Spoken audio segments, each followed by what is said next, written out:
Make sure YouTube is up. It looks like YouTube is active, so we are good. All right.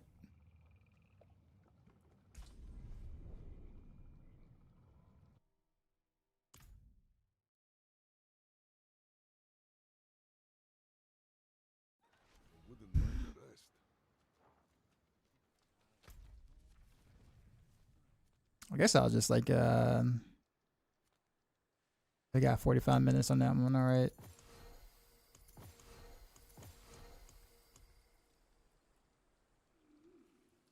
Got 7 brains.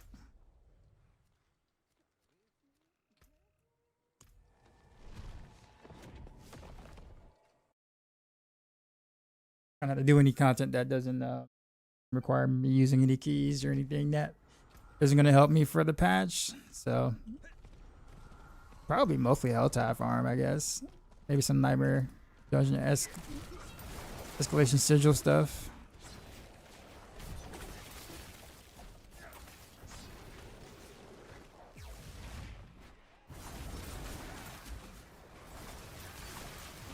I already got a pretty high whatchamacallit.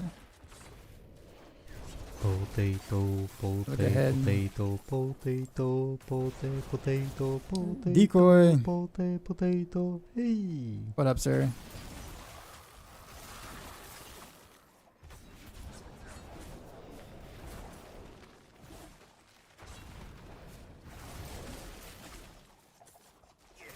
I wonder if I can like if I finally actually get the gear that that I want for this character. Will I make a spin to win version perfected bid with like all the juicy stuff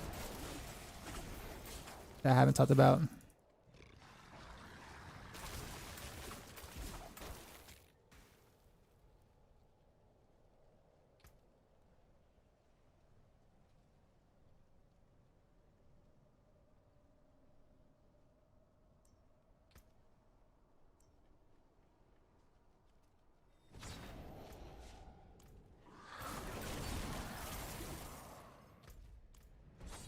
So I'll just spin this way. Sato, what's going on? 58 kill streak in Battlefield. Were you like sniping, or were you just like did you just walk up and like ramble 58 people without taking a hit, like a madman? I'd love to see that actually. So yeah, I'm thinking about either going your God Knives build. Well, it's God Heartseeker, but Dance of Knives, I guess it's part of the build. But I don't want to confuse people and thinking that this is a Dance of Knives build because it's like not. But to be honest with you, if you're just starting a rogue, well, I don't really know where you are. Like, do you already have a rogue with gear? If so, then it'll be easy to kind of get into Random Arrows, sort of, I guess, because you got some gear for it or whatever. But if you're brand new, like if you haven't played Rogue at all, you're gonna need a build to farm for Random Arrows stuff because it takes a lot of very specific gearing to actually play the build. So, however, it just really depends on your goal, right? I really like the God 6 or the God Rogue. Just for the chill vibes and the movement. It just feels really good to play. It does everything I want to do. I'm not someone who pushes though, typically, so and because of that, God Rogue Heartseeker is enough. If I was like a serious, going for like, serious pushing or whatever, then I totally would play Random Arrows for sure. Oh, you started DTB. Okay, so I mean, you do have gear that is interchangeable for Random Arrows, but yeah, it's really kind of up to you, right? I would say if you're not pushing or you're not serious about pushing, I would totally like go towards this spin the Random Heartseeker. If pushing is something that is important to you, I would totally build for Random Arrows instead. Nah, transport helicopter minigun. Okay, that makes a lot of sense.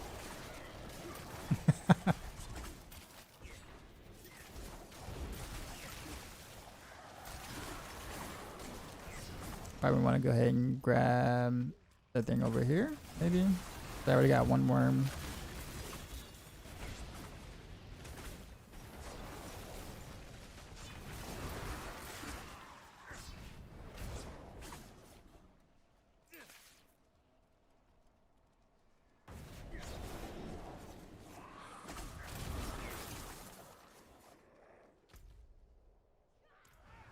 I guess I didn't really close one of those things, did I? What did I have to do?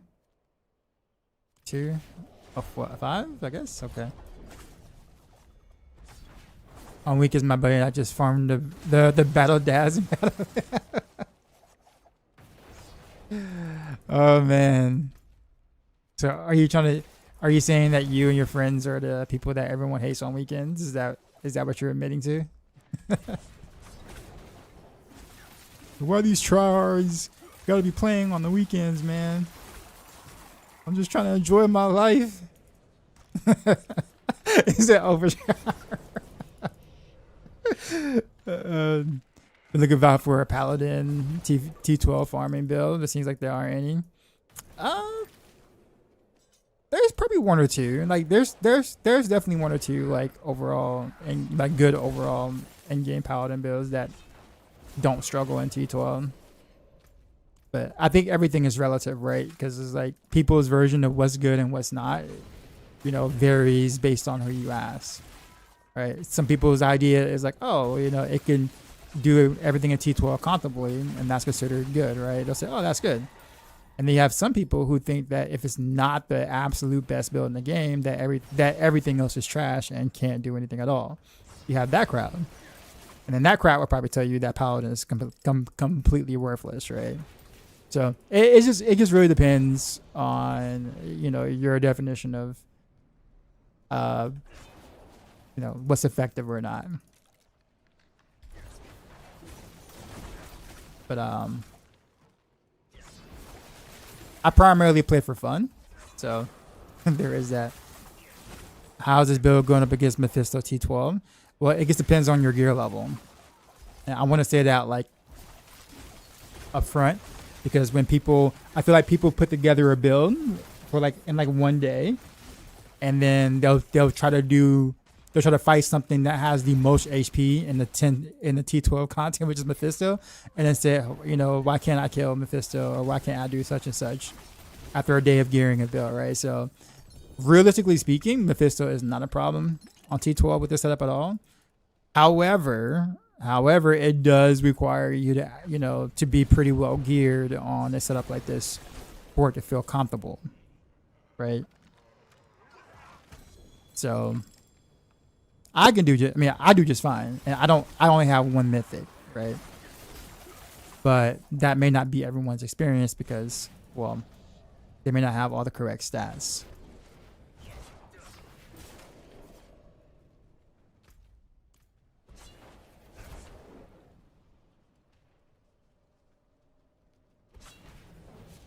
How's Render's for speed farming? It's good. It's like Render's can speed farm for sure. Like it's very good. Just keep in mind that like there is a slight delay in like the cast of Render's in general. It's not like big. Like most people aren't gonna be like, oh god, this is so uncomfortable to play. But like if we're talking about semantics, right?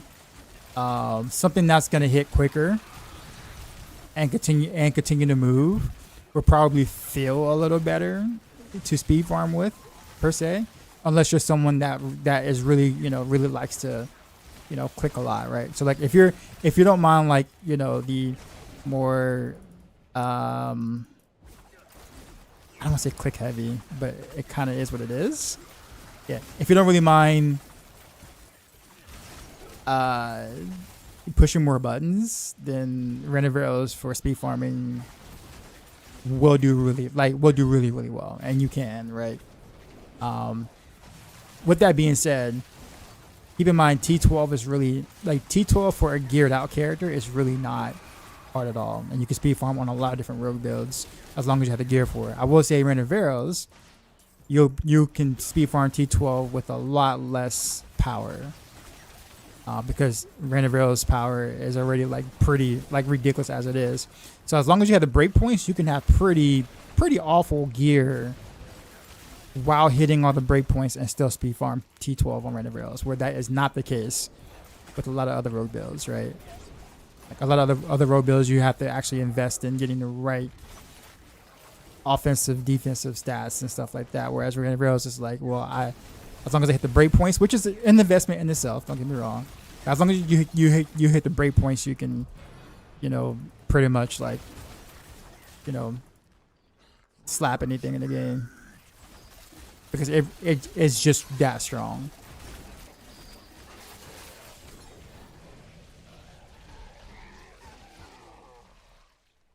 Gonna play rapid fire build, join a bunch. Cool, man. I like to see people do or experiment with different things, right? My threat just died, like completely off. What do I want to do? I didn't get all the chests on that side. Is that chest over there? Yeah, we'll go ahead and grab that while I'm over here. Need more damage, can't do 150s. Turtle, what's up, man? I see you. Is Helltide generally the fastest XP? It is. That's not why I'm in Helltide though. I'm actually in Helltide because it's one of the if not best ways to get keys. So, but I'm not like ultra like going after the worms or whatever. Like I know where they are generally. I'm mostly just kind of killing things, hitting chests because the chest also gives keys too.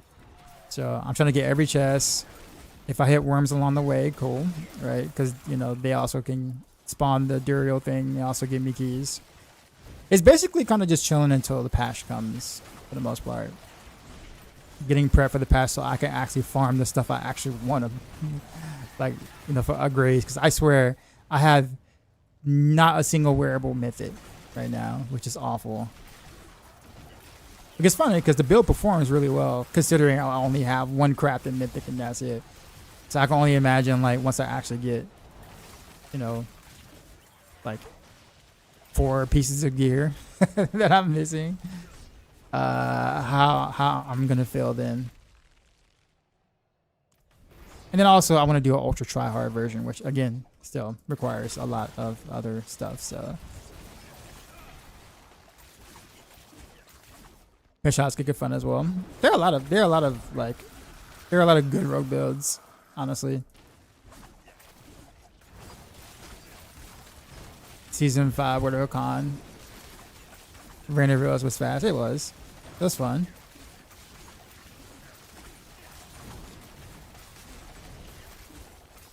Just for the information. Yeah, man, you're welcome. I really like DT, but the build so squishy I can't anymore. I don't know. I guess it depends on which version that you're playing, right? Like Woodjoe played DT earlier this season, and he had a pretty tanky version of DT and was doing just fine. So I guess it just could be where, which planner you're following, which version you're following, etc. I don't play DT, so I honestly don't know. But I trust Woody if he's playing in a hardcore, and he likes tanky setups or tanky-ish setups. That I'm sure is pretty fine now. This season. Yeah, you can run perma teleport with it. You can run perma teleport on practically any rogue build. They all pretty much follow the same principle, roughly. Although I don't know if I would do perma teleport on every single one of them. Like for instance, like Dance of Knives or Spin the Wing Goddess. It's like I'm already moving as I'm attacking. I don't really need to perma teleport. But some of the other stuff, yeah, I could see. I looked away, and the explosion got me. Oh well.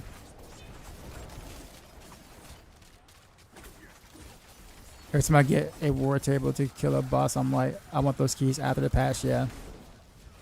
Well, I mean, I think you can kill the boss without opening the loot, right?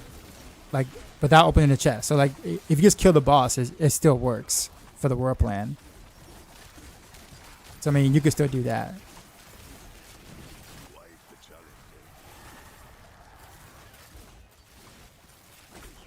First time playing D4 gear, and that's pin shot right now, but want to switch to guy road.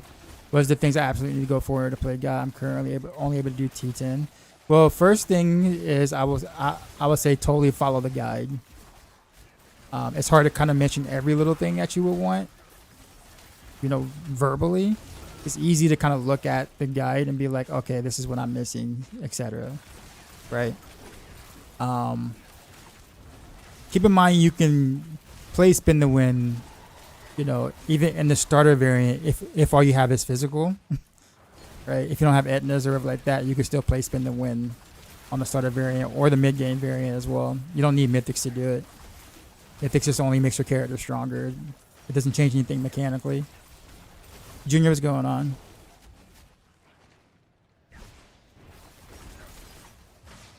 I guess now I'm going to start traveling because, yeah, give me some worms. I think next season, though, just a heads up, I will be converting the Heartseeker guide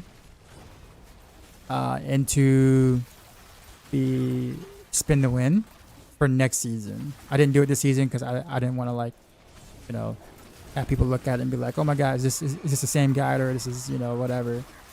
So I didn't want to freak people out in case people don't want to do spin the win, right? And then I'll just do like the regular original Heartseeker style or whatever as a variant for next season.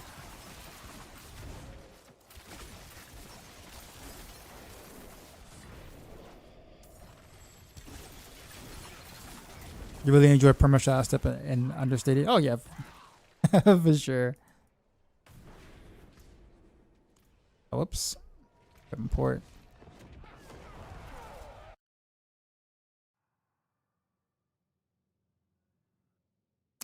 I'm glad people say DT is squishy, but they have 4 million toughness. Well, like I said, it just depends on what you know, planner or version that you're following. Like who created it, right? Generally speaking, DT has been squishy in the past, like very squishy in the past. So, you know, there is, so people who are saying they feel squishy, you know, they aren't lying in that sense, right? But like this particular season, you can build it to be a little tankier because it's easier to actually put together this season than it was in the past. So it's like you don't need to, you know, give up all your defenses like you did before to play DT. But, you know, people are so used to doing so that's how a lot of planners are created, right? Which is like, you know, the ultra giga min max, right?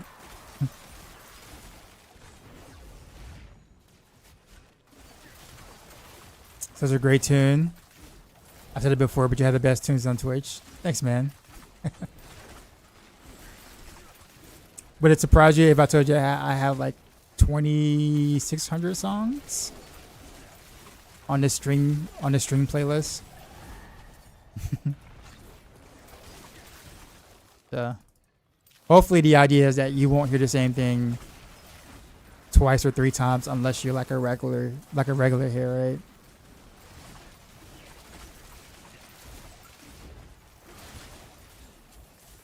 Next season they introduce a new iconic mythic, better be cash pull at the at the blacksmith. I'm sure they probably have a bigger plan. Like this patch, man, like I guess before I get into that, hold up, let me answer some questions there. What's the most important thing of the god build to be tank? To be tank?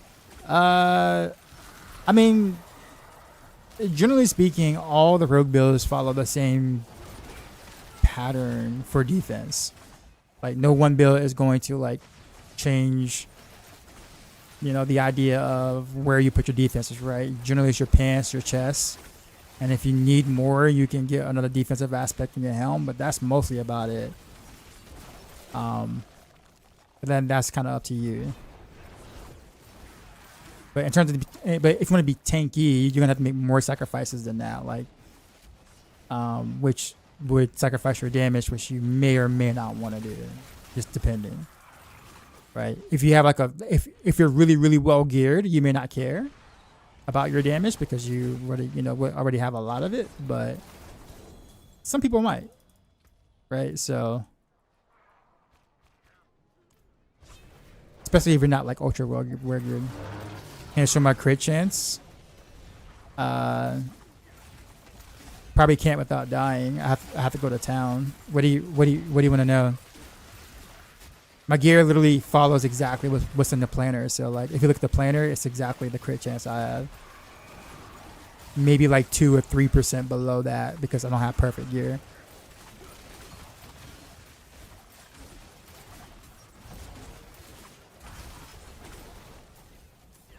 All right. Let me actually start paying attention to. So what about chest and pants aspect to be fully upgraded? What do you mean? Well, I mean, you're not gonna have perfect you're not gonna have perfect, aspects right now if you're just starting to play, right? And that's okay. You will eventually get your aspects maxed out the more you play.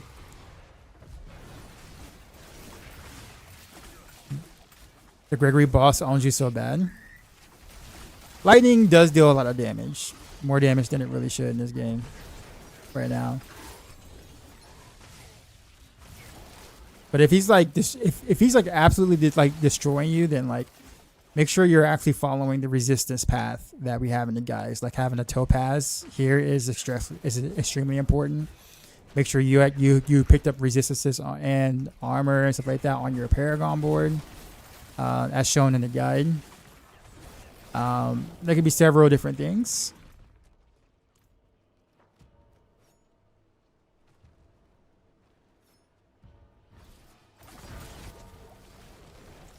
Got 1600. Actually have Shard K. Was back in season 3.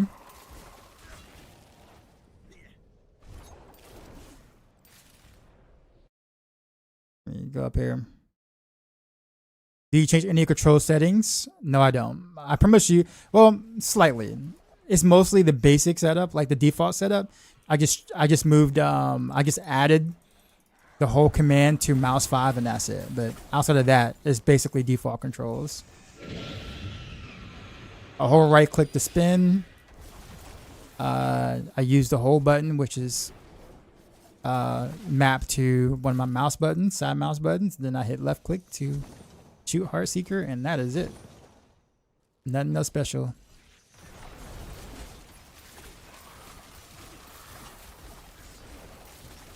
Dread, what's going on? But it's the best way to get more toughness. Go GA max health on weapons and masterwork crit. You might lose a bit of damage, but not a ton. That is one way, yeah. For sure. Or the shaker. Oh, shaker K-Cat trapped in there. Didn't know it was you and didn't have the widget back then. You told me what it was. Yeah.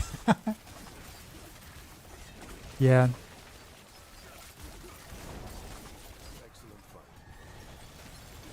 Wait, didn't Thriller just play? Like Thriller just played, right? This might be a double on accident. Might need to remove this. Hold on. Oh, never mind. That was a different version of it. This is the original version. Now is one of your most played tracks. Nice. Just want to understand whether it's necessary to look for 50% crit or comfortable gaming. Well, the I guess this is the reason why I refer back to the guide, because the guide tells you that, right? Like on Rogue, you wanna try to max out your crit as much as you possibly can. So you want crit on every piece of gear, every piece, every single one. The only exception would be poison builds. Poison builds don't care about crit. But any other build outside of poison, you want crit. And crit scales more than one way, right? It scales with your gladiator's gauntlets too as well. So like the more crit you have, the better your gladiator's triumph gauntlets are. So you want crit on every piece of gear. You also want to you also want to temper crit chance on your weapons as well. So you want it everywhere. Like getting like the other options will not be as impactful.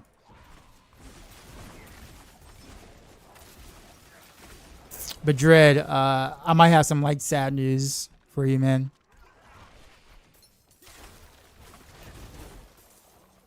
I don't know if I'll be able to go to BlizzCon. I had to redo the math today after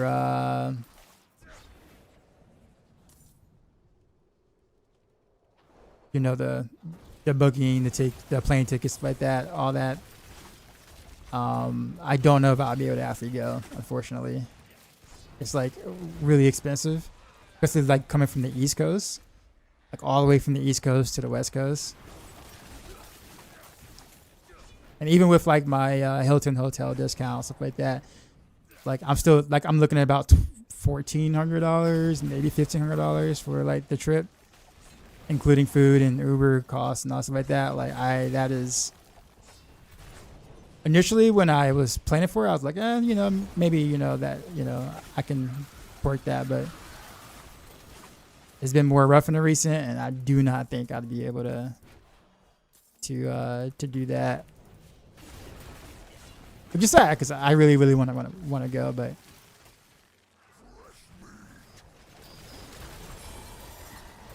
what actually happened there? What at BlizzCon? Well, I mean, we don't know. That's partially why we go, right? If we knew what was happening at BlizzCon, it'd be like, you know, kind of spoils the surprise, right? But this is supposed to be like one of the biggest BlizzCons ever, because it's been years since they've actually done BlizzCon, or they've actually done a BlizzCon. Last one was 2023, and I went to that one.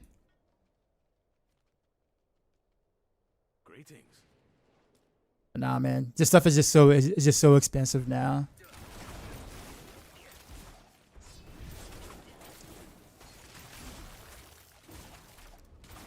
I'm trying to be a foot model now. Twitch Prime. Nah, man, it's yeah. I had to think about it and, you know, be realistic with, you know, with the financial part of the equation versus kind of looking at it in the bubble where it's like, yo, it's BlizzCon, I'm definitely going for sure, you know, because it was so much fun last time, right? And that was a mindset before I really did the math again as we got closer, and I'm like, man, yeah.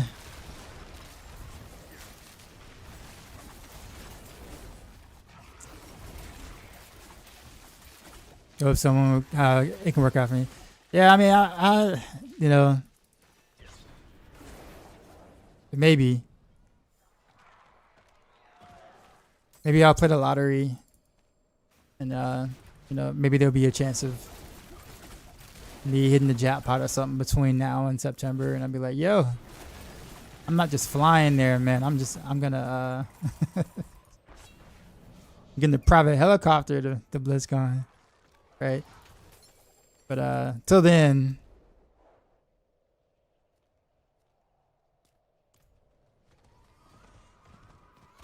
I feel like I guess when I've actually told other people this too as well, I was kind of surprised how many people were kind of pulling out for like similar reasons. People that I was like expecting to go, and I was like, oh, he's like, yeah, I'll see you there, right? And it's like, yeah, I was gonna try, but. And I'm like, no. And now I'm in that situation. Now I'm in that same situation they were talking about. I was like, dang it.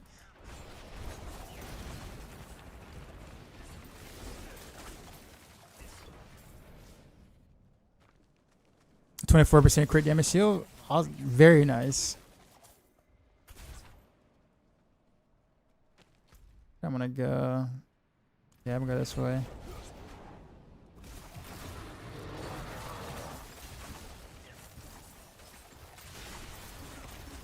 Dark Holiday was up. Oh, don't get hit by that. After you don't need the wolves anymore, which rune you'd like to replace it? Running Bulwark on the other. I just go for more crit chance. So Gar. So run. I will run with Gar.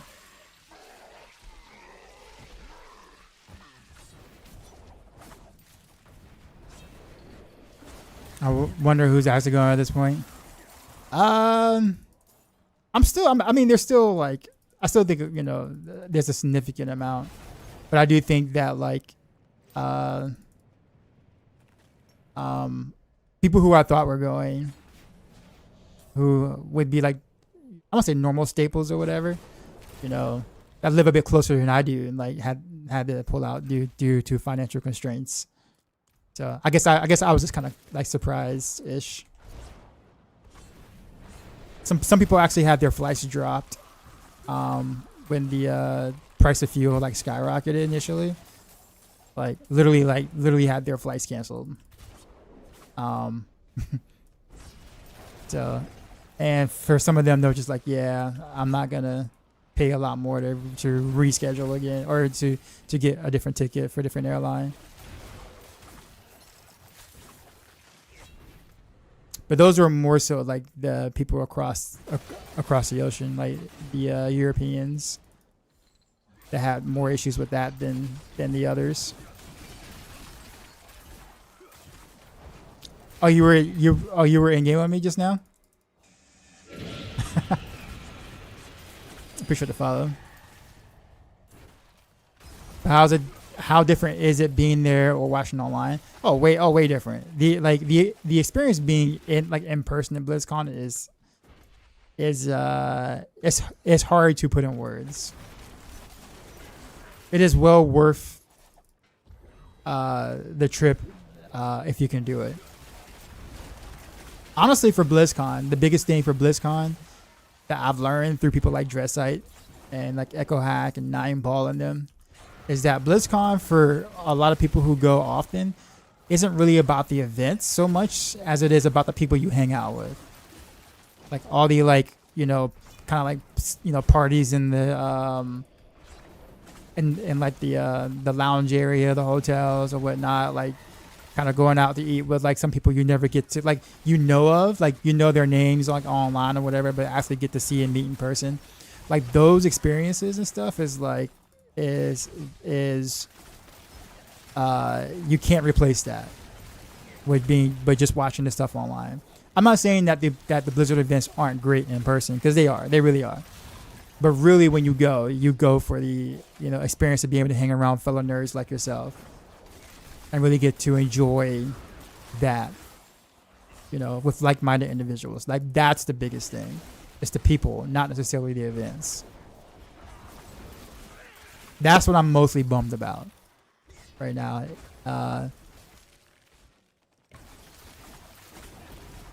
How's it going tonight? Not bad. I just started. I'm just very casually, just chill farming.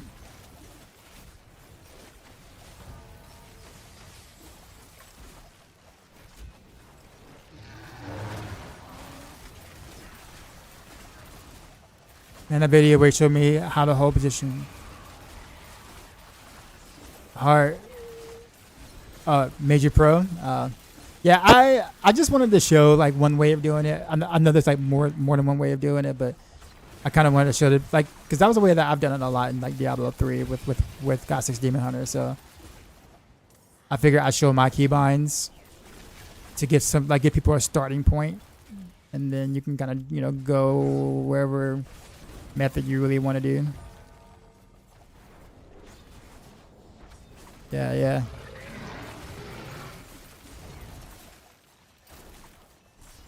Honestly, might try to farm Gladiator Triumph instead, since you are guaranteed to have crit chance on it. You just gotta hope you get crit or vulnerable already. Yeah. So the reason why I have Pain Gorgeous in the guide as like wearable versus having a charm, which I mean you can do either or. It doesn't matter which way you go, because that Pain Gorgeous is so much easier to farm for. So like chances of you getting a decent version of Pain Gorgeous is considerably easier than getting a good version of Gladiator's Gauntlets. Even though Gladiator's Gauntlets have easier rolls to get the stats you want, but to get a good usable, legendary or unique is just easier to do Pain Gorgeous.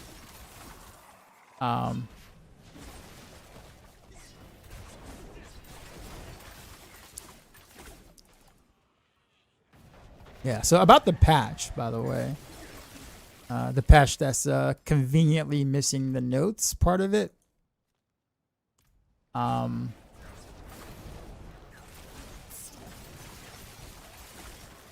Hopefully, I'll be able to get the mythic uniques I want in a reasonable manner, I guess, on patch.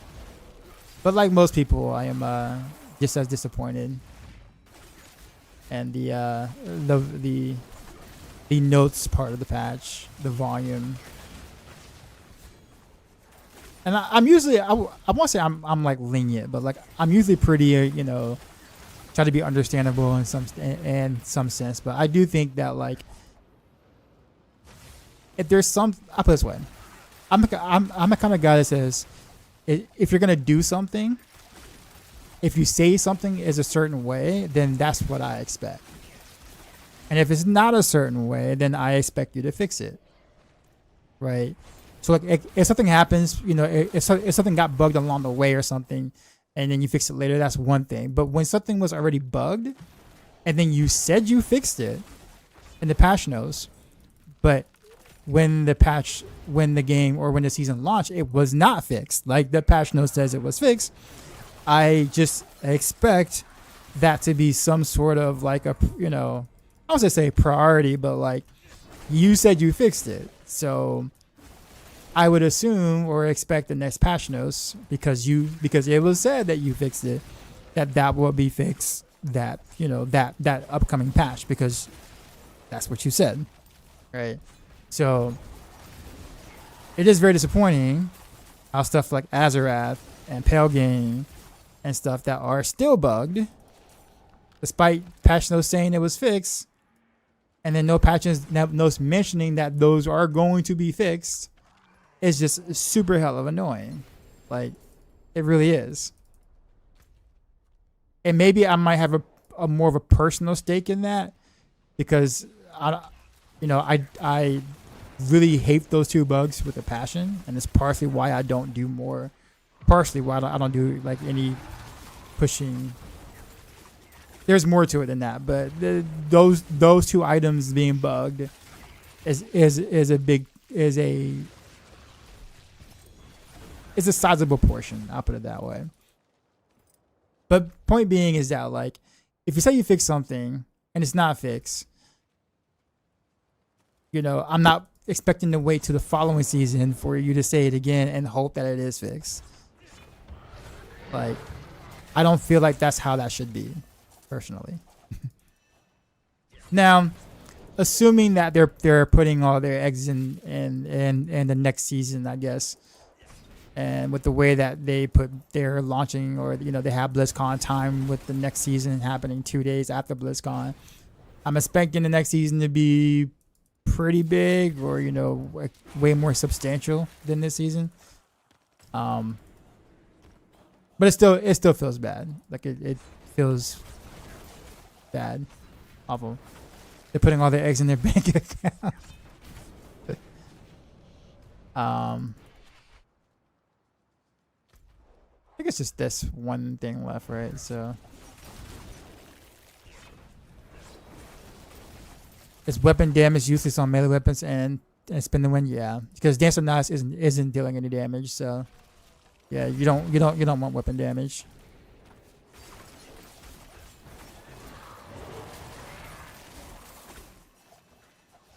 I'll stick around until the threat level leaves, and then we'll go do something else.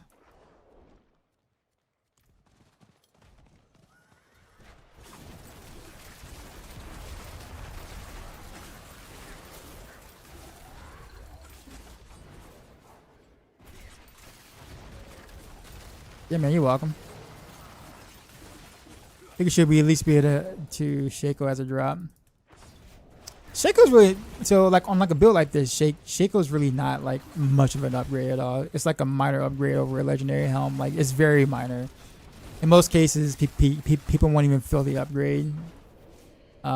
Given if you have everything else, like if you have all the marksman ranks and your charms, and you have a decent amount of heartseeker ranks on your pants, and then decent amount of basic attack ranks on the, you know, Shred of Arathio, like you're not gonna feel the Shaco difference, to be honest. It is slightly better still, but like the difference is very minimal. What I would like to do though, but requires a bit more investment, is go back to using Crown of Lucian. But I'll need a Starless Skies to use Crown of Lucian, and then I'll go with like from regular pants to like to Boss Will, for like the ultra try hard version, which will be a little squishier for sure. But you know, that's generally how I play anyway. Is there add-ons for like D4? I mean, yes, but they're not okayed by Blizzard for the most part. So don't think of it like WoW add-ons that Blizzard is cool with. So there are third-party programs you can't use, but they are against the TOS, and you can be potentially banned for using them. Just want to make sure that I make that part clear.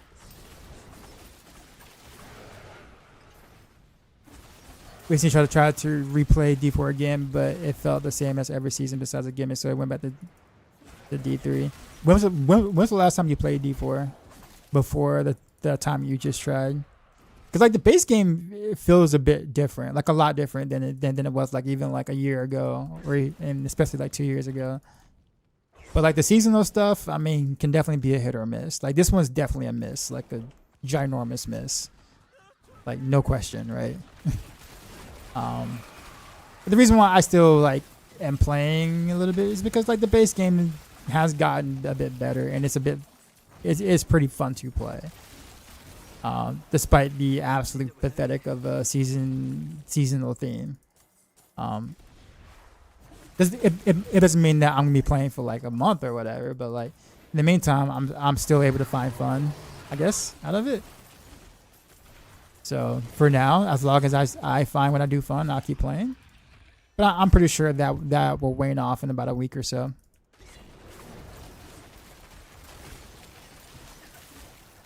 Once I, be able to actually get the items I want, right? I think part of the fun for me too is I still don't have like 4 pieces of gear that I would like on any of my builds. So it's like I'm still kind of farming.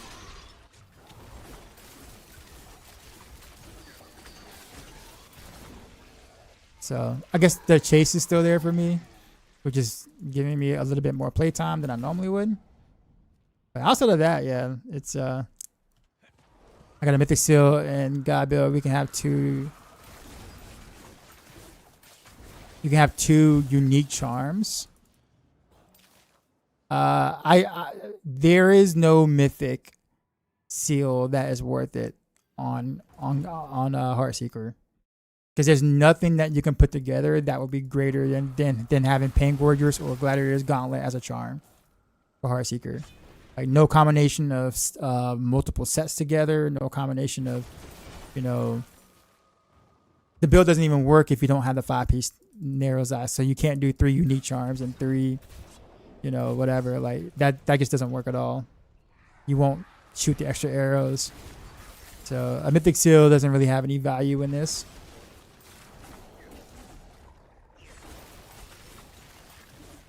Been spending all your time mostly fishing in real life, not D4. Hey, nothing wrong with that. All right, let's leave this area. What we got for keys now? You don't know why they made the iconic mythics have the crafted tag. Every season prior, we just make as many as we need. It's understandable to only have 1 mythic, though, like Primals in like D3. So, I mean, that's actually a good observation, I guess. Like I never really thought about being able to make like a crafted iconic mythic not count as crafted. I think that would actually be kind of cool, to be honest with you. Like if they left everything else the same, but we could still craft iconic mythics and be able to wear them along with a regular crafted unique mythic, I think that would be a pretty decent compromise.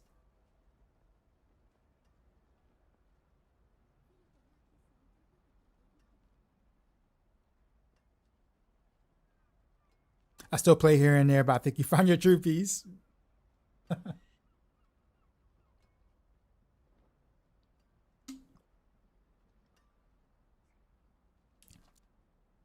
You can still have 5 set with 2 unique charms.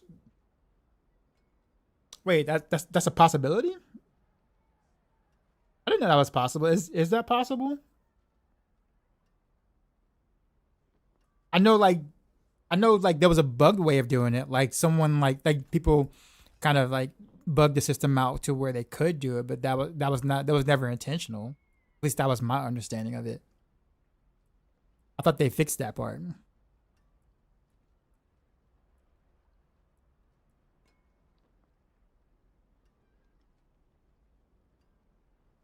This actually isn't a bad Fist of Fate, but I don't really ever see myself ever using one ever again. No, I'll keep it because who knows? Who knows what I would do with it?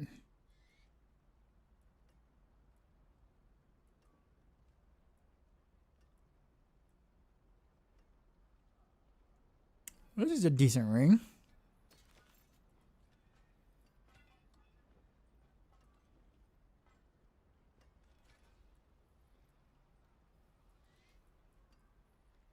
Everything else is junk though.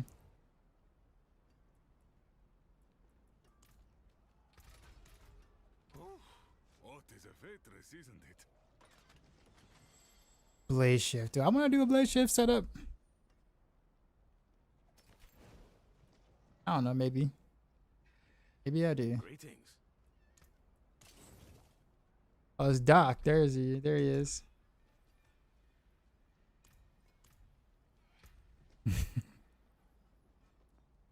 Well done. I feel like that'd be a fair compromise. Yeah, I actually didn't think about it that way, really. But yeah, I mean, considering that they are different kind of mythics, yeah, sure, why not?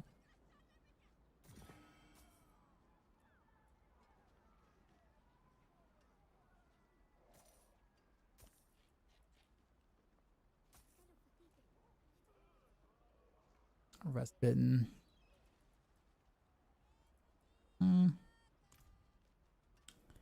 Got to go shortly, but hope something shakes out.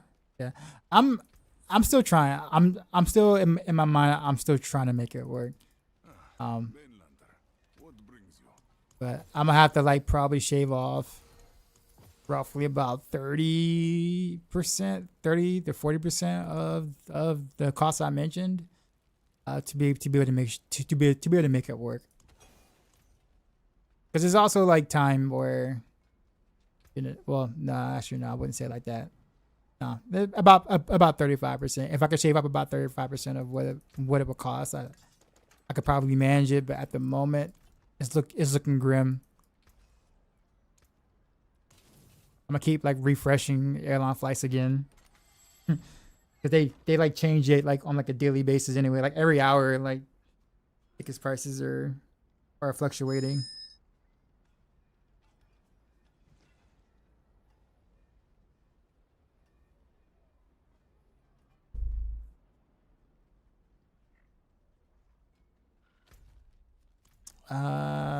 What is my key situation looking like? 71, not bad. Guess we can do. I guess I don't really even need to really do war plans, do I?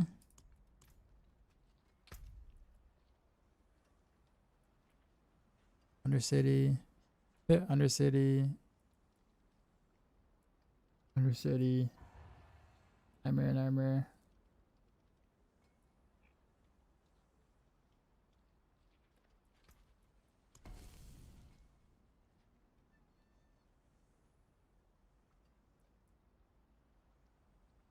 Dungeon keys. Free.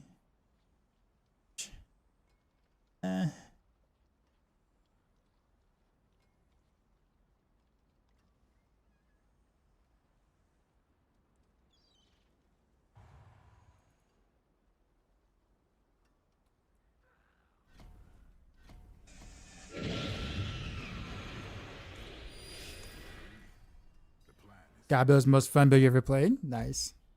That's nice. it's a lot of fun for me as well.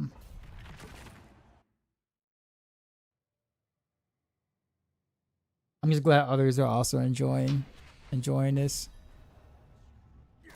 Okay, I can't get the stone.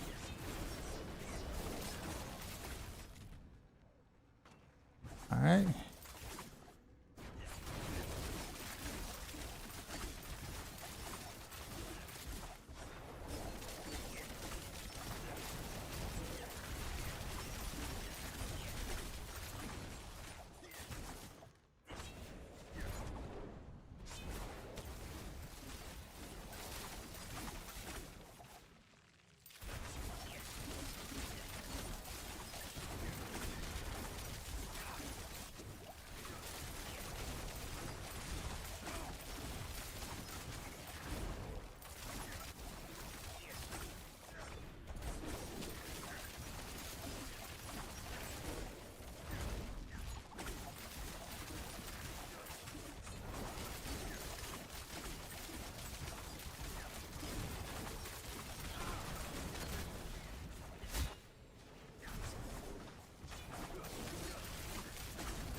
Impressive. Unfortunately.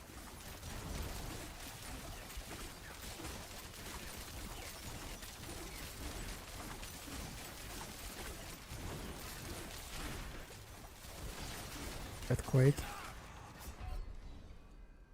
Oh, that was still there? I didn't even see it.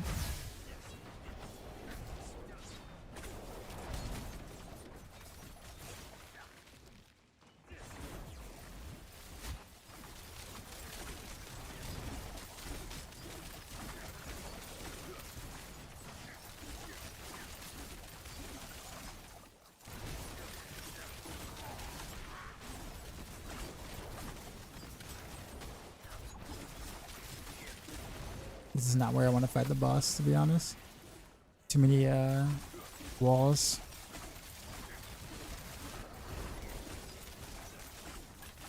Gonna eat my damage, yep.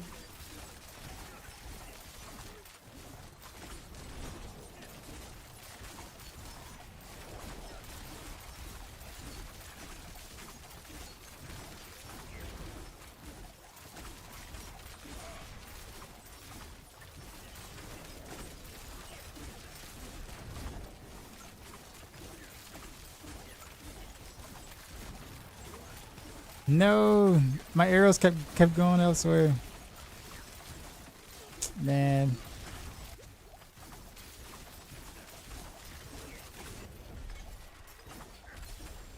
I do wonder though, like, what made them really change the pit boss spawning, or the everything else still, or the pit still going on when the pit boss spawns. Like, there's no reason to ever finish a pit. Like, it's not like it was in Diablo 3 where you had a chance for like treasure goblins and stuff like that, and like like a pit or something. Or I don't say treasure goblins, sorry, but they were like, no, actually no, in like the regular Nephilim rifts or whatever, like you can kind of continue to clear if you want to, because there was reasoning to do it if you wanted to, but like I feel like in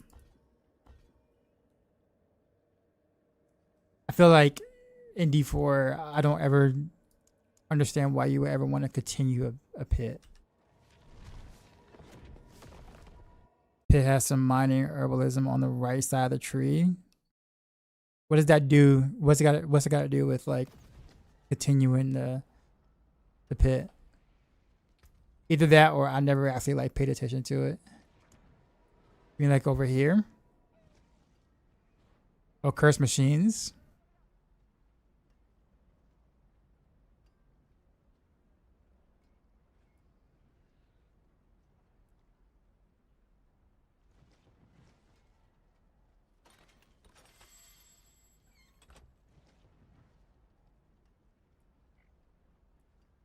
I feel like I still have yet to see the whatchamacallit. The butcher.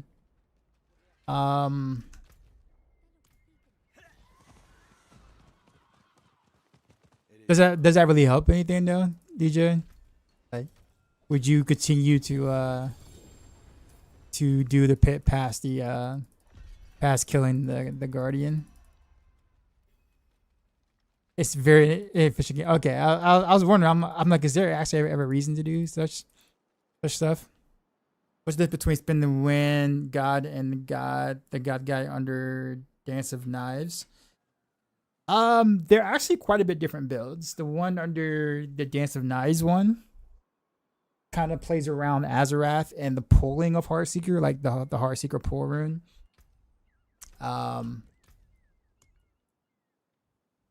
I forgot. I keep forgetting the name. Confluence. And what that does is, as you're spinning, it's pulling everything into a tight ball. Or pulling things into a tight ball, and then the Azarath explosion will make the tight ball just like pop, right? That is one that's like a kind of like a unique way to play it without necessarily having to tap the Heartseeker button. It's mostly still primarily you just holding down Dance of Knives, whereas the Spin the Wind God is literally just a Heartseeker is a Heartseeker build that just uses Dance of Knives for motion and extra arrows. So there are some similarities, but they play entirely different. That's why both of them like still exist. But yeah. Do other games have as much negativity on social media as D4? Like we check Reddit, Twitter, YouTube, it's 80% negative. I'm sure, yeah. I mean, there's definitely have been games that have gotten that kind of treatment before that are still popular, ironically enough. Keep in mind, there's been, a pretty lengthy period of time in which D4 was not in a good state. And so D4 bad was like the mantra for a while. And then D4 will have like, a pretty decent season or two here and there. And so and then the game will get considerably better in that time frame, right? And then the D4 bad will kind of calm down a little bit. But then when the next season is bad or the next patch is bad or whatever, then the D4 bad picks up, back up again. So it's basically ingrained into people's like psyche now that anytime you hear anything about Diablo 4, it's like terrible, right? And to be honest with you, I can't blame people for thinking that, right? Because they have been given multiple reasons to feel to feel that way throughout the course of D4's lifespan. But most people who are on Reddit or social media and stuff like that, will not give any credit where credit is due when they're actually doing something good, right? Because of the amount of things that have been bad for a significant period of time, right? So it's more so of people kind of just jumping on the bandwagon, following the crowd, usually, right? However, this time around, this season and the very anemic patch notes or whatever, yeah, there's a lot of people who are not happy about that, and therefore there's a lot of negative press going around about it. And honestly, rightfully so. Rightfully so. Because it did, you did have a really good expansion launch, right? Like the game was pretty well received by even some of your most staunch haters, right? Last expansion. And then you follow it up with what we currently have, right? And yeah. So it's like D4 does take some steps in the right direction, and then they end up shooting themselves in the foot again. And then, yeah. Like, for real, like the season is pretty awful. Like it's pretty much a disaster in my opinion. But the base game is still quite fun, which the base game, being the way it is because from the expansion. So the game itself, from the bottom line, is actually, they're still fun to be had, like at least for me. But the seasonal mechanic is like this, is abysmal, right? And so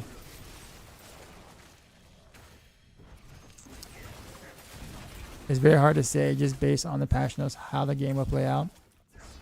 Well, I think the thing is that like there's still a lot of things wrong. Like, what I mean by wrong, I mean like bug fixes and stuff, like stuff that just doesn't work. And so when you don't address those things, at least address some per patch, or address a significant amount of bugs per patch, right? When the patch notes are very small and there's still a lot of like low hanging fruit they can solve, but they don't, it can be and feel very, be very annoying. There's no doubt that it'll be easier to get mythics after the patch, right? It's not exactly what everyone wanted, which is kind of like, oh, just buff the drop rates or whatnot. I do think that being able to target farm mythics right now, which is not worded right, but you can target farm your mythics now via the layer bosses, which is a pretty big deal, honestly. Getting superior keys easier is also a pretty big deal, because that's where the highest mythic drop rate is possible. So getting a lot more of those keys a lot easier is a W. The whole crafted thing, I think people really wanted to change to, but we're not getting that. Therefore, people are upset, right? But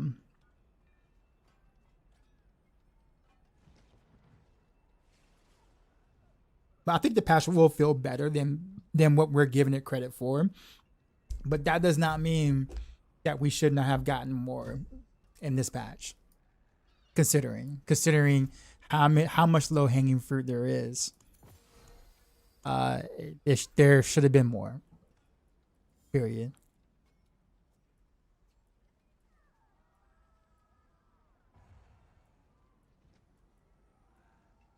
Like I think almost, not that content creators have the final say by any means, but I think you can pretty much kind of see that, like, I think almost all the content creators are kind of agreeing on the idea, on a sense of this patch being pretty anemic. That Blizzard could have or should have done more. But not everybody will like talk about the slim positives that you do see in the patch notes, right? There are some positives, just they're overtaken by the things that they didn't do, right? And that's fair, and that's 100% fair.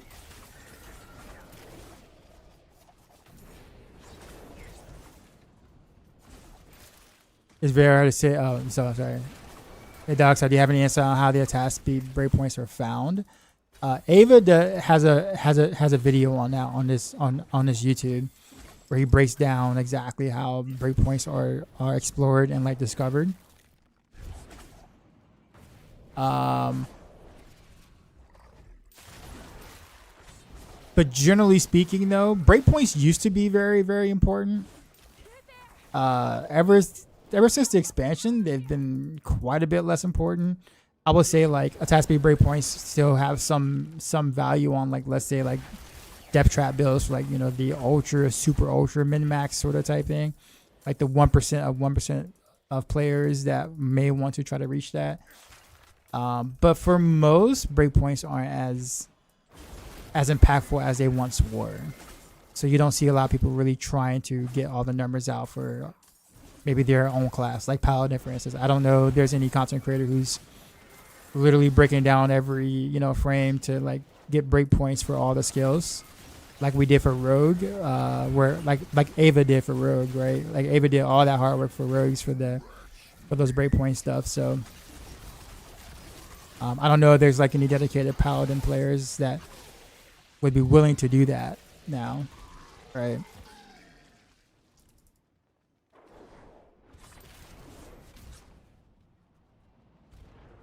Can I explain what the bug with Azarath is exactly? I keep hearing it doesn't work properly, but nothing specific. So actually, I would actually refer to you two different YouTubers. You can look at Ava, like a Verilyn. He has a good YouTube video explaining the Azarath bug and the Pelgrim bug or the Pelgan bug too as well, because they both kind of follow the same thing. Really good breakdown on that. Zario also has a really good video on that too, on those things as well. But basically, if anything other than yourself applies a crowd control that isn't a freeze, like a 100% freeze, before or by the time the stagger happens or is supposed to happen, then your Azarath proc won't go off and your Pelgang stacks won't happen. It's very difficult to control for farming aspects, but for pit you can kind of, or pit or power you can kind of, you know, manage it or play around with it or play around it if you know exactly what the bug is. So some people will do like shadow step right before the boss is staggered to make sure that they are the ones that do it. Sometimes they take off their their mercenaries, and you know, also make sure that you have no CC anywhere else besides the skill that you're using. It can get rather complicated, but point is that like it's bugged and it shouldn't require all these workarounds just to be able to use said items correctly.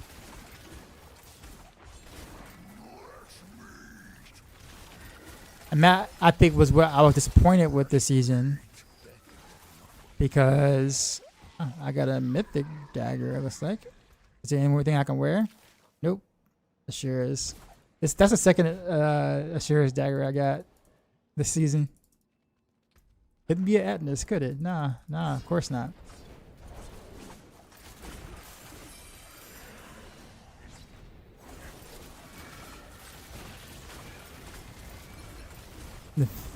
Mephisto kill? Yeah. I can kill Mephisto with this. Is it user man said thanks for the build, your legend. Thanks, man. I am happy you are enjoying it. I was excited when I came across it, when I applied the mechanics again. I was like, wait a minute, we can do this exactly how we did in Nether, right? I didn't think it was gonna work exactly like it did, but I was like, you know what? Might as well see if it actually works that way now. And to my surprise, it did. I'm like, cool. Time to make a YouTube video.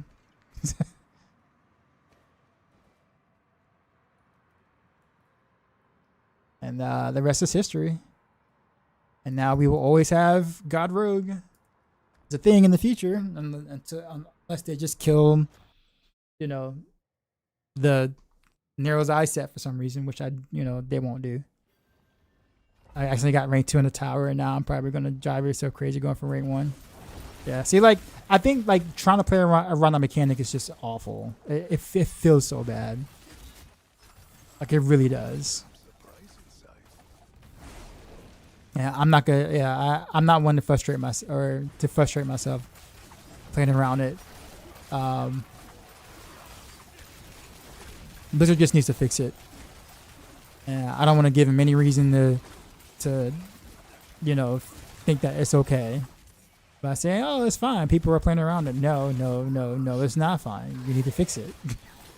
Like you said you were going to, or like you say that you did.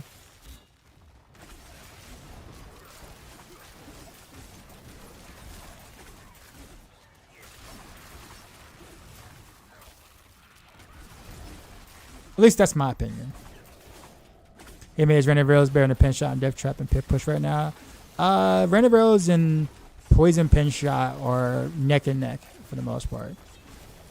Hard to say which one is actually better for the for the tower push between those two, but you can't go wrong with going either route. I would say the Poison Pin Shot is probably a lot less of a headache to push with, because you don't have to worry about Azarath and Pelgang shenanigan stuff. But either or is fine. Although I do think that, like, mechanically overall, that Rain Arrows might be maybe a little more fun to play for some, outside of the 2 items I mentioned. If we're talking about just gameplay. Appreciate the follow. He said, I will take the dagger. Yeah, this is the second Asura's I found that I just I can't really do anything with.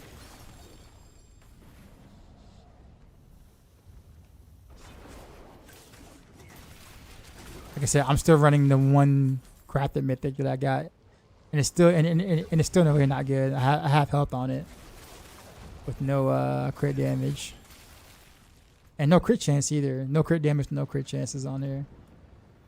So it's really not too much better than like a regular legendary, to be honest. Sorry, a regular unique, to be honest, but it's still the best I got. So I don't know why I'm like doing these. So watch out. Oh.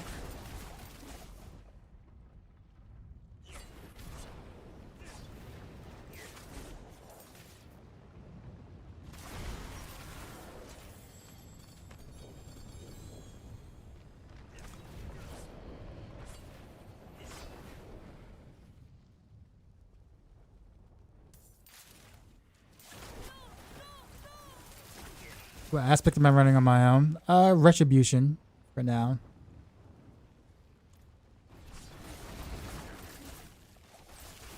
Basically everything I have on right now is exactly what's mentioned in the build guide. I don't have anything different right now, or running any different shenanigans. Other than I will do like a ultra min max version of this at some point, but I need actual mythics to be able to do it. Which I don't have. But yeah. Like I'm missing like about 5, almost 6 tiers of damage from not having the proper mythics. Crazy, right?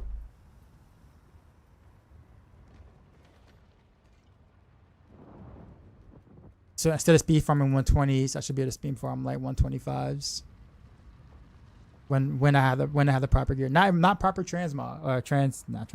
transfigurations, but just the proper gear itself.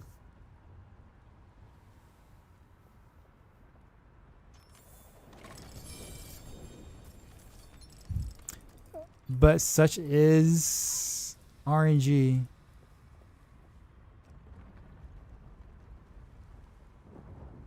Equipment. There's a dark omen in both of these.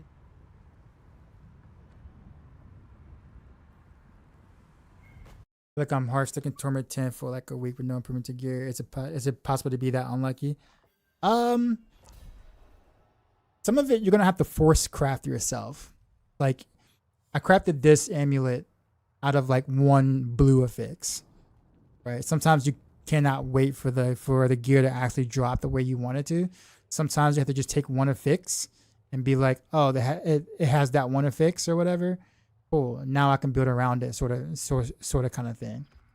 I don't. Oh, it's a butcher.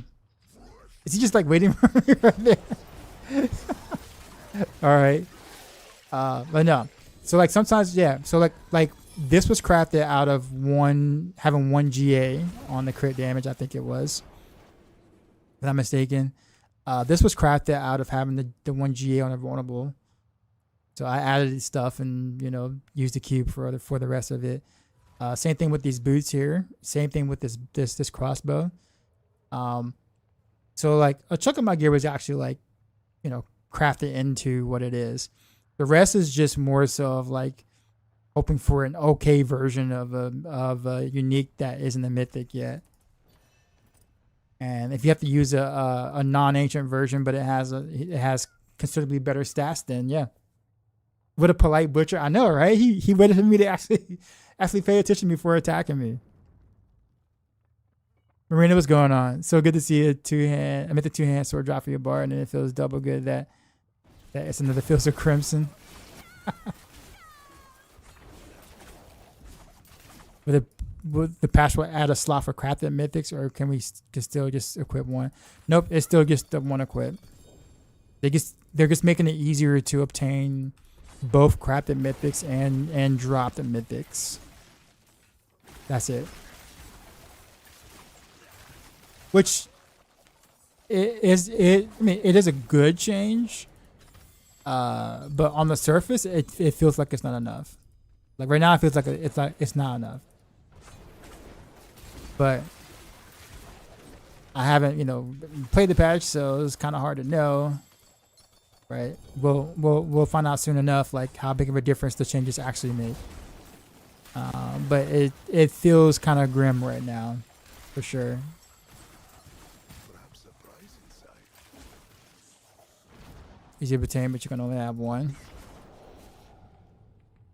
I'm okay with one more cut the myth, but you're 2 weeks into the season and you can't get any. I kind of admit this 2 weeks is way too late. Yeah, 2 weeks is. Yeah. Supposedly, we should be able to. The drop rates for Icon of Mythic should be increased a bit. So, we'll see what that really means. I don't know what that means.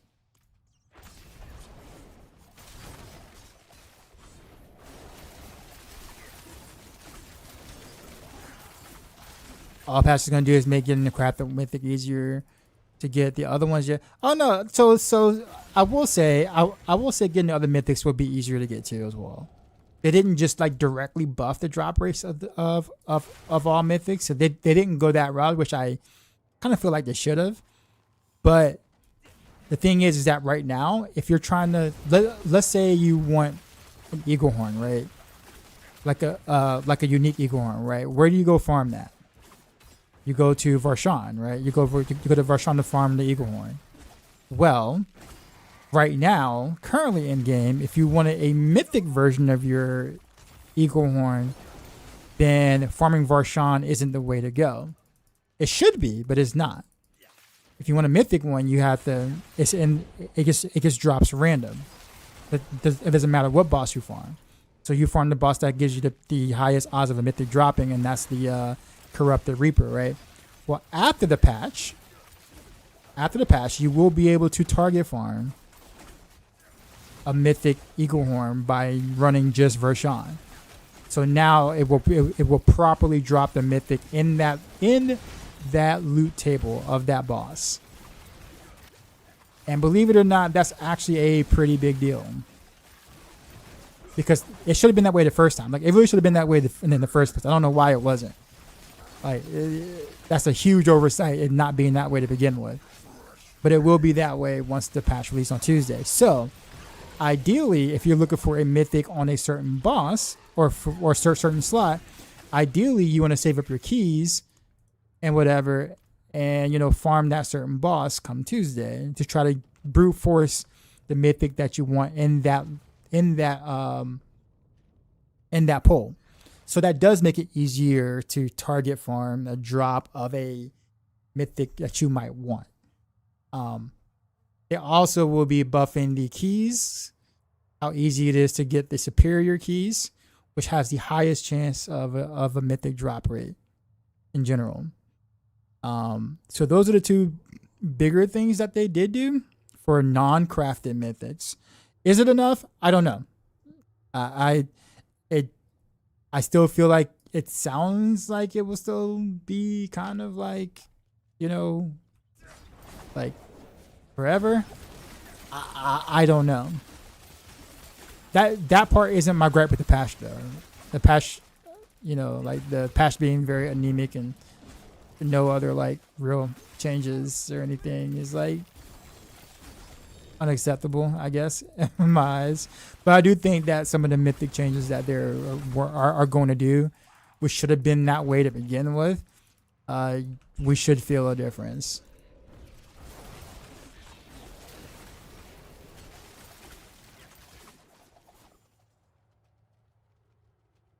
So 2 weeks to 0, I kind of I know. Yeah, I'm with you, man.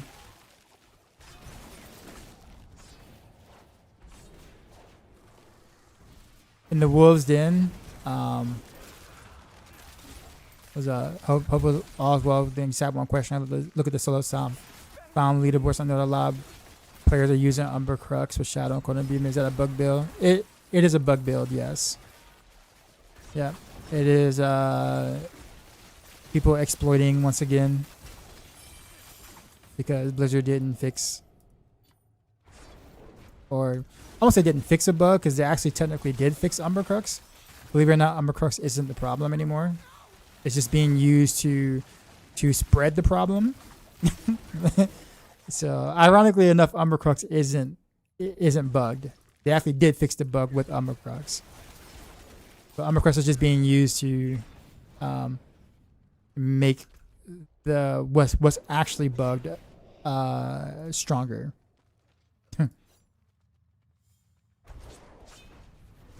So people think Umbercrux is the problem again, which I can totally see why people would think that, right? But yeah, Umbercrux is not. It's not what's bugged this time. Oh man, do I have to really go all the way back over there? Is he not over there? I can speed run 115 piss with no mythics when you reach your build. Yeah, like I said, I'm only sitting on one, and I can do 120s pretty comfortably, speed-ish. But yeah.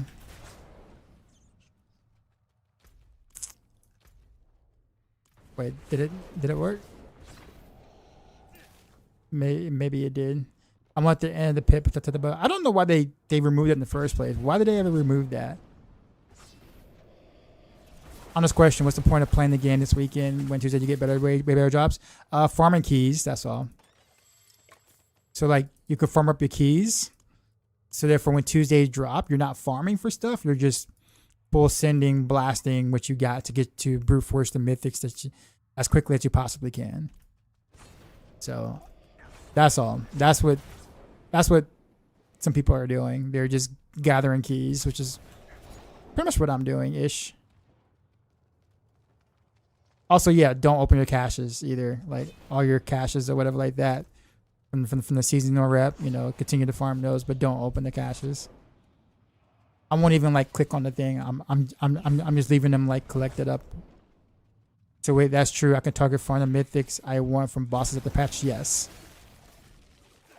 In my opinion, that's probably the best change of the mythic part of the patch. Outside of like the superior keys dropping more. Yeah, see there's a W. And like, you know, like these things kind of get overlooked because, you know, lots of frustration with the patch notes, right? Which, don't get me wrong, I mean, the frustration is absolutely 100% warranted with the patch notes. I am not defending it at all. But I will say that there are a couple of W's in there. Just, you know, yeah.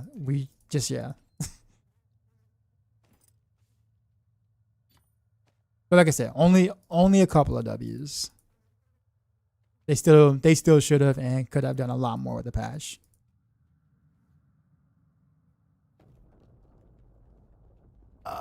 Materials, unique spoils.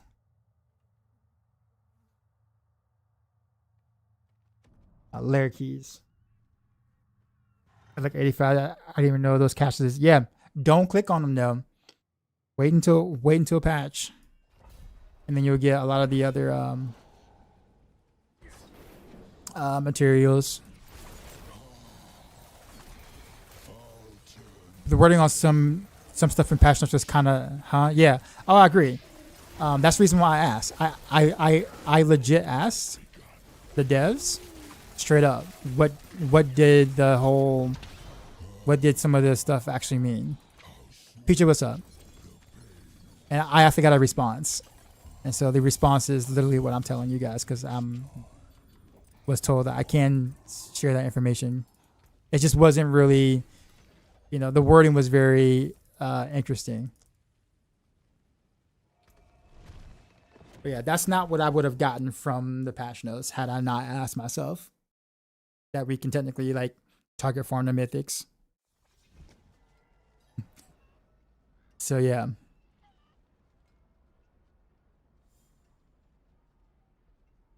Feels so good to play one whole day and then at the very end I just go to sleep with 0 upgrades and hold on to your keys.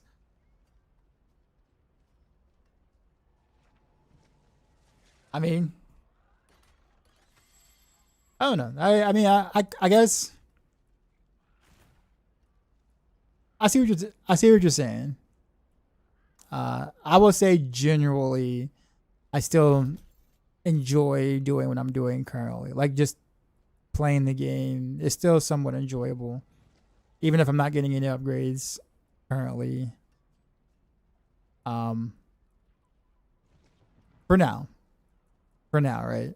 Next week I could probably I might feel completely different, right? But the base game is fun enough for me to still jump in and enjoy. And part of it probably is really the chase, the fact that I know that I'm nowhere near as strong as I could be, right? Like what I want to do, like right now, I still need mythic version of these two items, mythic version of this item, a non-shady version of this item because I'm missing 2 important stats on this, right? So that's 4 items. I don't have a Shaco, so that's 5 items. Then I may not even want a Shaco. I think I might want to experiment with going Crown of Lucian to Boss Will. That's 2 items. And Starless Skies, 3 items. So there's a min-max version that I want to do that requires 3 additional items that I have not been able to find on top of these 2 not being mythic and that one not being. So I'm missing a shit ton of stuff. Despite the fact that my gear is actually good, considering that I don't have any mythics, right? So like everything around it, like I have really good 1 GA items, right? With the correct stats. So 1 GA here, 1 GA here, 1 GA here. You know, like I have good 1 GA items that aren't uniques, which is why my character can like feels or looks pretty strong compared to most right now. But again, imagine what my character would feel like or look like when I actually have the proper stuff.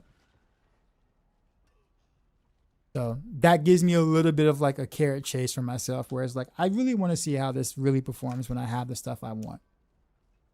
Really thoughts on the Overwatch skin collab? Good. The Genji skin on Rogue is actually like really, really cool. How do I have 1 mil toughness in town? Wait, is that too much? I don't know. I mean, let me know. I will peel away some of that. You know me.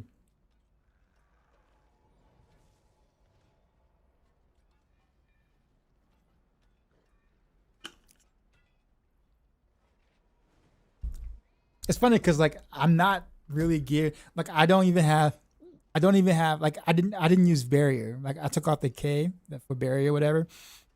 Yeah, I'm just using Vex, not because Vex gives me a lot. It's just because I wanted something other than barrier, other than more barrier. But yeah, I mean everything else has been kind of pretty efficient in terms of stuff. I actually got a few GAs on max life and armor and all. Oh yeah, and armor R resistance.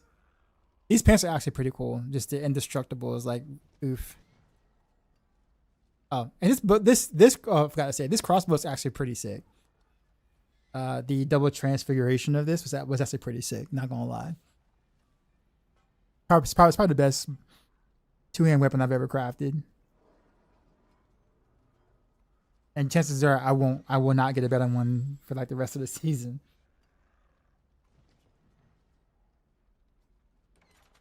I'm about to buy Genji because he said that. Yo, yeah, the Genji one looks so cool. I'm leveling your builds to get the T12 before the patch.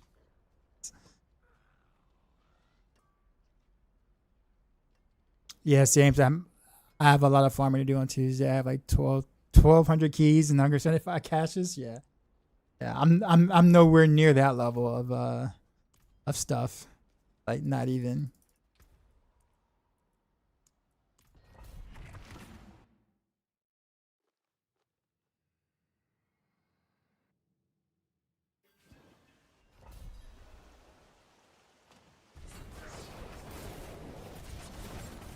Okay, where are the enemies at?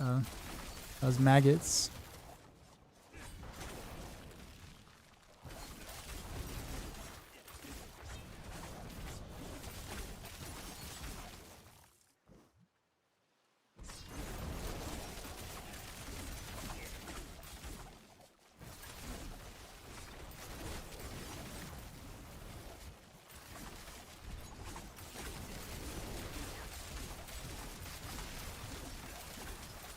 Some stoppable mobs. I guess I'll finish them off.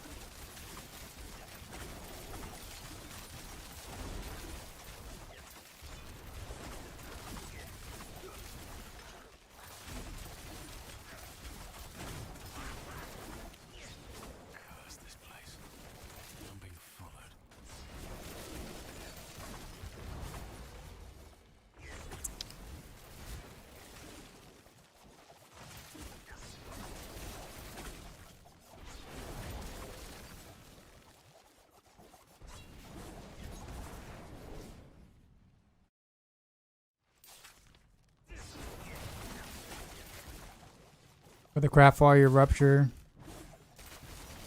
Nightmare Dungeon for a patch. Yeah, that's supposed to guarantee a key now, right? Like I guarantee a superior key.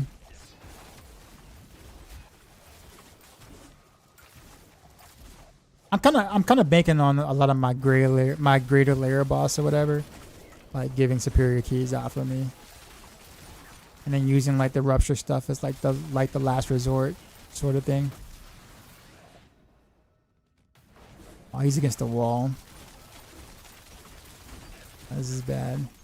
Actually, let me see if I can pull him out. Is he coming? He coming? This is open enough. This is fine.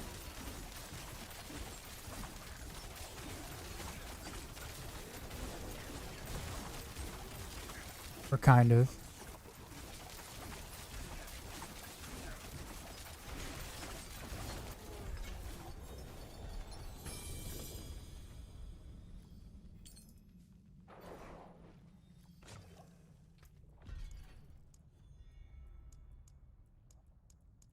It's all 8% anyway, no matter what I do.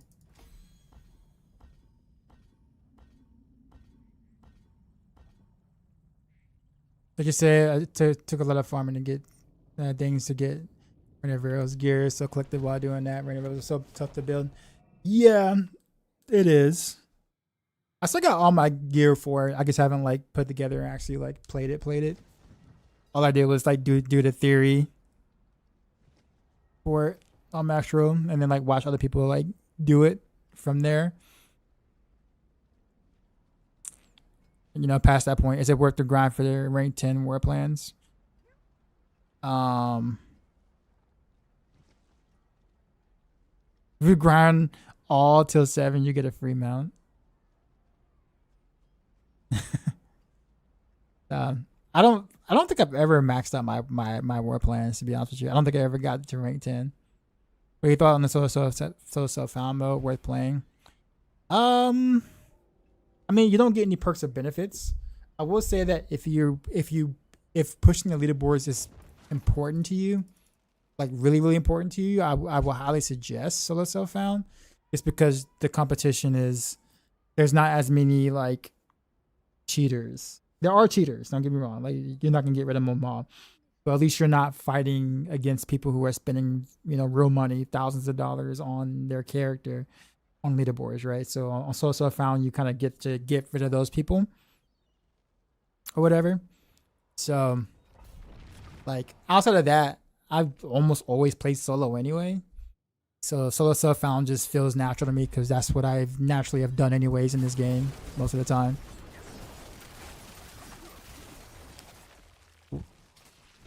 Yo, I'm starting off the rift with Unstoppable Mob, seriously.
I see the Mythic Seal on rogue builds. Why? Because not every rogue build benefits from having a Mythic Seal. Because you gotta think about what a Mythic Seal does for you, right? Like what's the benefit of having a Mythic Seal, right? Primarily is sort of where you can mix and match sets, right?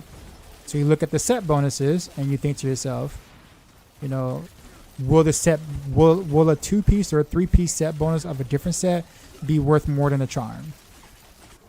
Yeah, and for rogues, most of the time, not all sets, there are some sets that do benefit, but most of the time, it's like a no for rogue.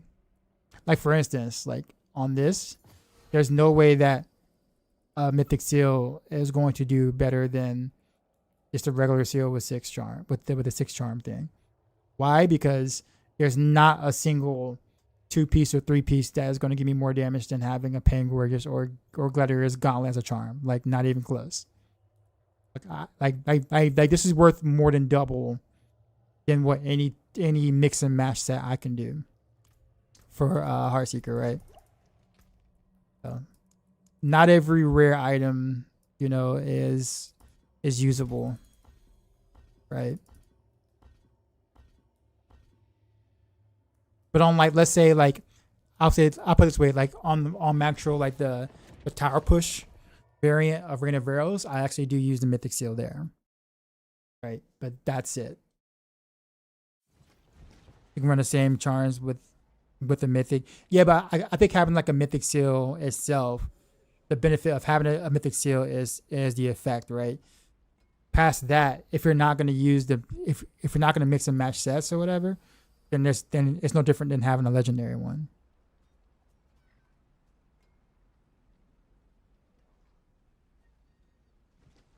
You can also use from another set. Yeah, but is that really beneficial though? Unless maybe unless maybe one of these got like a marksman, GA marksman or something.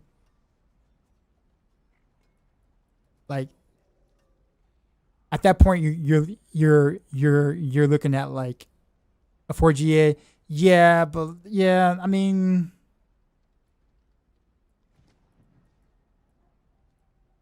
I guess the thing at that point would be how likely is that for 99% of the player base? You know what I mean? You're right. You're absolutely right. But it's like one of those things where you might have a GA marksman, you get 4 ranks instead of your non-GA marksman, which is 3 ranks. You gain on a pretty pimped out character, you're gonna gain 2 to 3% more damage, maybe if that.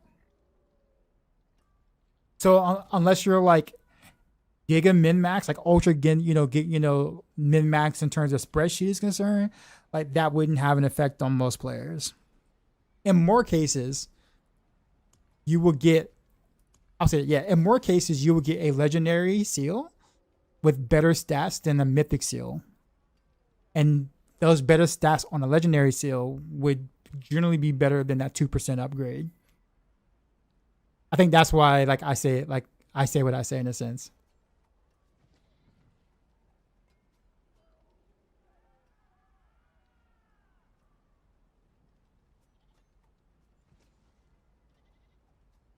You also get a set bonus from the mythic by just wearing 1 piece. So you're saying you're getting 5-piece, 2-piece, and a charm? Is that what you're saying?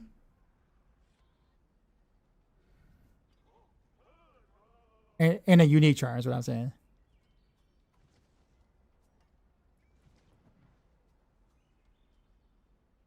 Oh, the bonus for the bonus for running the set. Oh, okay. No. Okay. So yeah. So that's true. That's very true, actually. There is, yeah. You're right. In fact,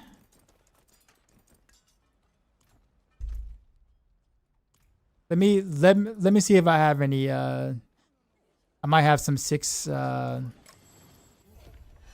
Stuff. I actually really didn't think about it like that part. But usually I'm really unlucky with my rolls on my seals, so I don't know if I even am able to get anything. Let's see. +3 maximum overpower, but armor percent on the first one, so no. Same thing, attack speed. Not what I would want there. Attack speed there. The spellbound though, like if the main one, was I don't know, like damage or crit damage, then I totally would equip this and throw like a spellbound charm, I guess. That is a good point though, and it's probably something that we probably should make more of a mention on Max Row too. So thanks for bringing that up.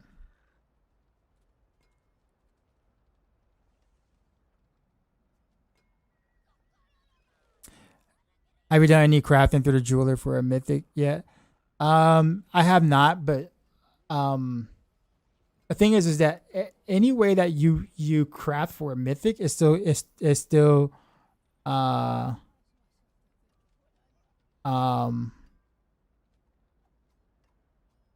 it's still going to be counted as your crafted mythic, right? So it's usually easier. So yeah, you can do it either way. If you have the runes for it, you can just do it through the runes, right?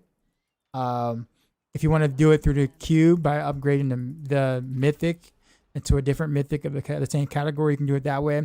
It still counts as your one mythic, which is unfortunate.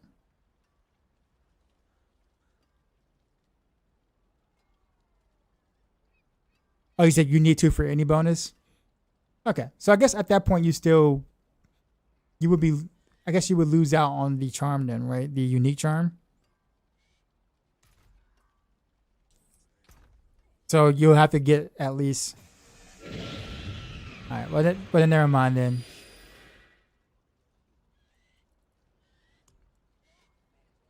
Narrow's Eye, yeah.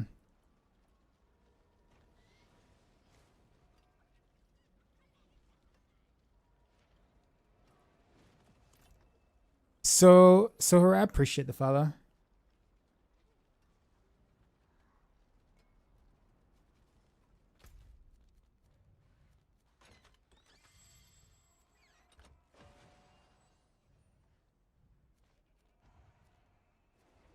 Yeah, I don't know how long this hell tie has been up for.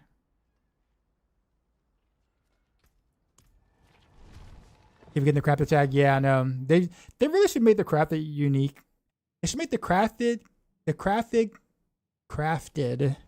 mythic unique, and the iconic mythics have a different color. So like drop mythics should have the purple color, or just a different one since they're technically primal. So like give them a red, make them red, make the drop mythics red, make the iconic mythics keep them as purple, because that's what they were initially, and then make the crafted like a different color. I don't know why they didn't just call it primal. I don't know either, man. I do not know. That is a $1 million question. Does a Paragon board placement still matter? No, not really. Oh, there's only 2 minutes left in this Helltide. Alright, well, and there's no threat either, so yeah, we'll leave.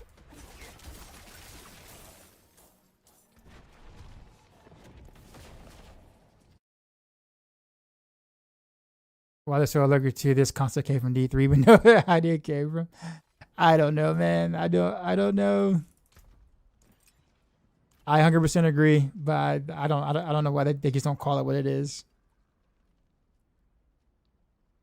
But it's just so funny that like they couldn't take the time to recolor at least the iconic mythics or the crafted mythics to make it obvious. Like that's not even something that takes like, you know, that doesn't take a lot to do.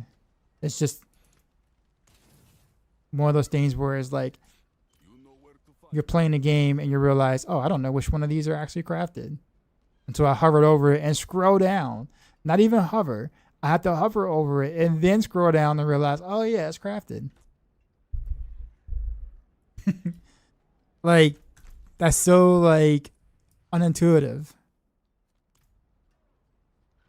that's like super unintuitive. Like no one thought to themselves and said, you know what? I can't look up my gear right here, my character right here, to find out which one's crafted. In case I need to remove the mythic because I can't wear one because I don't know which one's crafted. Or I forgot which one was crafted, so I have to actually hover over the one that is purple and then be like, oh yeah, that one's crafted. And same thing for the stuff in your inventory, unless you make a crafted versus non-crafted stash or something, which no one's gonna do. But I mean, you know what I mean? Like, this is not crafted, right? It's account bound, right? But it's not crafted. You know what is crafted though? That looks exactly like that. My Starless Skies, which I don't have anymore. I thought I had it. Or that one. No, that's not crafted actually. Yeah. Anyways, yeah, I salvaged my Starless Skies that I crafted. It was pretty bad though, so there's no reason to keep it. You get my point, though. Crafted Scoundrels first, yeah. That's like one of the biggest upgrades, especially when you use Ferocious on a two-hander.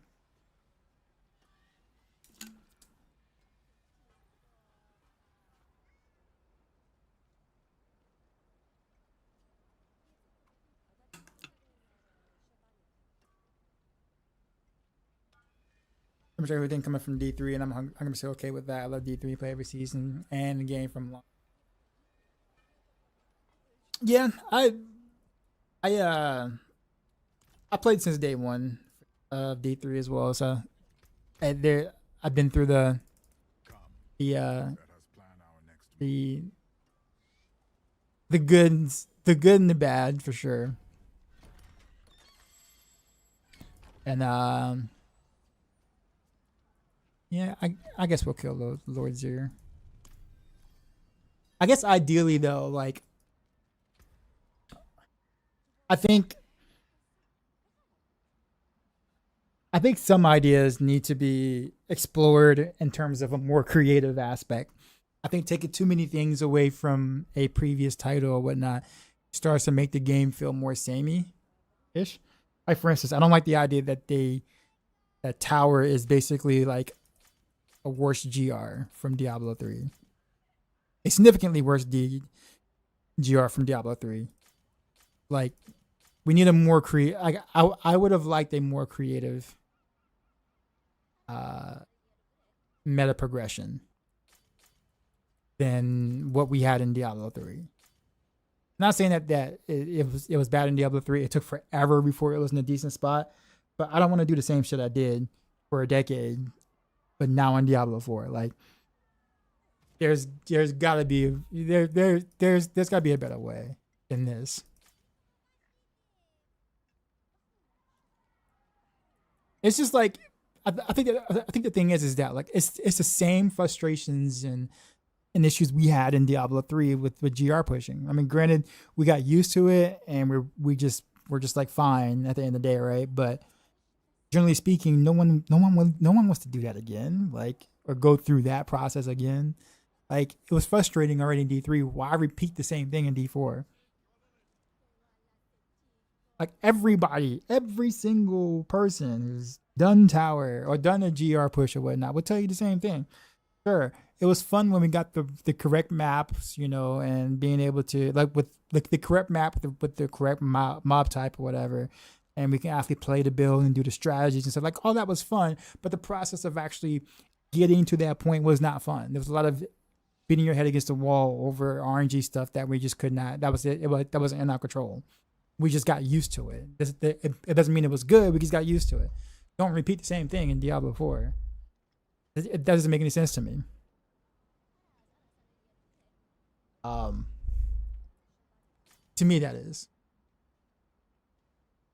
So, like, I don't know, man. I think they could have did a better job being more creative with the meta progression. I still think with 1,000% bias, with 1,000% bias on my part, I still think Infernal Hordes should have been that meta progression, not the Tower or Pit.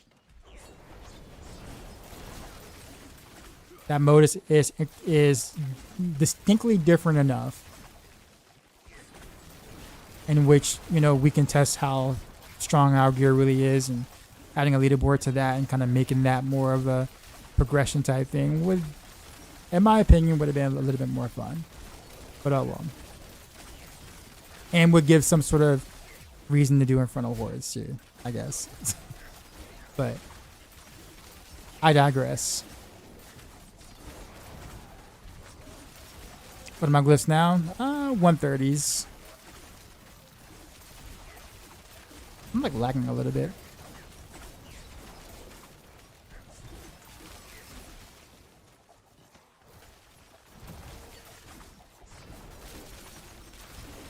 Curse this place. I'm being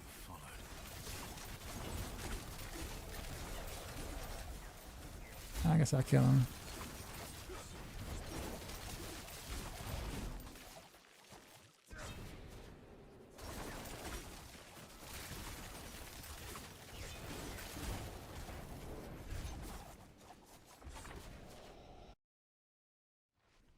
How long did it take that since it's like tier 18?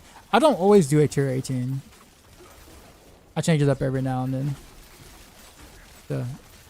Only the last 2 runs have been tier 18. Most of the time it's usually tier 20. How long does it really take? I mean, I just do pip whenever it shows up in my war plans. So it's not that I was doing like back-to-back pits or whatever for it. That will come in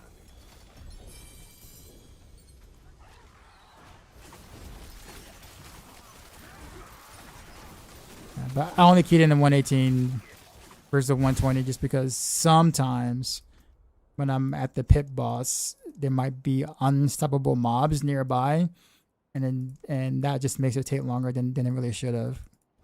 That kind of RNG I can't control.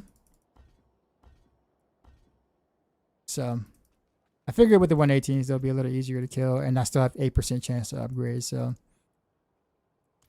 thinking about it from a efficiency standpoint. It's 3 a.m. Do I want to start an escalation? Kinda. Next for the video, gonna get some sleep. All right, man. You have a good one.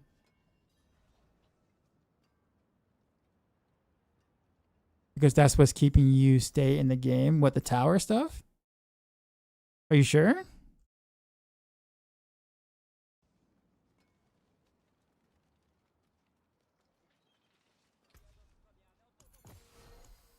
I mean, anything that allows people to play their gear in something that is considered more challenging, people would do. Doesn't matter whether it's good or bad. It's because it's there. You remember how we had like Nightmare Dungeon 100, like tier 100s at launch or whatever? Like, honestly, I prefer that over tower, to be honest with you. By far.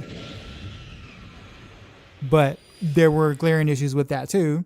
But that's all we had to do. So that's all we had to test our gear that we found, that we farmed for, to show worth the time that we spent. And so we did it.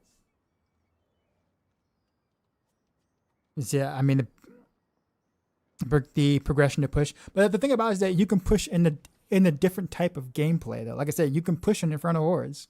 Do you remember season 5 Infernal Hordes by chance? When Infernal Hordes first launched, if you weren't playing 3, there were only 3 builds that practically invalidated Infernal Hordes in season 5. Right? Only 3 builds that like made it like super easy. Outside of those 3 builds, you actually had to try. It was actually kind of hard. And so people would value your build based on how well you can do like T8 Infernal Hordes at the time. Because it was actually hard enough to where like you had to get better gear to really farm that comfortably, or that you do it pretty comfortably because it was still pretty hard. Like Infernal Hordes was a measuring stick that people actually liked back in season 5. More so than Pit. Like season 5, Infernal Hordes was a bigger measuring stick than Pit was. Not saying Pit wasn't a measuring stick at all, but less people really relied on the Pit as a measuring stick versus, can this build do T8 Infernal Hordes? And if the answer is, oh yeah, it can with really good gear, then that's your progression measuring stick. It didn't require a pit for that to happen. It didn't require a tile for that to happen. See what I'm saying? So like there are other ways that they could have done it, and they did do it for a season kind of, and then they just kind of walked away from it for whatever strange reason. Right? Gauntlet was kind of something unique. While it was a huge failure at the end of the day, like it didn't, it didn't materialize to be what they wanted it to be. I at least give them credit for trying to at least, put it out there and like do something different. Right? Like I give them credit for at least making the attempt to try to be creative versus, oh, okay, well, people were okay with GRs in Diablo 3 after 8 years of trying to fix the mode for it to be somewhat enjoyable. Let's go put that in here, but start from scratch again where it's not enjoyable and wait some years before it actually really is. Like it's just kind of just like, you know what I mean? Like I don't know why that was the choice in hindsight.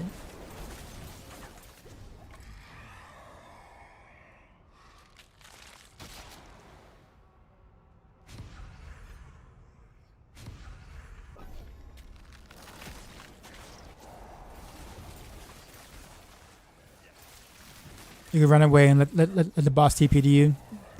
Yeah, but how long does that truly take though? There's been times where I've done that and I'm running away, and apparently there are other unstoppable mobs I didn't kill earlier in like the run that will just follow me or be right there waiting for me when the boss actually TPs for me. Where it's like, oh yeah, you remember me? You remember skipping me like halfway through the rift? Well, here I am. I'm back now, right in your face. When you finally get the pit boss to TP to you, right? That's been my experience. I mean, you're right. You're exactly right. But I swear to you, there's gonna be about 2 or 3 unstoppable elites that literally just like, yeah, we didn't forget about you, sir. We did not forget about you. I'd rather go push Greater in D3 than Tower D4. Oh yeah, absolutely, 100%. I'm the same way. 100% the same way. I feel the exact same way.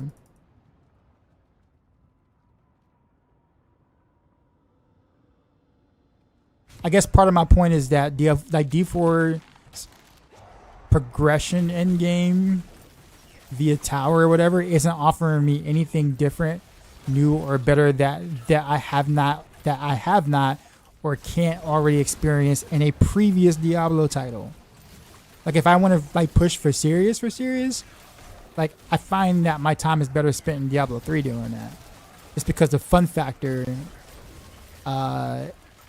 is considerably higher, in my opinion, than it is in Diablo 4. Like if I want that kind of gameplay feeling or that kind of like type of in-game-ish, then I'd rather do it in D3. On like a good season that I enjoy.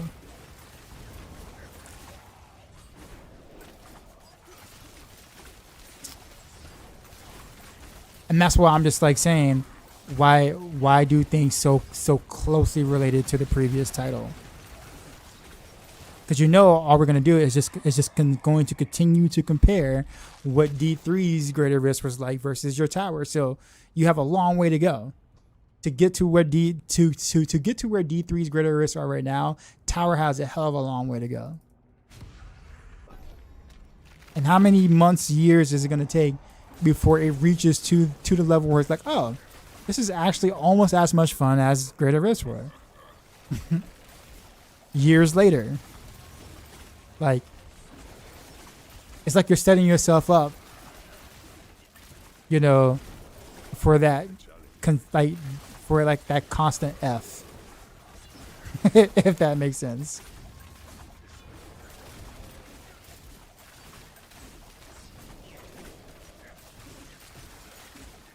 And the fact that it's out of beta too, right? Like the tower is out of beta, yet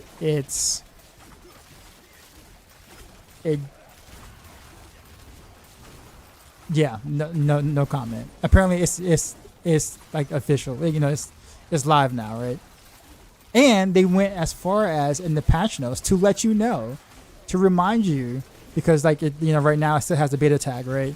then the patch notes they're going to fix it and remind you and let you know that tower is not in beta anymore, because that's a very important detail to make sure that we know, that we as the player base know that, hey, by the way, tower, yeah, not in beta anymore. It's very important detail. We totally want to make sure you knew that. No other changes though. No other like, hey, we said we fixed this bug, but we did not, and we're not gonna tell you that we're not gonna address it. No, none of that. We just want to make sure that the words beta is no longer mentioned when you open up the little pillar thing, right? Despite that there's no changes to tower at all whatsoever from PTR to live, we just want to let you know that it's not beta, but with no changes. Very important, very important thing to spend resources on, to, you know, to make clear, to make totally clear, right? Most of that's kind of tongue in cheek, but you get my point.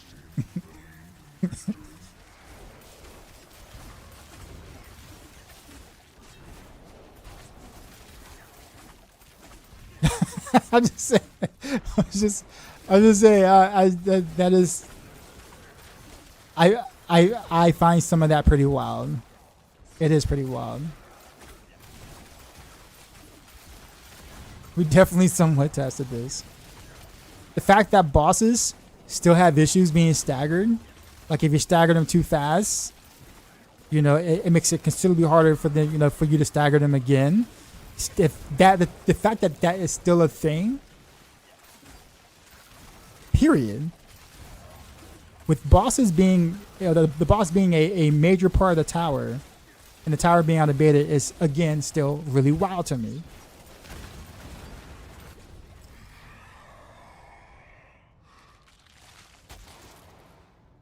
This pilot must be such a big help for freeze bills.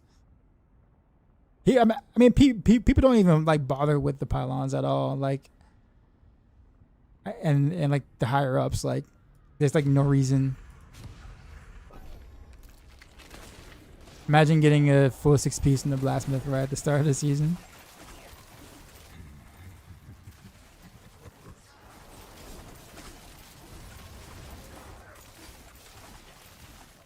I haven't heard a song in a while.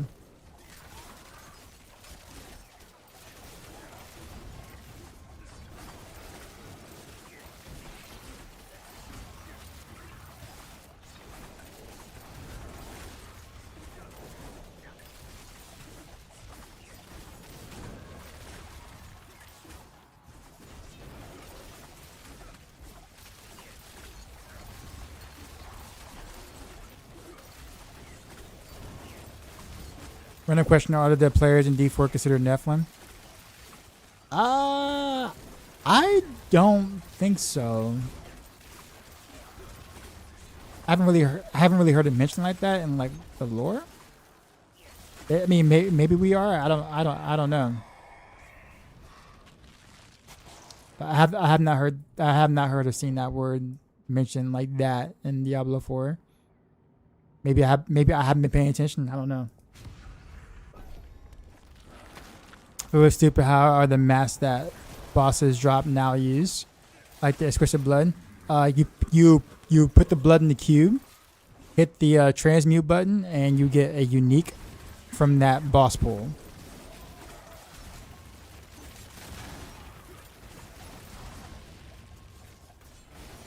Kind of cool, to be honest with you. For like early upgrades or whatever. Like if you really need something real quick and you got some of that, and you don't have that, you know, unique or whatever, that's a okay way to try to get something real quick. The real question, which some of my actual colleagues have been trying to like wonder with the new patch coming up, you wonder if you can actually get like mythic uniques from those boss trophies. Now that we can target farm the mythic uniques from that pull, whatever. So there'll be some of us who will be testing that and see if that actually is a thing. Pretty good for us, yeah.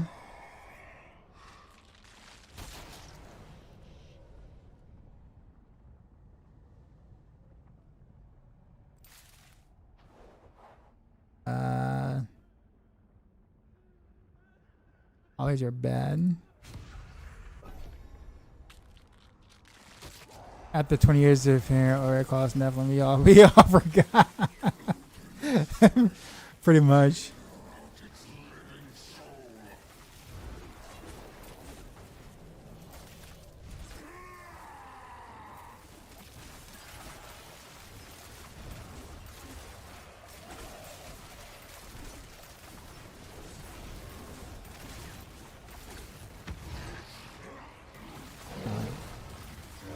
I literally just got pushed right into the whatchamacallit.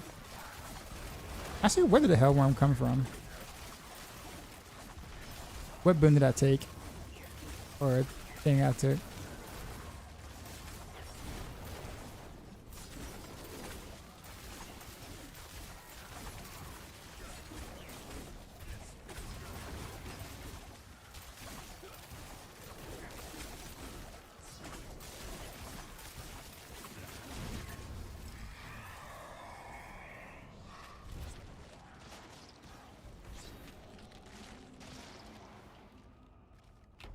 Chaos Wave.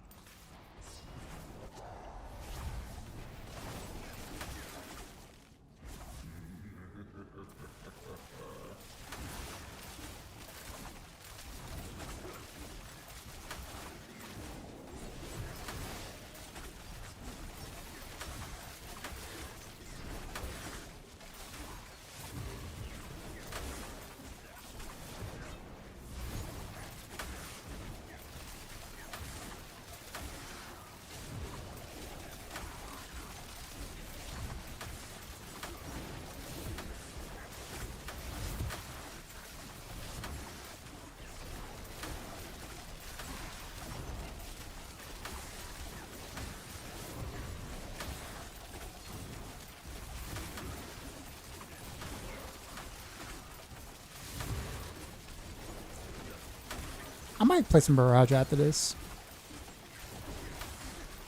Let's see how I feel.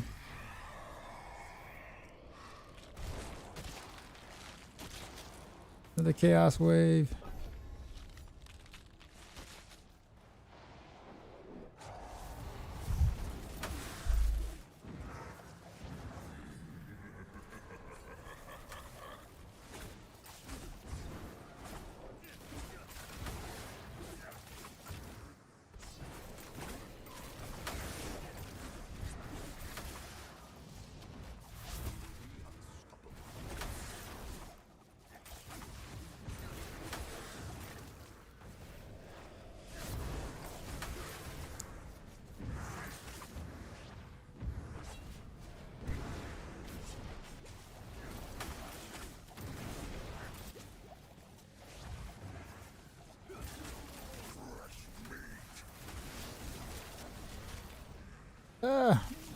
He stunned me.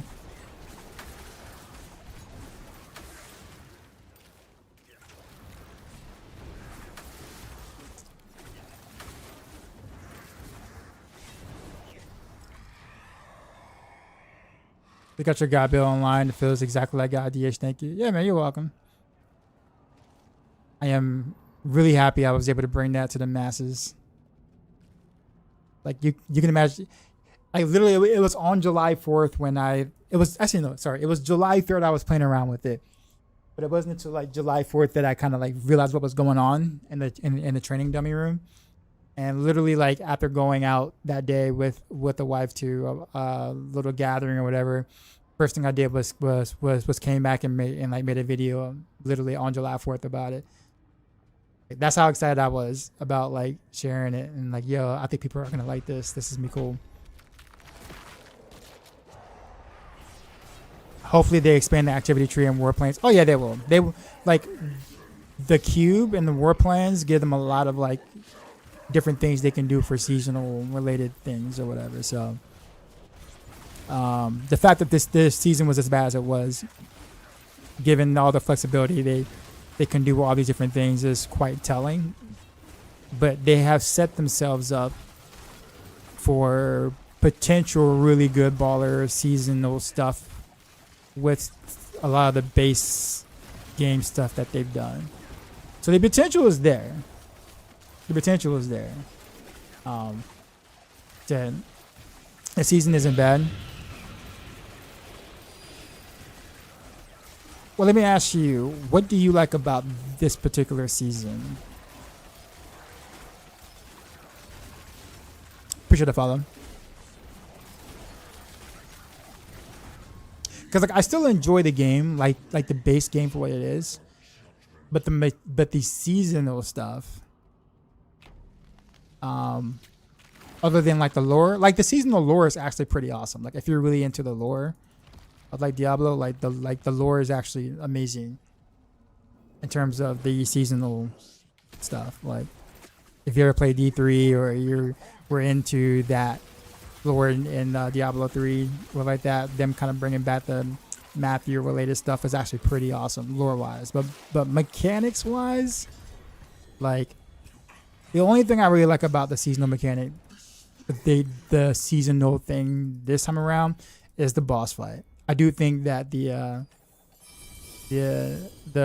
Corrupted Reaper is actually a really cool boss.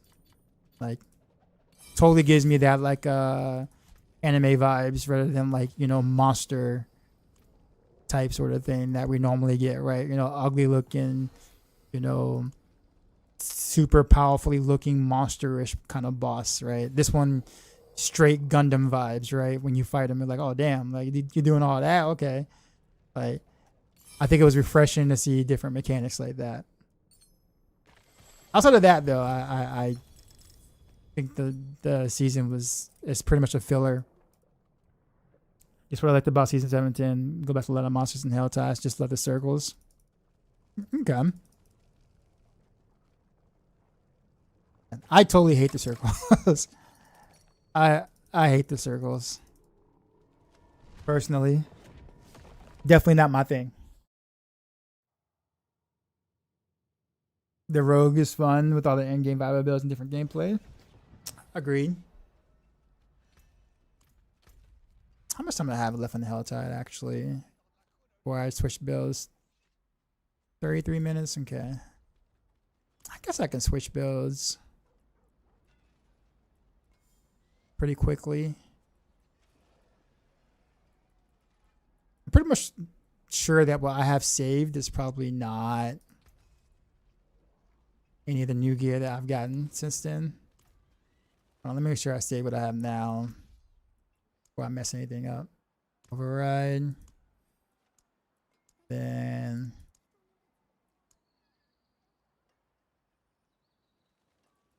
I don't even know what's in this one. It's all kind of the same thing. Let's see what this looks like. Oh god, look at that. Boy, so many things have changed since I played this. Did I really do incapacitated here? I don't know. Alright, so we'll just put that. Most of the stuff I can kind of reuse, so that, Etna's, boots. Probably should wear a different pair of pants, but oh well. This ring needs to change. Although I don't know what I would want to wear with that ring. What do I want to do? Because I have high velocity here. So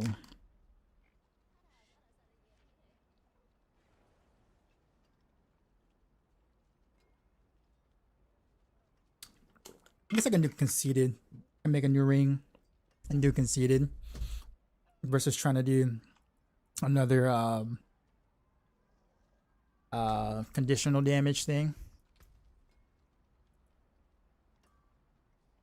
Something like this one where I have Moonrise.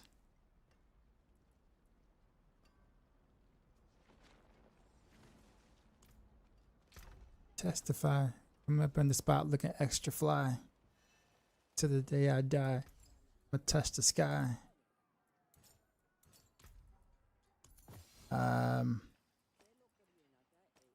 So we'll do. Yeah, I think we'll just make another. Paragon looks like.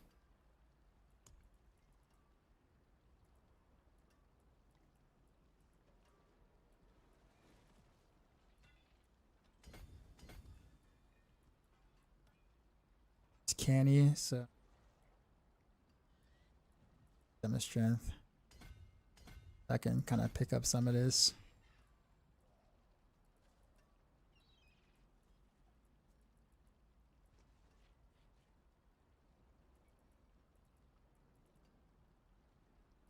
And do more with that.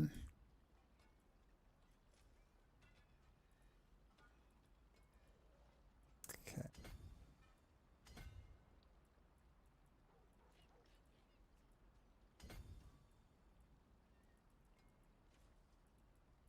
Give me it.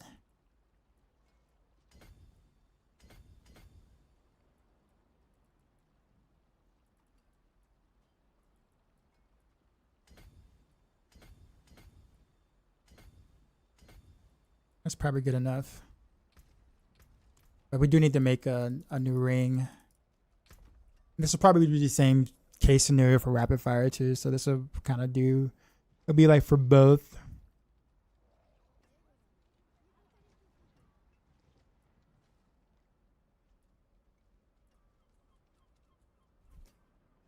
Oh, this is a really good ring. I don't have to do much at all. Well, I mean, decent ring. The crit damage is a kind of mid, but this is good enough.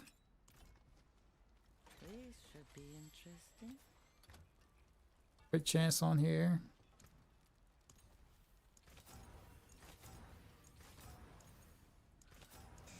Explorer, appreciate the follow. Right, the bug, they could balance, if they balance every class like Rogue's balance would be insane. Yeah, Rogue's interclass balance is like really good right now. There are some outliers. I think Poison Pen Shot and Rain of Arrows are kind of like more the outliers right now. But they're not like ginormous outliers. You look, you're talking about like maybe 10 tiers above the rest of the Rogue builds, but like past those two, like everything else is like roughly within like, you know, 2 tiers, 3 tiers from each other, roughly. And that's actually pretty, that's like insanely good. And then of course you have your bug build that's doing like 150 in 5 minutes, but we don't really count that.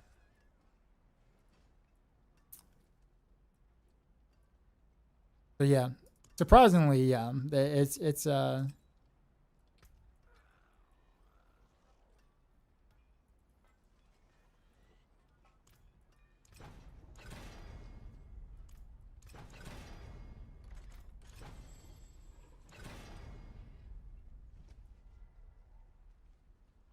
that for a really fun gameplay, all classes must be the same level so everyone can clear the content with the desired class. This season we have Barbara, Rogue, S tier, the other class trying to be. I'll play Warlock, for example. With this character, you can't go very far. But it just depends on what very far means. Like, when you say, I think the thing is like the goal for very far is different, is kind of like different for different people. For Blizzard is usually 10, like T10, which is a low bar if you think about it, but for a lot of casuals that's a high bar, right? Like T11 and T12 are aspirational content, but if you think about it, all classes can do T, right? But far it really depends on, most likely people are talking about pit or tower, but realistically speaking, you know, going from like a pit 130 to pit 140 changes nothing. Like for the character, the gameplay, what you do, what you fight, etc. Right? Nothing is different. So it's like once you reach a certain level in pit, or once a certain level is like achieved in well, yeah, I guess you could say, yeah. So once a certain level is like achieved in pit, nothing else changes. So someone doing a 130 versus someone doing a 150, technically speaking, that person's doing a 150 isn't doing anything different than what a character doing a 130 is doing. Gameplay wise, how it feels to play, what you're fighting against, nothing changes. The only difference is the number is different. It's a 130 instead of 150, but everything else about what's happening in that moment is the exact same. Right? So, however, because it's the only progression type content we have past T12, then that's where we put a lot of our value in terms of what classes can do what, which is understandable. Like that part I do understand. Just do 100 under gear, same as doing 150. I mean, yeah. I mean, technically, yeah, it's the exact same thing. It's the exact same thing.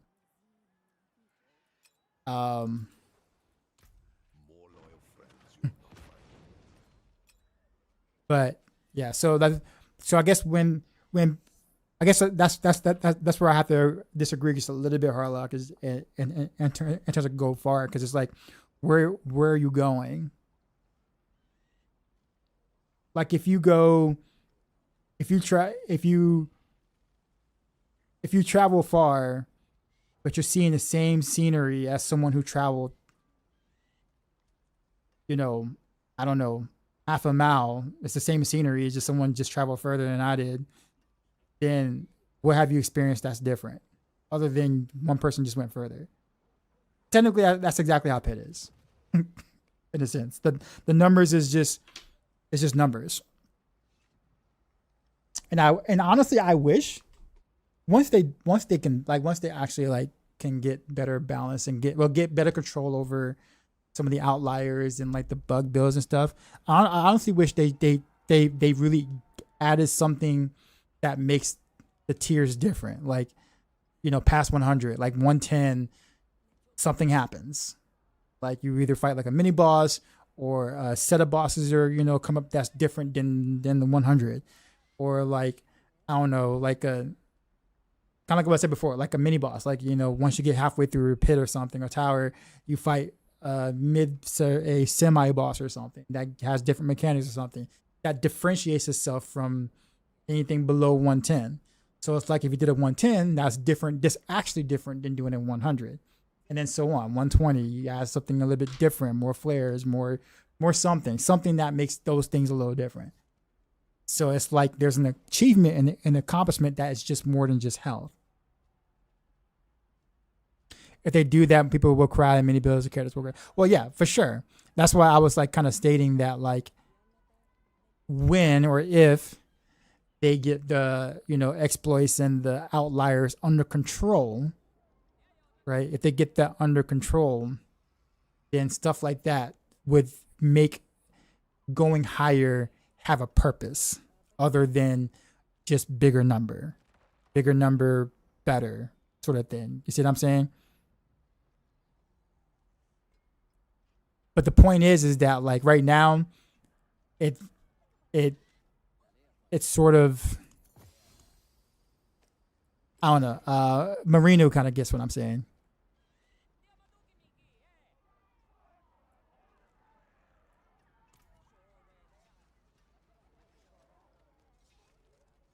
But yeah, that does come with better balance across the board so that people don't whine right about that. But right now, there's just no meaning between 100 and 150. None. Like zero. Like there's zero difference. Like actuality differences. Like there's none. So I guess when I hear that a class can do a 148, but the other class can only do a 137, it's like, what's truly the difference? Other than the number being different, what's actually different about that? Other than, okay, well, that class is stronger. Okay, true, but a class that can destroy a 137 or clear 137 can destroy T12 just as well as a class that did a 148. So things that have meaning, what's really the difference? Other than one class, bigger, higher number per se, if that makes sense. And we need something to differentiate the differences, right? It's like, but we don't have that. It's just number bigger.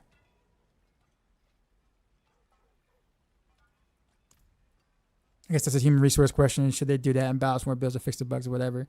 I feel like sometimes we get to a point where there are people. I think I was being sarcastic in one of the social channels one time where I think somebody was so pissed off that Death Trap got put in A tier, and it wasn't S tier like we all thought it was gonna be.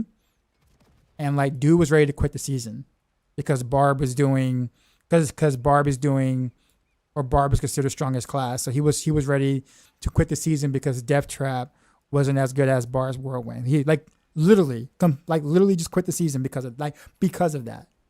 And I mentioned to him, like, and they start kind of the sarcastic way. I'm like, I'm sorry that you are not able to have fun with this season because Barbarian exists. Let's pray for Death Trap buffs, is what I said. Like, I was trying to be like cheeky, but not in the too obvious way. And he was like, he didn't really get the bait. Like, he didn't get what I was doing. He was just like, yeah, we should totally ask for like DT buff. I'm like, yeah, and I said, yeah, because we know that you won't be able to enjoy the season unless DT is as good as Barb. Like, literally, that's how that works. And I'm like, I don't know, man. Like, I'm not saying Barb ain't real strong. I'm not saying that, like, you know, that kind of power isn't nice, but like, quit my season because of it. I don't know. Like, I don't walk outside and look at my neighbor who has a bigger house and a better car and say, man, my life sucks. I just can't enjoy life because that person has better stuff than I do. Like, I mean, that's just what it feels like to me.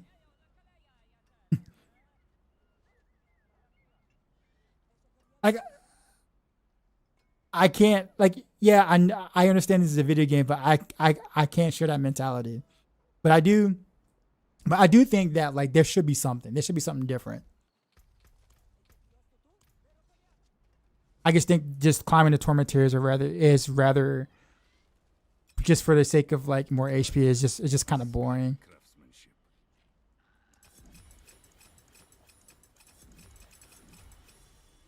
That's what actually happened to people, millionaires, unhappy living among billion. Well, yeah. So like, realistically speaking, I know that exists. I'm just saying that like, that just feels bad. It feels bad to think that, like, to walk around and feel like that. You know what I mean? Like you can for sure enjoy life regardless of, like, somebody's gonna always have a better version of what you got. Like, you're never gonna have the best anythings, right? So it's just Crocolive raided my stream with 7 views. Yo, Crowd Dark with Side, the we raid. just got raided, son. What up, man? You know how we do. Drop my new beat for know these it new is. viewers.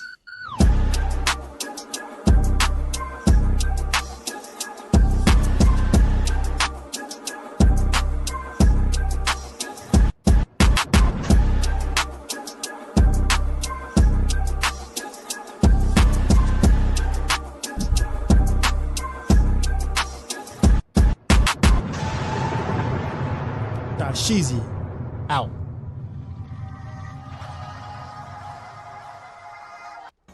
Croc, appreciate the raid, man. What's going on? And a sub 14 months in a row. What a baller. Although first time watching your stream, but I watched some of your builds. I made enroll this season. I'm currently T6 and dancing Nazbil. Cool, man. How you enjoying that? How you enjoying that? Main DT row for 5 seasons back to back. This season I'm enjoying your Heartseeker spin the win build. So much fun. Nice. It is fun. It's a ton of fun. I'm about to do some barrage real quick, just cause. Bro, someone put in my comment on your DT video that it wasn't worth building DT because it's A tier, not S tier. So yeah, stuff like that, man. Stuff like that really, like. And the thing about it is that DT is still good. Like, it's still good. It's just I think everyone overhyped the crap out of it because we all, like, I think a lot of us thought that, I'm gonna say all, but I think a lot of us thought that DT was gonna be like top 1, top 2 or something like that, along with Reign of Arrows. So we thought, and it just ended up not being as good as Reign of Arrows, right? In terms of like power, pound to pound. Like, I mean, it's still faster speed farmer, and but for pushing, it's not what we thought it would be, but it's still not terrible. But you would swear that, like, half their family has died when people started dropping DT to A tier, right? Now, granted, I will say this though, like, you know, you can kind of take into context what it takes to build a good DT build. That it may or may not be worth it for some people because of how difficult it is to gear that relative to some of the other sets. But to say that but if you already have it, these are people who already built DT, right? Already have it already, and then didn't even know that it dropped to A tier, and then decided to drop the build, right? It's like, but you didn't even know that people were dropping it to A tier, and you were fine until you found out that Dice are putting it in A tier, and now all of a sudden it's like, oh yeah, I totally can't play this anymore. But I guarantee you, with no changes, if all the sites decided to just come together and like troll people and be like, you know what, let's just all get together, you know, Mastro, Mobalytics, Icy Veins, D4 Bills, whatever, Infinity, what, you know, those, what, like Infinity Bills, whatever, and we can just all collab and put DT at the top of everything, literally top of everything, just put it at the very top of whatever. I guarantee you everybody will be building it again with zero changes. It's like, oh yeah, I'm playing that now. I totally see why this is S tier without literally a single change. We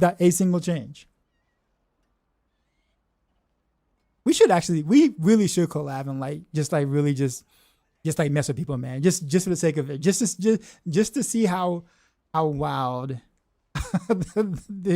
the swings would be, and we just all collaborate, just all together. Like, yeah, let's just collaborate and just like mess with people and just kind of see how people really truly react about builds, right? Am I playing Heartseeker now? I have been. I'm about to play Barrage for a minute though. I haven't played Barrage in like a while, so we're gonna do that for a little bit. I'm not gonna transfigure this, so we'll just leave it as it is. All right, so why do I have this here?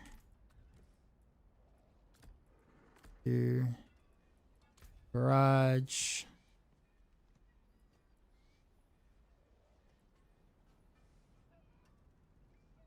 Barb gets perfectly balanced. Sork had to get nerfed.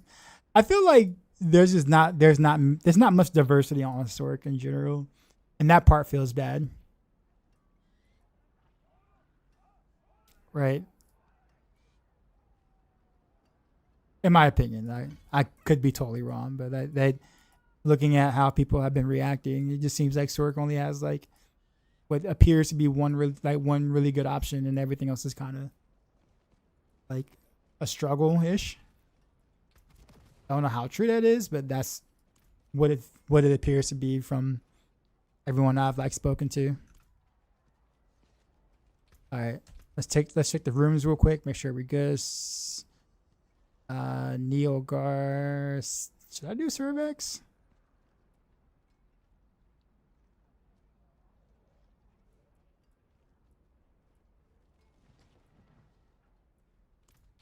Let's go to training dummy real quick just to make sure I got my stuff. Firewall build, so curse build. Yeah, that too. Yeah. If people don't really know what A2 really means, it's not solely what pit it can clear, but how easy the build is put together. Yeah, I think the metrics, I think we also are pretty vague about our metrics too. So I will kind of, say that part of it is on us too as well. But yeah, it's a whole like overall metric, kind of thing. It's definitely not just pit, right?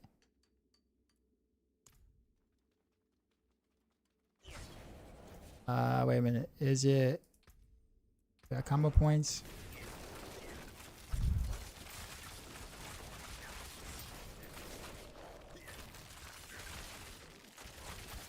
Yeah, why am I not regenerating energy here? Oh, that's why. I have a whole thing missing. Where'd it go? Did it like put it in the? Okay, what am I missing? It's a Boba Lenta for Boba, Melora, Beru. I think. Yeah, because that. Oh, no, no, no. Well, it's Beru, but. Hmm.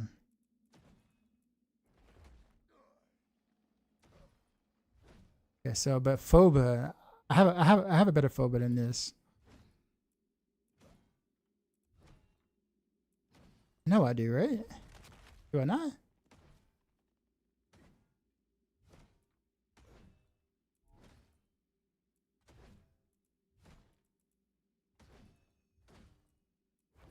Pretty sure I thought I had a better Phoba than that. Like, cause we got that Phoba, right? I wonder if it put it some. Oh, here we go.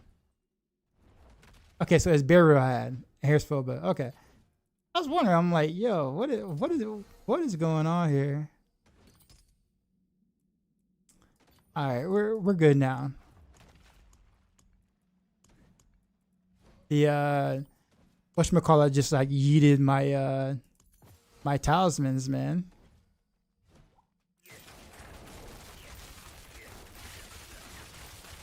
There we go.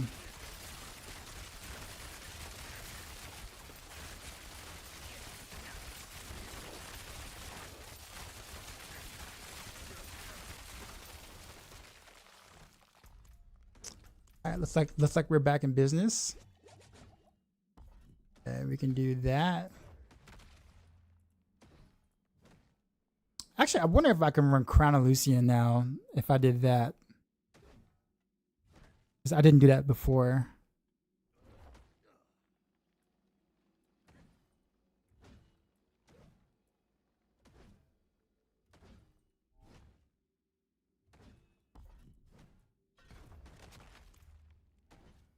Alright.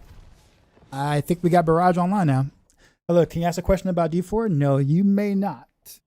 You may not ask a streamer that is streaming to everywhere in the world that is playing a game that you're interested in. You are not allowed to ask a question, that person a question about the game that you are watching. Trying to be polite. Nah, man, what's up? What you got? You got a commercial for it? Your stash looks amazing. My stash, once I organize it, I keep it pretty good, but after that, it's just kind of messing around. So missing a lot of aspects. Key did some knives, but I made good work. Got a full set of blurred steel set, but now points into imbue Mr. Core skills. Had a cow nameless now. Are you using the blur set with cow? No, say with dancing knives. Really? I don't think I've ever heard of that. Honestly, are you using it because that's all? That's kind of all you got right now, or?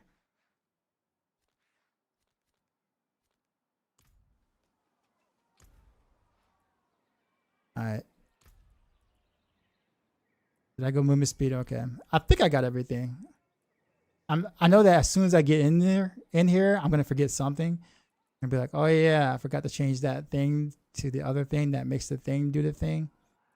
Therefore, I did not do the thing.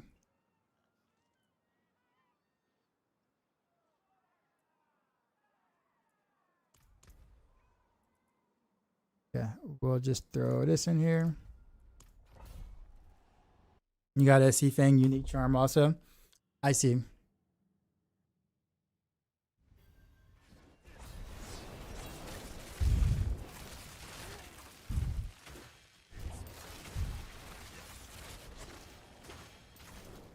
Hey, where's my movement speed? What did I say?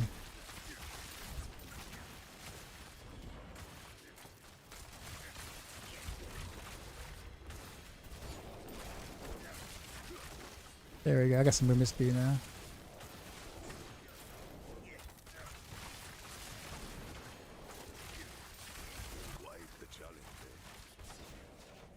Actually, what's my unique charm? I didn't even check that.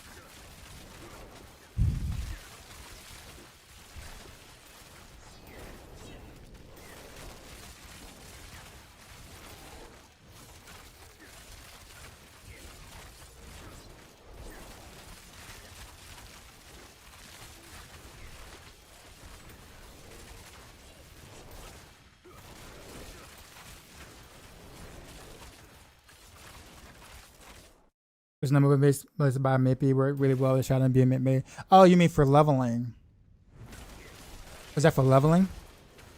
Yeah, because you only use Shadow and Beam for like the early stages. If so, then yeah, that makes sense. Totally makes sense.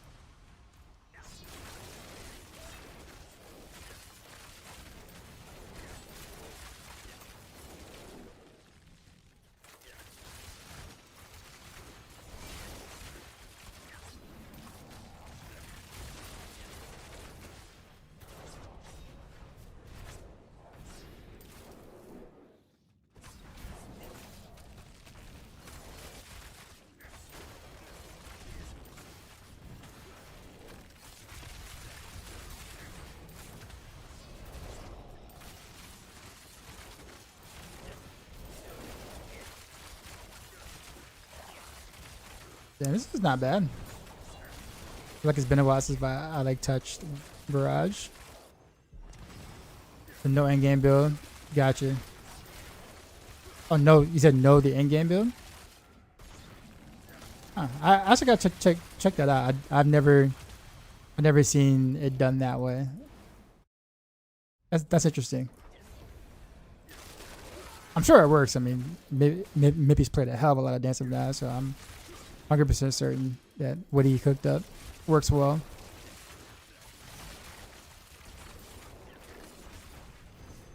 Not gonna lie, I kind of miss working with him a little bit because he used to work with me on Max Roll.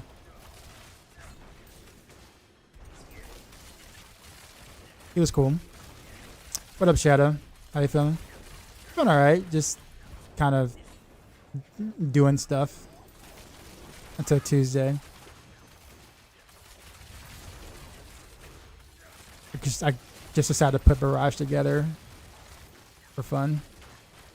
I don't know, put together, but like, you know, just, you know, doing the thing.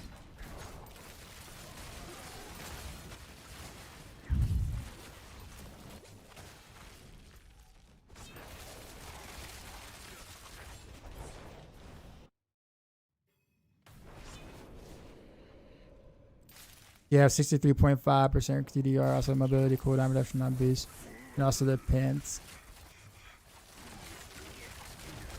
For mobility cooldown reduction, notes, I'm still at 3.31 Shadow Step. Am I missing a source of reducing the cooldown further? You might be. I forgot to drop talismans. I got to sell talismans stuff. It's hard to know exactly what you're looking. I don't know what the magic number is. Like the actual magic number. I think it's more than 63.5%, if I'm not mistaken. I don't know what the actual number is. Most of the builds I played don't really require the perma shadow step stuff.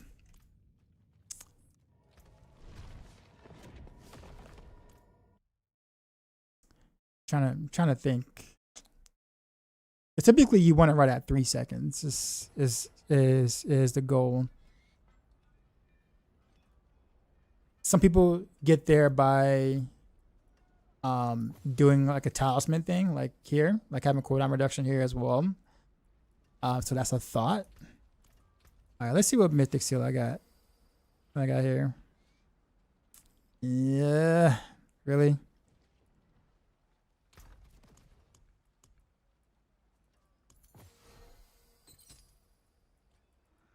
What is that worth? Yeah, the sale value is 147 million. How much stuff did you get for salvaging this?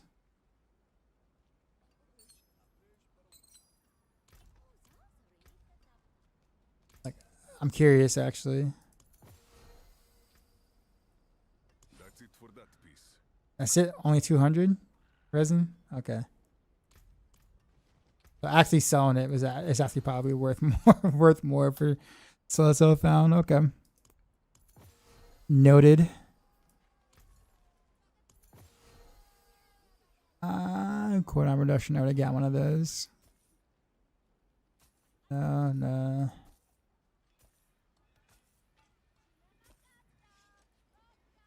Okay, so combination dagger is here.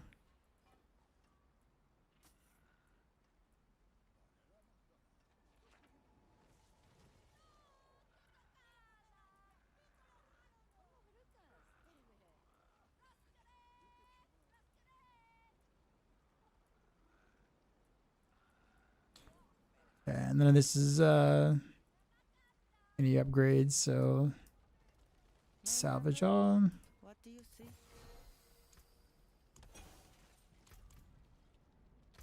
That actually felt pretty good though.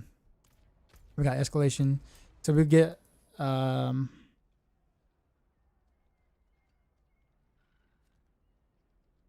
kinda wanna do a world boss though. So I haven't done one of those in a while. Guess do I wait then?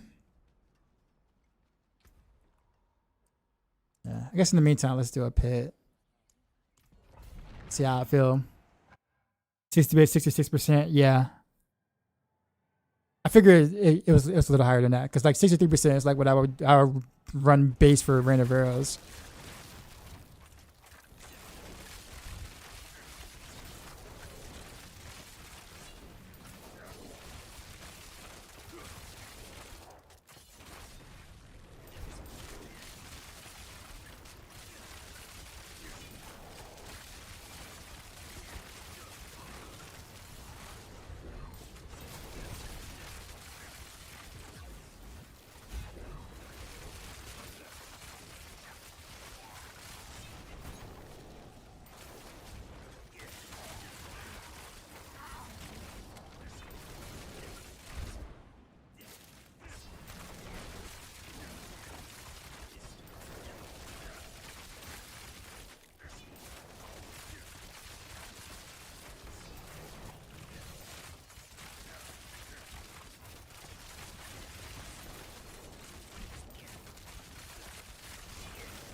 Am I even going the right way? No, I'm going backwards. Blue filter. Yeah, so it's easier to just take it from a guide. So like if you was to go to like exclamation mark build and take the filter from there, from like the planner, all the letters wouldn't fit on there.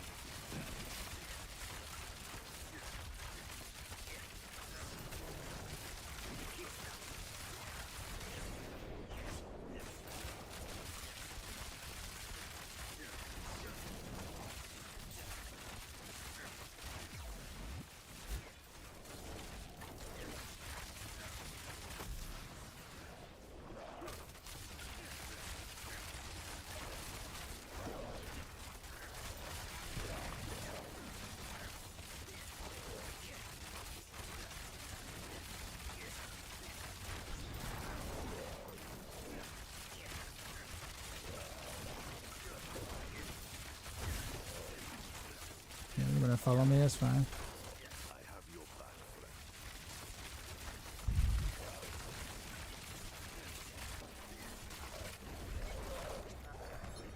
You want to change from this to Vista.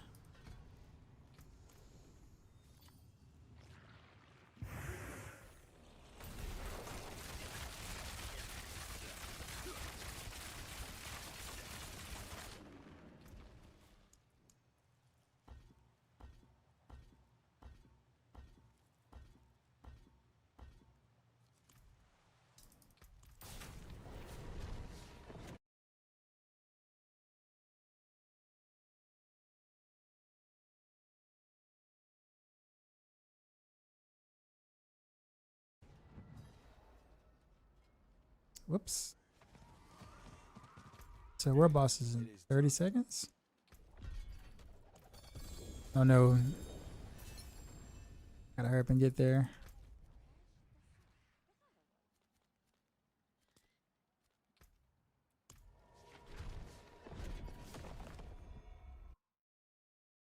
The stuff that like lucky hit stuff doesn't work on world bosses, still does it. So like I'm gonna run out of energy like a ton.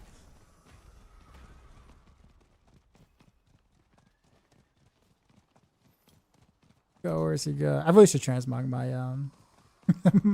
my mount. I'm always running with like the basic mount every time.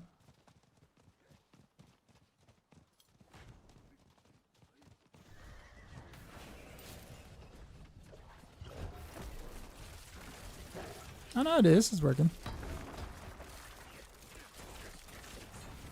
Gotta get some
feel like I never get like push to follow.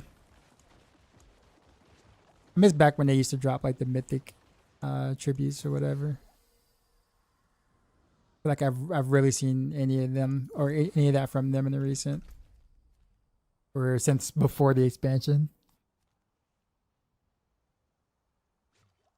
Alright, so what we got next? Nightmare Dungeons.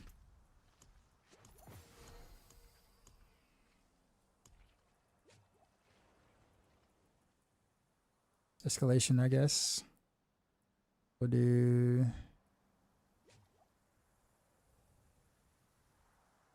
So I feel like, okay.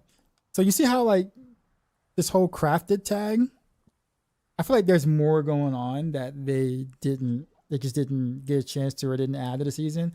Because why do we have like things like the crafted tag on like sigils and stuff? Like, why is that a thing? Like what makes a difference between it being crafted and not crafted? Like why is it a tag on like sigils?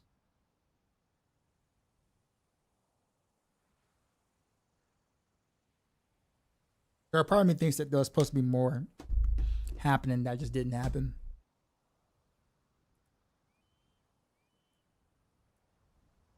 And it's not just sigils either, it's like other things too. I just happen to notice on like sigils or whatever. I'm pretty sure it's probably the same thing with like with tributes and stuff too.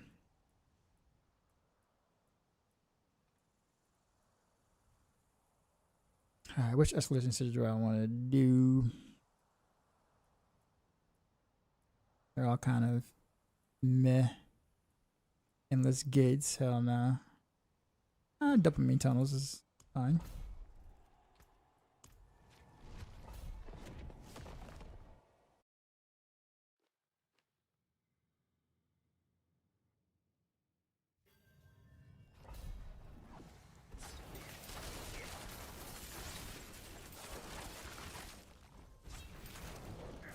Pretentious parents, what's up, man? How have you been? Bless you. Good old lovely stream. All right.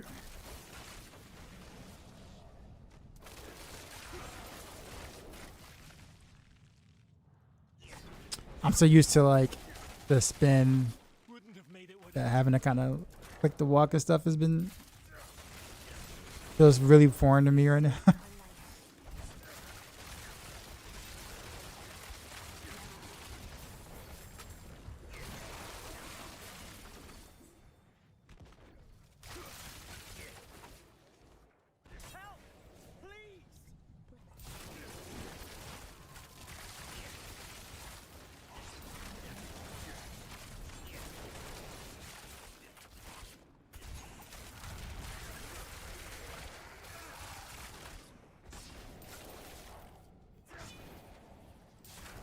Enjoying summer break. No papers. Nice.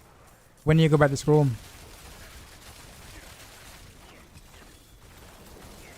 I know it's like different in the West Coast, right? Pretty sure.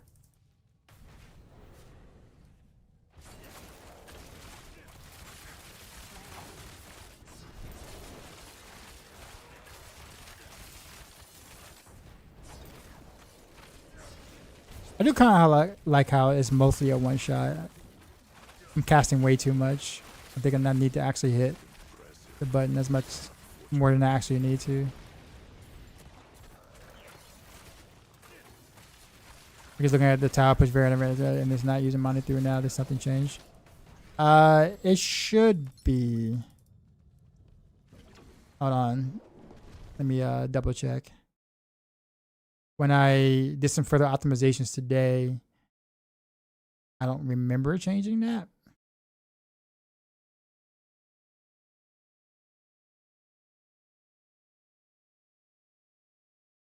Arrow push. Weird.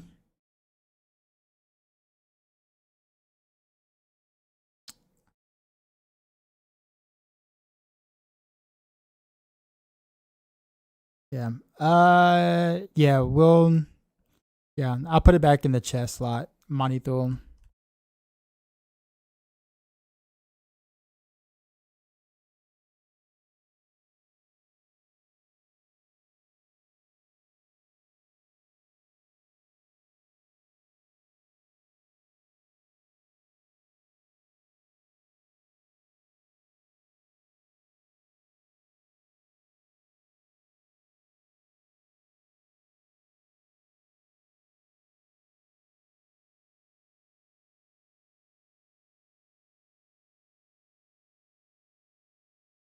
All right. All right. It's fixed. It's fixed now. Sorry about that.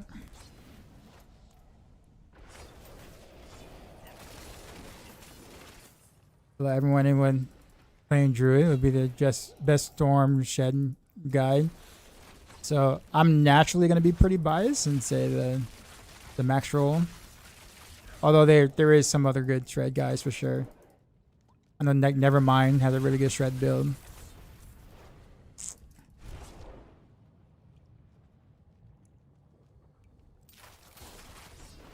After we're getting Gladius Tronth to build well and maybe Diamond Mine on Tuesday. Yeah. So all of those things aren't necessarily required to push, but I also had to make sure that if I'm gonna do a push variant, that I have to have like the best of the best stuff in there, right? That's reasonably to obtain. Like I'm not, saying you need to transfiguration, some like cooldown reduction or something like that. But everything that's there is like obtainable through just kind of just regular playing for the most part. The Diamond Mine Seal will be probably the harder one to get with the cooldown on it.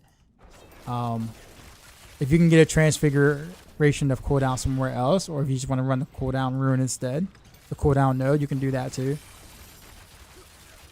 But I had to be careful because, again, it is the meta build at the moment, and I had to make sure that I pull as much damage as I possibly could out of that.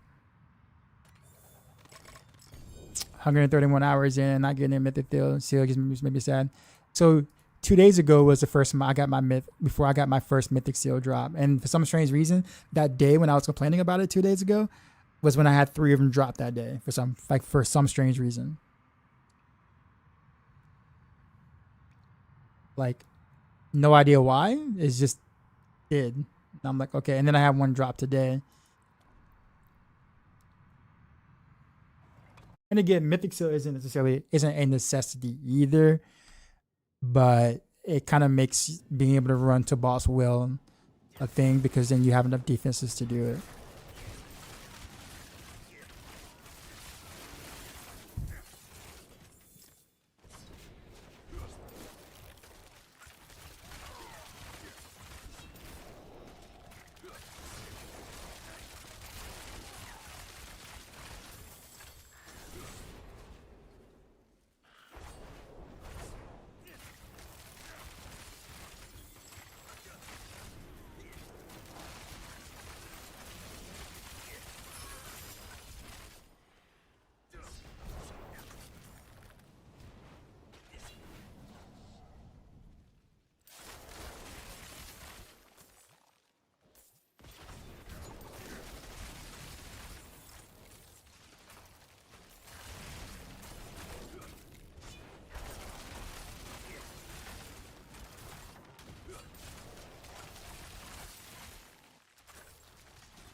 4 stags, 6 does, 10 quill rats, 3 rabbits, and are on the trail of what could be 3 large bears.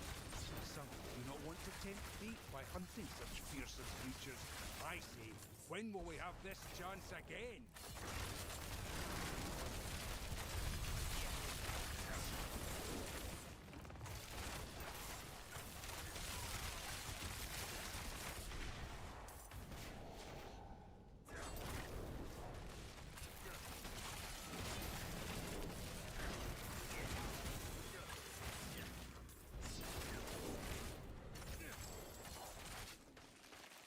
We're doing horrors with a talisman chest.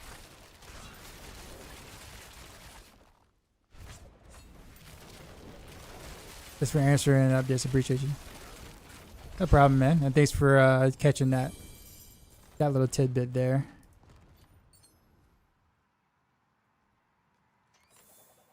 It's funny because it's like oftentimes, you know, I'll look through or we'll look through a guide and comb through and be like, okay, yeah, this, you know, everything looks good in the changes. We're good. Time to send. And then someone's like, hey, Darkside, there's a whole weapon missing on the end game variant. I'm like, what?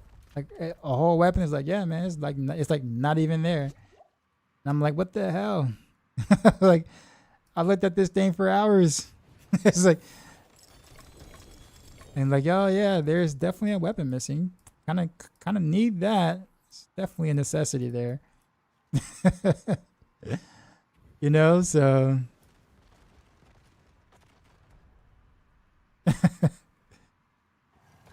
looking for the seal is the first problem. All the gear is weighted. Yeah. I hope whatever's here puts up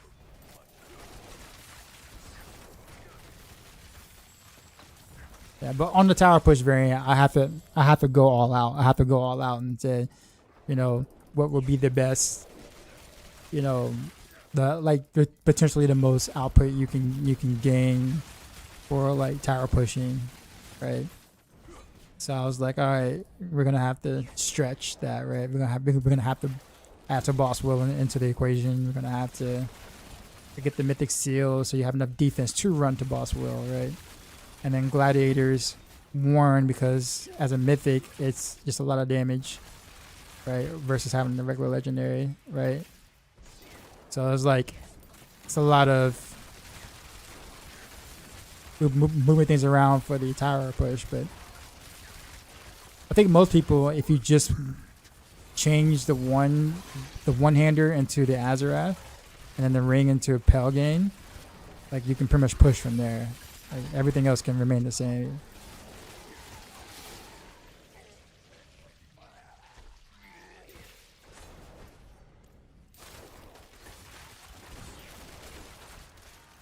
But like entry level pushing, of course. It's sort of a ratio threw me off for a second.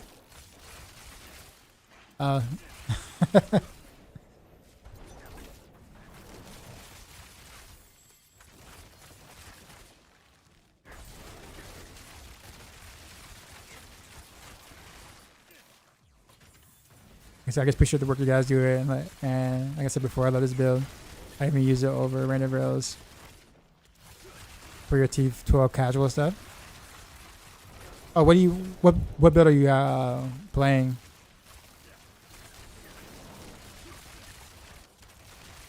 You said you use this build over Random Rails. What build is this build?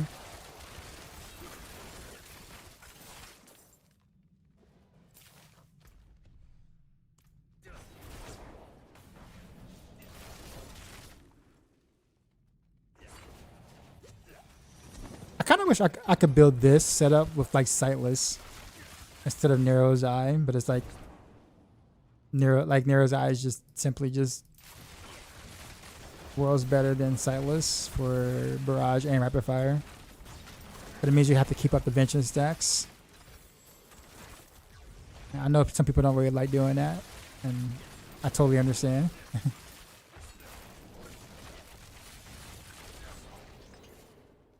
But like Silas is in the past was considerably less damage, but there was also some like issues with the clone as well. So I don't know if some of those issues were like stealth fixed, And if it was, then maybe I can go back to Sightless for Barrage. But I have to like go and like test it though.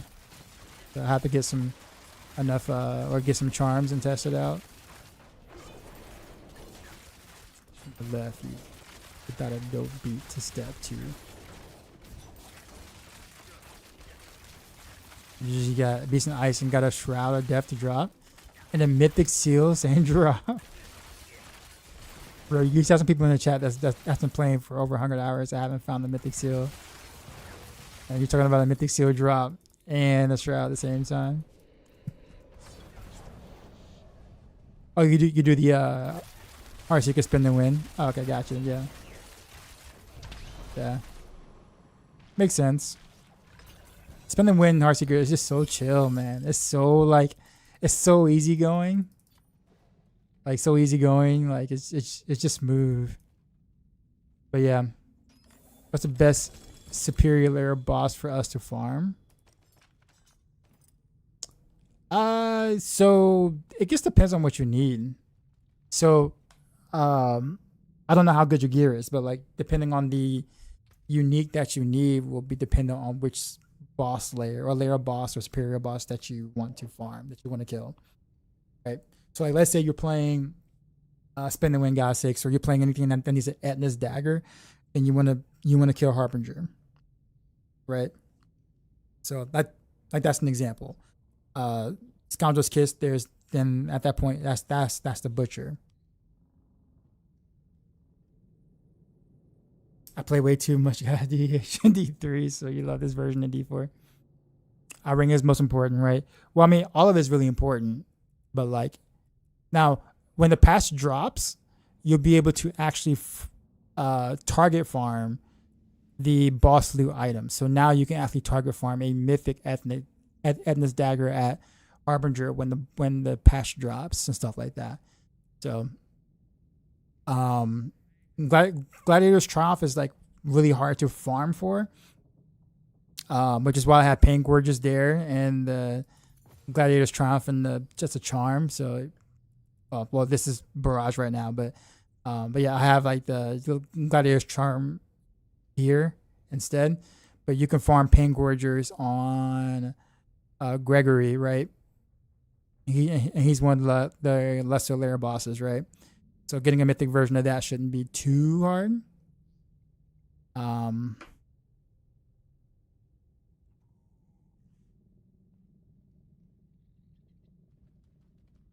But yeah. I wouldn't lie to you, bro, though. Real funny, because you're on your barb at the moment.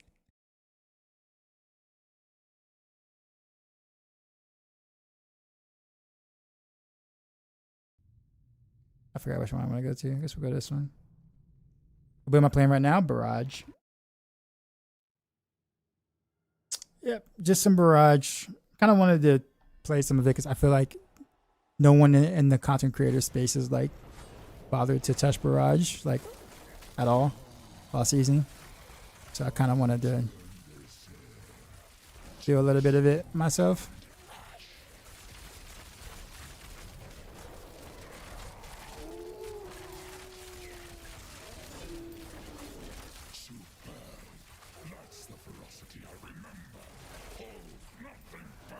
Wait, why does he have negative health?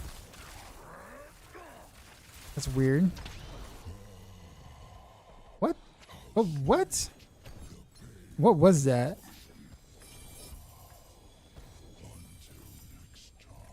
Okay. It's like his health bar was like building, and then all of a sudden it was just like a pop, and that was it. I'm ready to see the outside again. Okay.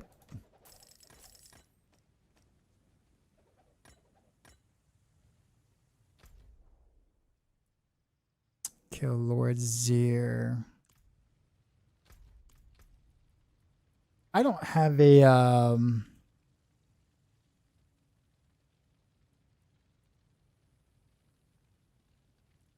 don't have a bossing variant of this yet. Or let me phrase that. I do, like, I have a bossing variant in the guide, but I don't have a bossing variant in terms of the items yet for this particular setup. I haven't really made a bossing variant. with the rust bitten dagger and like the proper amulet. Well, okay, so I actually have the proper amulet for the bossing. I don't have the dagger though. I probably should make one because I'm gonna do it for Renovaros, not Renovaros. Well, Renovaros too, Renovaros and Rapid Fire as well. So I probably should just go ahead and make one.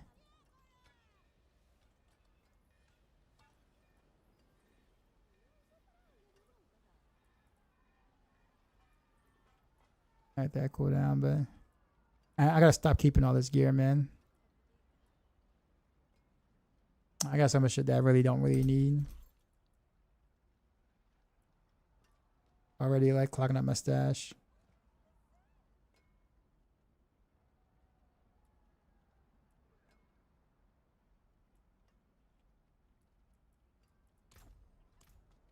Alright, so let's take a look at my like any rust bitten daggers I got that I might have saved. Okay, so there's this one. And that's it. that's this is legitimately it. That's it. It's like there's this one, this only one right here. That's it. All right, well we got one, so like I have any other ones hidden anywhere.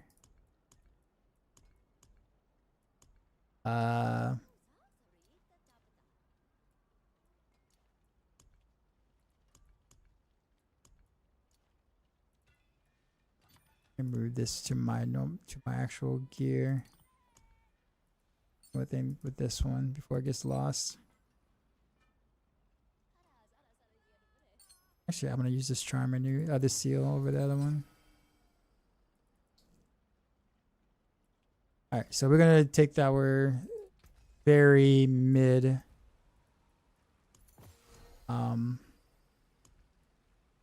rust bitten dagger. May you find your way back. Good chance on it. I'm as strong as Renovaros over Death Trap. In terms of power is concerned, there's a pretty big difference between Renovaros and Death Trap. Like Renovaros will hit quite a bit harder than Death Trap, or would do more DPS for sure. I have one more on my stash. I did. Swinging away. I had another rust bitten somewhere.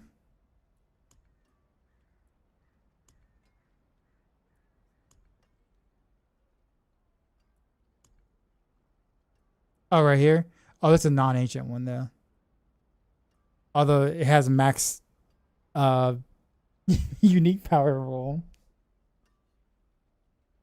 I actually don't even know why I held on to that one. Good look though, but yeah, I'm not using that one. I'm not gonna use that one, but yeah. Good eye.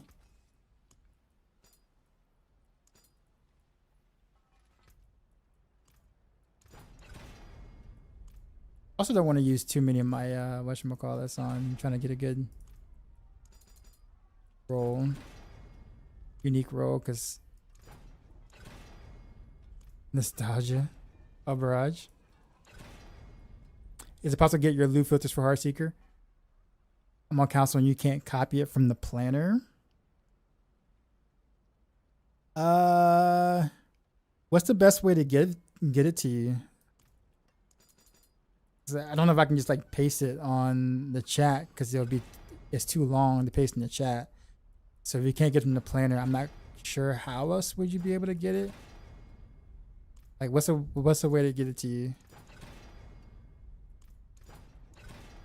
Should I put it in like the description or something, or?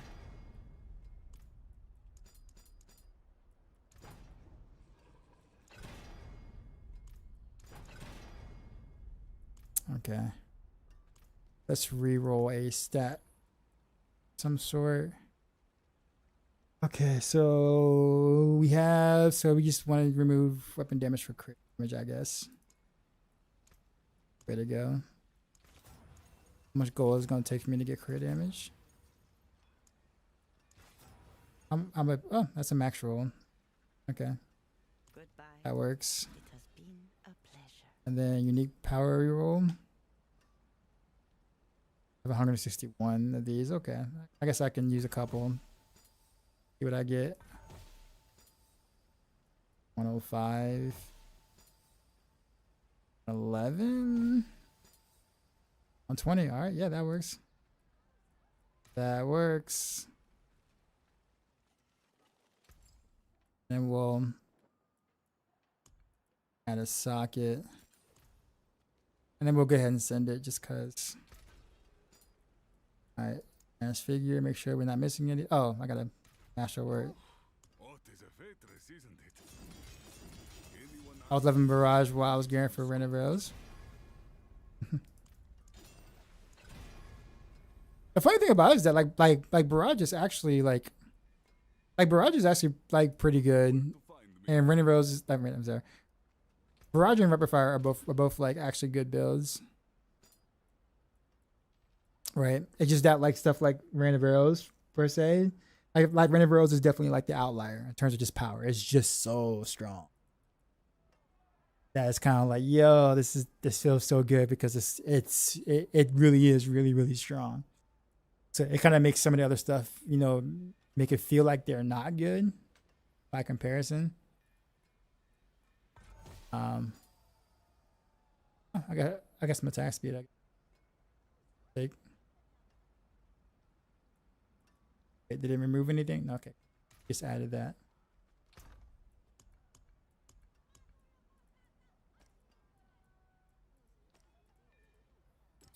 So for bossing, all we're gonna do is swap this, that, and this, that. Then yep, now we go. I actually have not fought a T12 boss on Barrage yet, so we'll see how I feel about it. Deleting T12 Mephisto in like 10 seconds with Renovails. So yeah. It's funny because I was waiting for so long to play Renovails and we couldn't play before because, you know, Beast Fall Boost was bugged, so we couldn't do it. And now that it's out, right?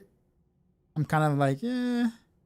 I think maybe because I'm enjoying the spin and win so much that like I don't know. Like I don't dislike it, but I'm thinking maybe I played so much of it. Like I played Renovails when no one else was. Like I played Renovails and Heartseeker every single season that they've been introduced. So season 4 was the introduction to Heartseeker, and then season 5 was also Heartseeker. Season 6, I think I did. Yeah, I did Renovails in season 6, and I was one of the first to put like a video guide out on that. And I played Renovails and Heartseeker every single season all the way up until last season, which we just couldn't do it, right? So I don't know. I've been waiting for so long to do it, and now I'm just kind of like, well, I'll get to it eventually. I have the gear. I have an okay setup for it right now, right? Not ideal, but an okay setup for it. All right, let's see how this feels. The bossing variant of Barrage on T12 bossing. A boss. Overdrive was going on.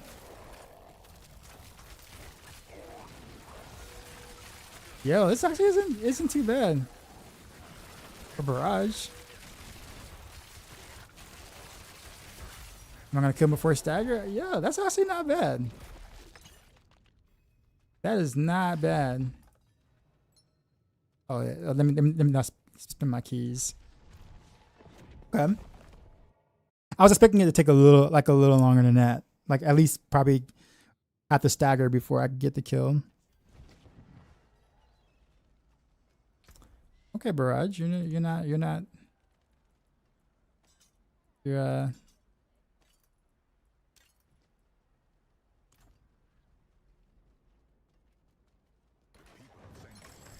looking a little better than I thought. Not Renovails better by any means, but better in terms of like, there's no single target has always been kind of rough for a Barrage, so it's like, that's not bad at all, considering one mythic.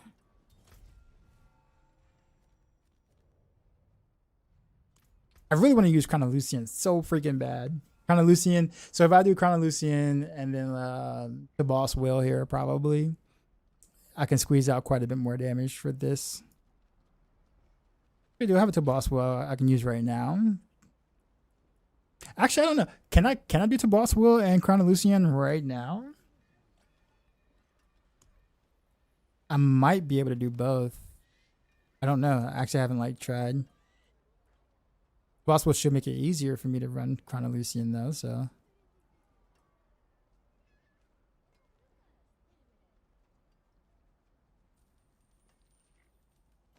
This one's not bad. Yeah, let's go ahead and give it a shot, I guess.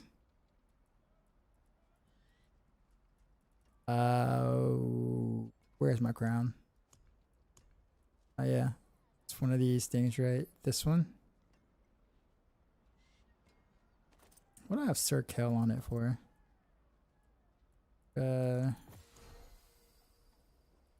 Vex. How many Vex rooms do I have? I drop more than one. There we go. Producer Vex. That there. We'll have to kind of make to boss will. Wait, did I already have one? Or whatever? Oh, this one, but has other stuff. Yeah. So like 1% better than this one. I might as well do it. I mean, this one has at least decent stats I can work with. So, yeah, this should work. It'll be a little squishier, but it's okay. We can make it work. How is Heartseeker to level and play? Like, is it good to do and then build into a spin and win version? Asking, or I may start next season. So. To be honest with you, it's kind of hard to, like, Dance of Knives is so good for leveling. It's just kind of hard to just not just do that. Heartseeker leveling is what I did. It works. Don't get me wrong. It does, and like it feels good early because you can get the attack speed of an end game setup early on by using combo points and stuff like that. But it's hard to tell anyone to do that over. Like Dance of Knives, just because Dance of Knives is just so flowy. Now chances are there might be I'm gonna do something really, really weird and awkward. Like I'm probably gonna like level again on Heartseeker just for the hell of it. And I'm thinking, can I apply the same mechanic just without the 5-piece setup? By doing a mix of Dance of Knives and Heartseeker, like just being able to do the mechanic of Heartseeker, even without getting the extra arrows. Because I wonder if I was to go like Shadow Imbuement, right, and just have the Dance of Knives apply to Shadow Imbuement, and use Heartseeker to like kind of blow up the packs or whatever. Because Heartseeker is really good on single target, like really, really freaking good single target. And then that also sustains the energy I need to be able to Dance of Knives the entire time, which is one of the bigger problems on Dance, right? Because like if you think about it, Dance of Knives early, it's hard to sustain your energy because, well, it's really early game. But if you're casting your Heartseeker in between and you take the energy node, then you'll be able to get energy back weaving in Heartseeker. So you should have less issues with your energy and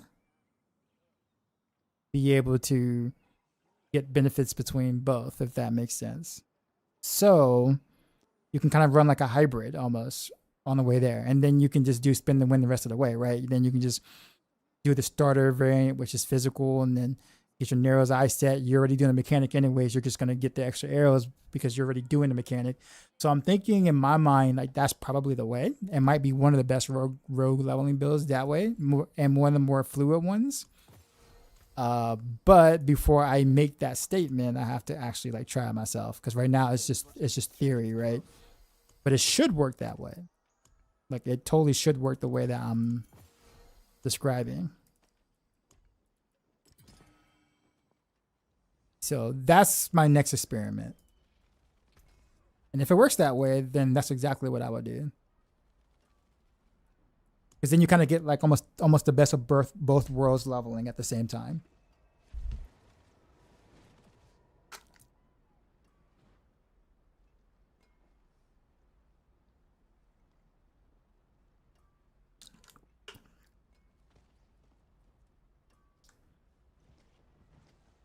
Okay, so let's throw this on real quick. We need to enchant. What brings you to the end? I'm gonna keep it at 19%. I don't want to waste mass on this, to be honest. And we're gonna just do, I don't know, anything. All resist. Okay, that works. Mainlander, what brings you? And we'll just He's a scary craftsman. send it. I always say hard secret in between knives, like a man. Oh no, that's what you should do. That's exactly what you should do. Like on like boss, on like single target stuff, because you want to force as many arrows as you possibly can. So that's 100% what you should do. Okay, I am not going to transfigure this because I might need to change that one stat out to something else later. So.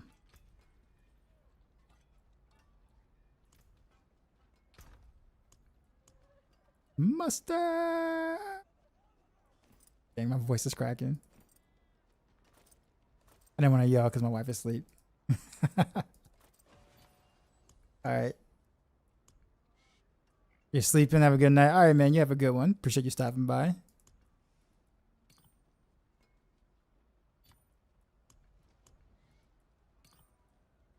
Okay. So this should work. Good. I'm not sure if it will, but it should work.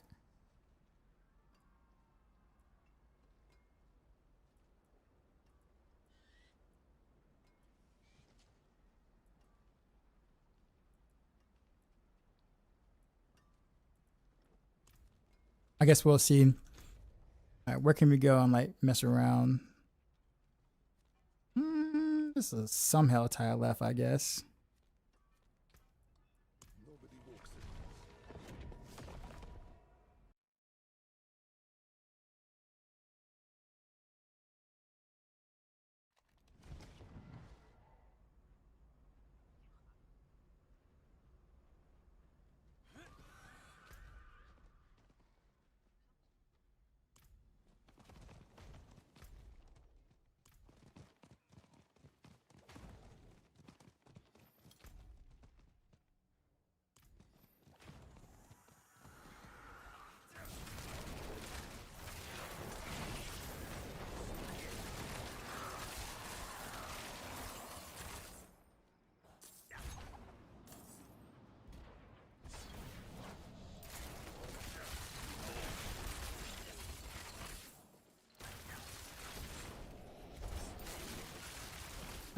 It's looking like it's doing the thing.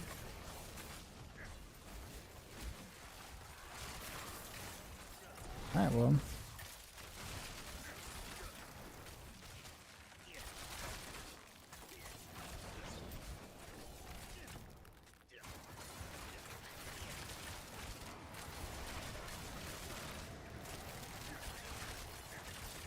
Although I do need to hit, I do need hit things to hit though. Everything's down in one hit now, so it's like I'm overshooting. I gotta be careful.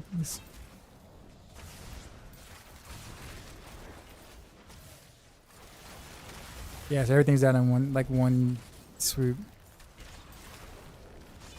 And I spend so much energy now. The Crown of Lucian.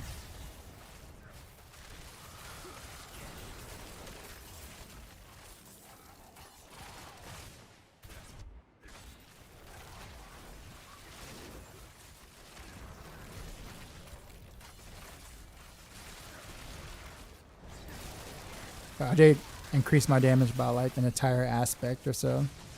Like a 60% aspect.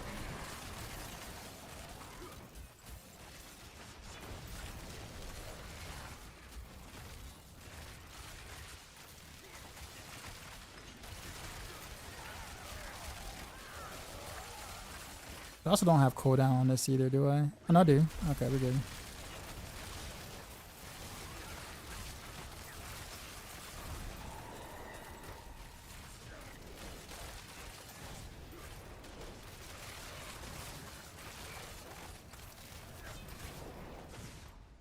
Nah, but this was good. Oh, almost died.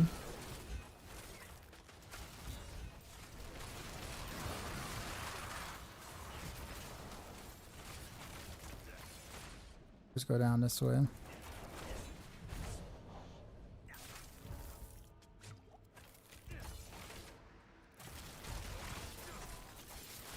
Yeah, why are almost all rogue builds cold imbue?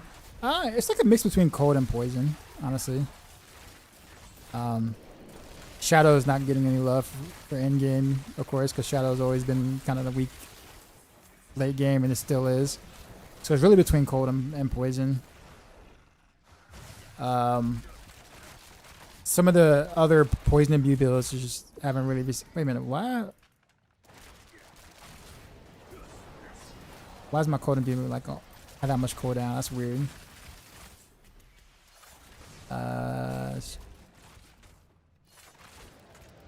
Actually, what happened to my cold imbue? Why is my duration so low? What happened?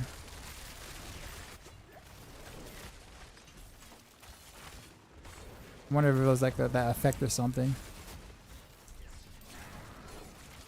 Weird. Okay, yeah. So yeah, but yeah, right now the two strongest builds would be Cold Rain of Arrows and Poison Pinshot at the moment. But yeah, there's Poison Pinshot, Poison Barrage, Poison Twisting Blades. What's another poison? Poison Dance of Knives is popular.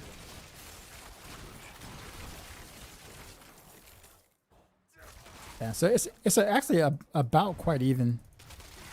Most of my setups though are cold. What is this? Because Nero's Eyes set for like marksman stuff just kind of sucks for marksman builds. So most of my setup stuff is cold by default. It's the strongest barrage has ever been. Honestly, probably, yeah.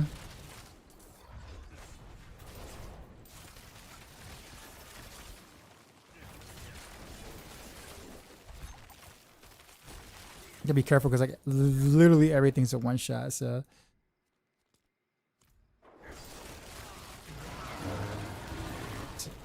gotta not cast too often.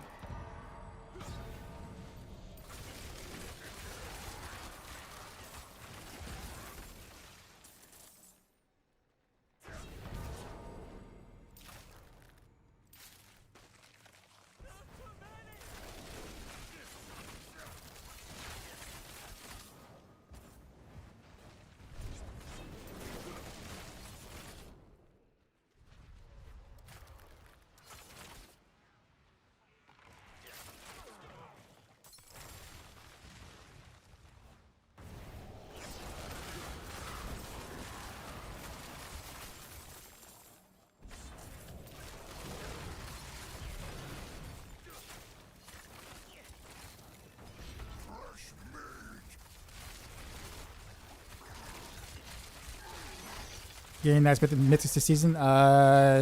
Nope. I crafted one mediocre one, and that's all I got.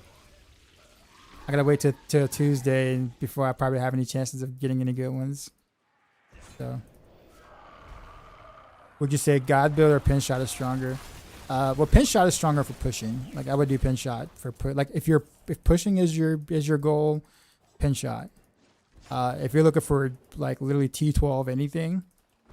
T12 anything vibe farming or whatever like that, I would probably suggest God 6. But pinch shot is good for that too. I just think that anything spin and win is just gonna feel better. For like T12 stuff.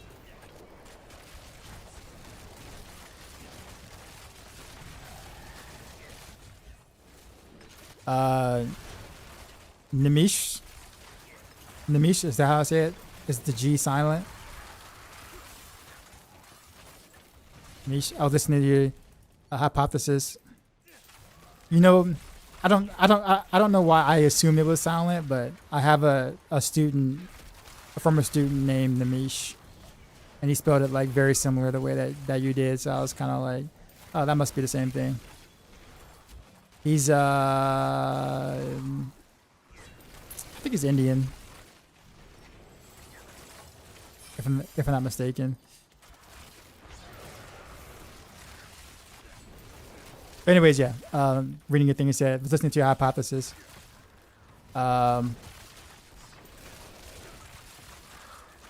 with Dancing Knives while leveling, and I'm on low level rogue. I picked up Seeker over Blade Shifting, and can at least confirm in the beginning it feels a hell of a lot better.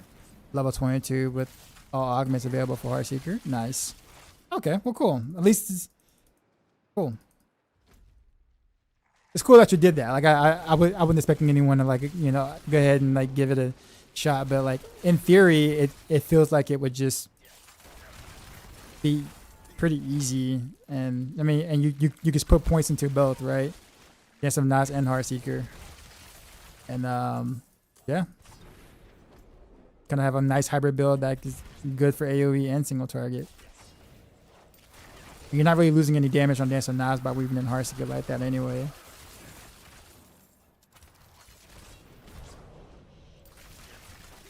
Can you still push as a god build anyway? Oh yeah, you can. You can. Like nothing is stopping you from doing so. Because people tend to, so it's just that poison pin shot will push several tiers higher. That's all. Like a god build will. A really well geared god build would be able to do like pit wise like mid 130s on the pit. Tower, you're looking about maybe 131, 132 on the tower roughly. So not really like a high level pusher, but it's still respectable, I guess you could say, which is kind of where a lot of the other road builds too are.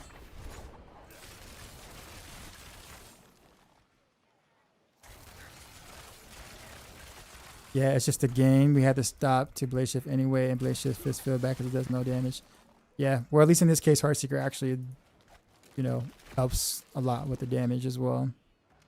Oh, cool. I'm glad to know that I'm glad to hear my theory actually kind of play out already before I even do any testing.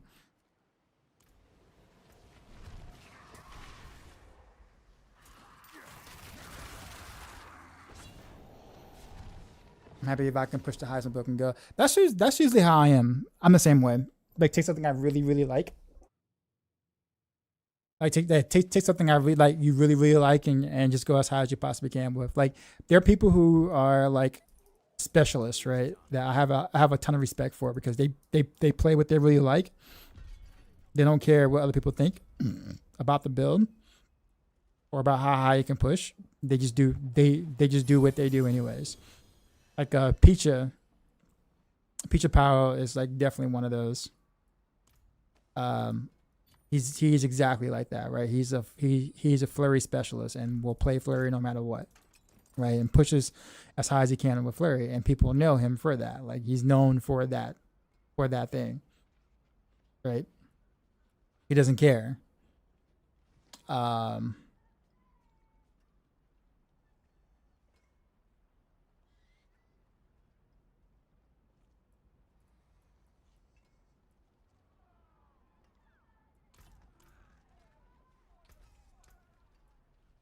Taken apart, melted down. And so I will say that I'm probably not as loyal to a one specific builder or whatnot, but I will say that when it comes to bow rogue builds is something I'm like loyal to no matter what is meta. Like when the game first came out, like I didn't really do much of melee anything. I did flurry because I was actually responsible for the flurry and max roll guide, but most of the time it was just bow rogue stuff. So when everyone's playing Twisting Blades, I was playing Pin Shot or Rapid Fire. Even though Twisting Blades was like the meta at the time, right? It was so good. Despite it, I still played Pin Shot.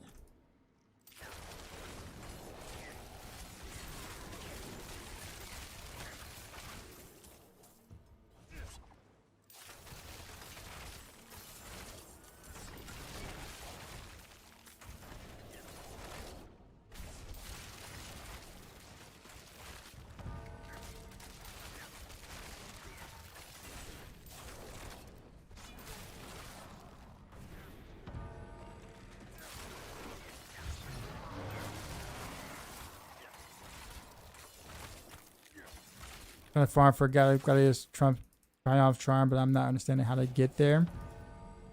So you need a ancient gladiators triumph glove. So you need an ancient one, and then once you have one, save it. It doesn't matter how bad it is or how good it is or whatever like that. You just save that one, okay? And then once you do have it, you need 3 unique charms. Doesn't matter which 3. Just any 3 that you know you're never gonna use, and then you put them all in the cube, and then you hit the transmute button, and it will make you a gladiator's charm. So 1 ancient gladiator's triumph glove,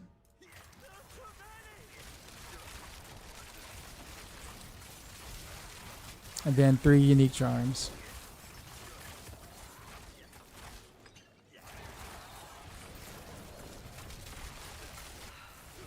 Wouldn't have made it without you.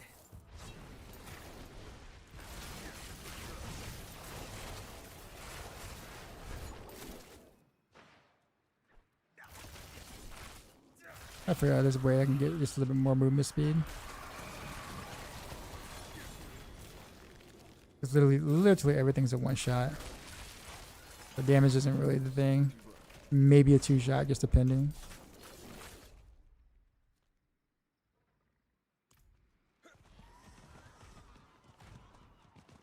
My threat level. I should have been paying attention to it.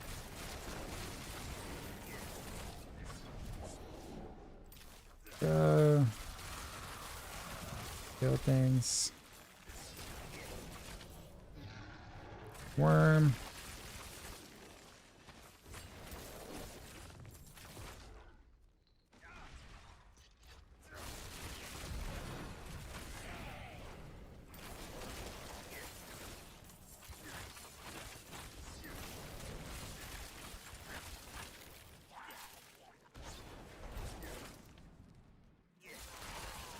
Kaiser. What's going on, man?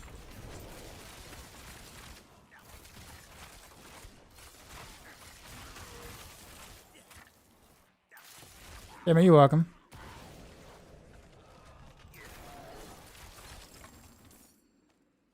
How do you farm up the ancestral version? Several ways, actually. The lair boss. The lair boss is also kind of hard because it draws from Astaroth. So, like, another way you can do it, another way you can do it is, just take some white gloves, like literally like white gloves or whatnot, and just upgrade them to unique in the cube, and hope that you get an ancestral version of Gladiator's Triumph. You can do it that way.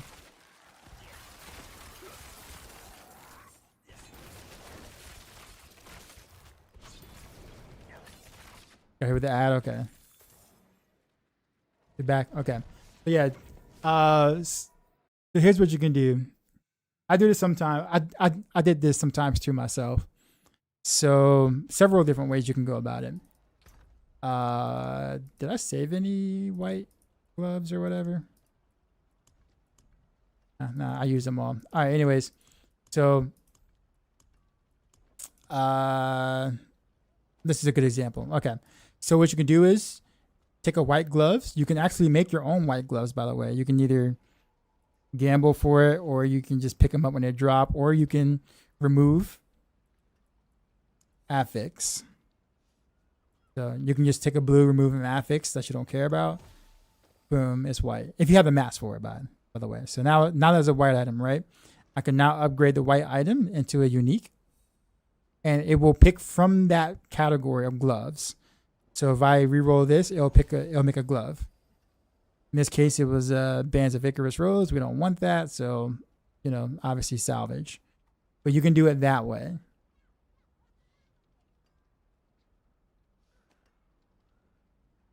See, change the Moonrise again. Yeah, there was some debate I was having in the Max Roll channel about how many conditional stuff to have in the end game, guys. So the compromise kind of was more so of keep the one big conditional one, which is Frozen Memories, and then remove any others. And so that's kind of that's a conclusion I kind of came up with. Yeah, man, you're welcome.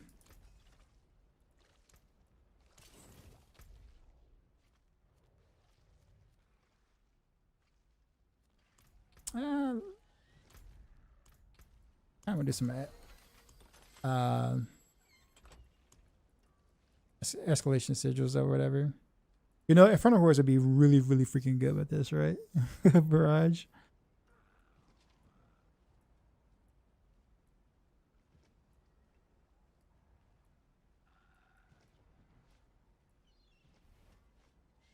Materials reserve, sure.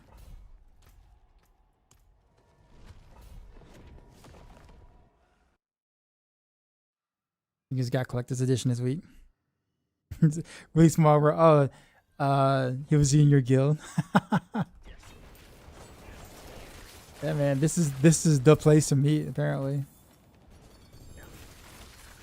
I'm not a big name streamer or whatnot, but I'm that little, you know.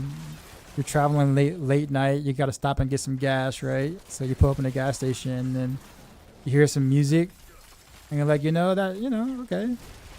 You enjoying what you're hearing. It's like, okay, that's some good music over there, right? And then you look over and it's like a little corner bar, right? That you never saw before. You're just like, oh, that's kind of cool. Cool music. Got a nice sign out there, right? I think I'm gonna stop by, right? So you stop by and it's like, hey, there's some chill vibes in here, you know. The owner's pretty nice, right? Having fun or whatnot. Yep. It's pretty much what this stream is.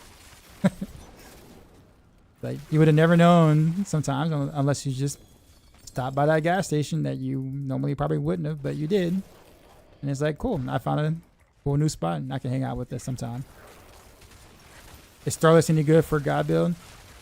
It can be, but in order to use Starless, you have to, in order for Starless to be worth, you have to use Crown of Lucian with it. So if you don't have a Crown of Lucian, I wouldn't use Starless.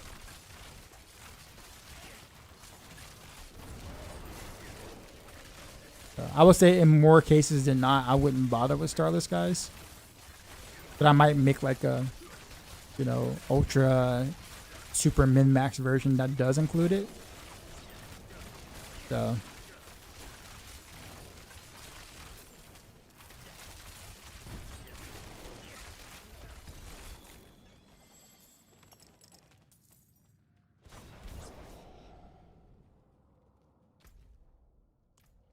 you're saying Pangorgers and the Charm were interchangeable, right? Yep. All the gloves are easier to get the right roll, and I have it. Also +3 Marksman, Pangorgers Charm. Yeah, so the thing about it is, so here's the thing. So Gladiator's Gauntlet, or Gladiator's Triumph, is harder to get in general. Because, it only drops from Astaroth, and you can't really farm Astaroth. You can get, you can do it, you can get to him and whatnot, but you can't like farm him back to back to back. Whereas Pangorgers is super easy to get because it's just Gregory, right? But the rolls are harder to get on it. You're not gonna debate me, Zeal. You're not gonna debate me to doing the StarCraft stream. I know exactly what you're trying to do. For years.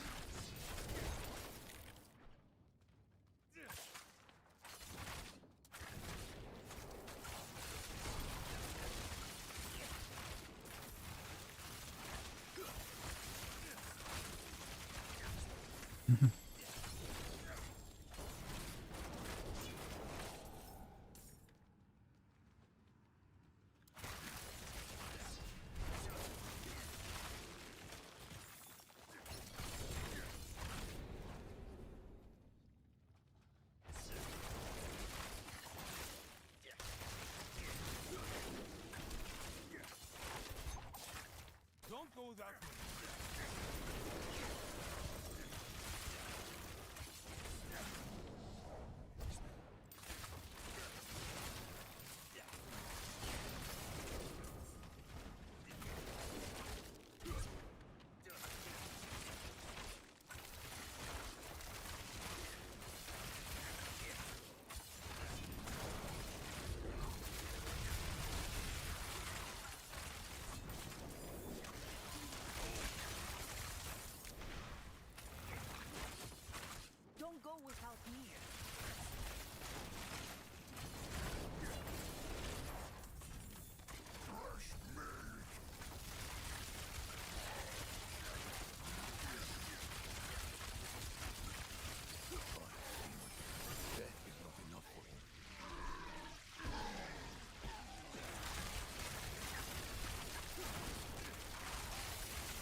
I should like another chest down here or something. I like full clearing.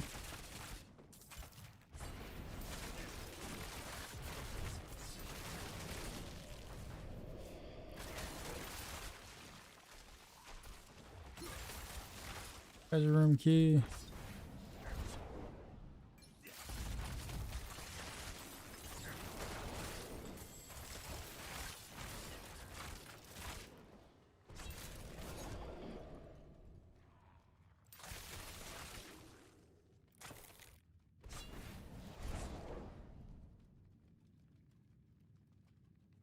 Build. It should be in the description on YouTube. It's the Barrage Rogue.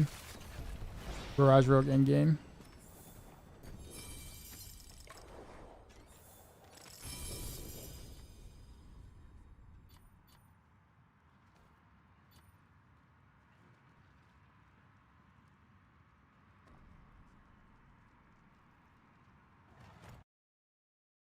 Did you hear StarCraft has an update first in a long time? Oh yeah, okay. And what was that update now? Sir?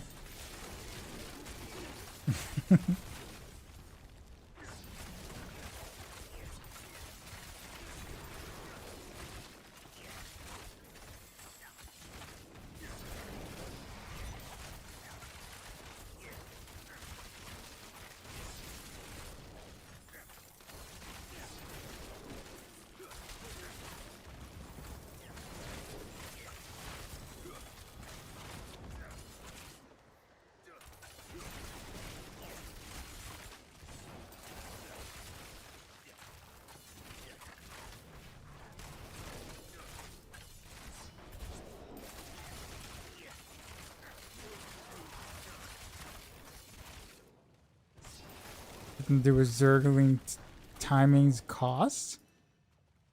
That's an interesting change. And why would they make adjustments now? Like it's been on like SC2 has been in maintenance mode forever. Why would they touch it? That's actually interesting though.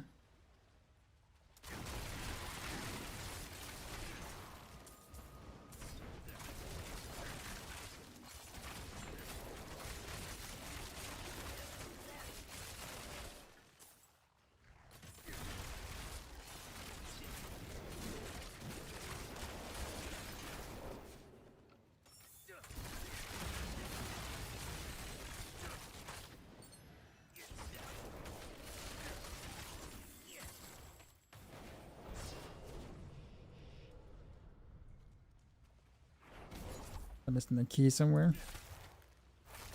Oh, the bandits.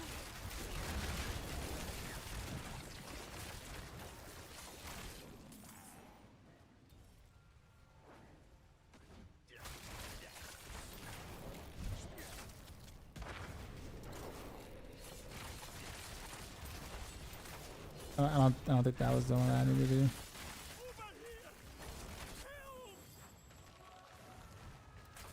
Is it possible to play God Rogue with Poison Imbuement? Nope. Nero's Eye set does not buff poison damage, so you will tickle the enemies if you try to do poison. I've been trying to figure out ways to try to do a poison setup with that, but there's just none. Like legit, there's just no way.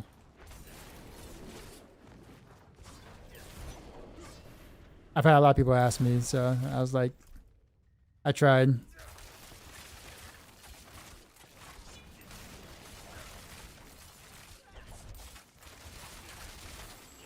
Honestly though, if you just want to do poison, like Poison Dance of Knives is where it's at. Because then you just do the same thing just without weaving in the Heartseeker.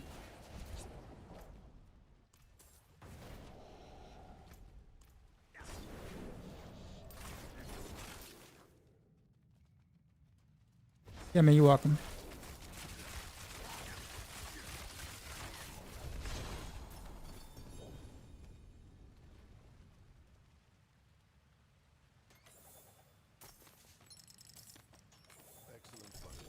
I'm actually genuinely like surprised at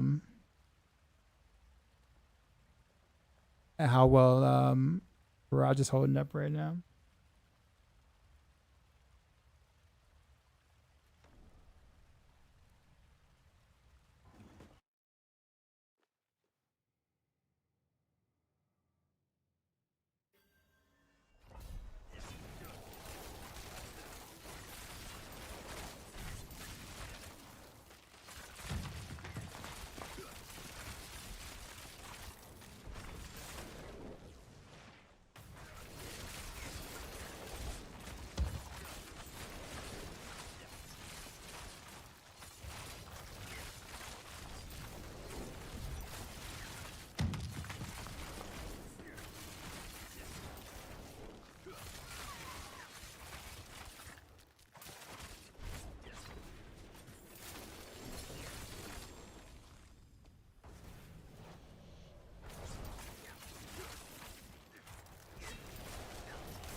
I gotta stop pushing so many buttons, man.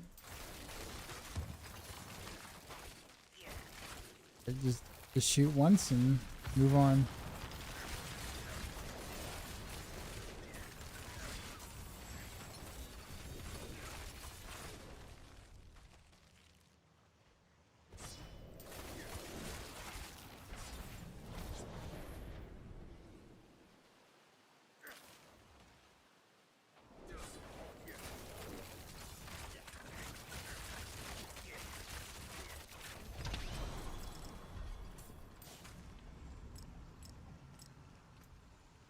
I don't have even to pick up any of that. Huh.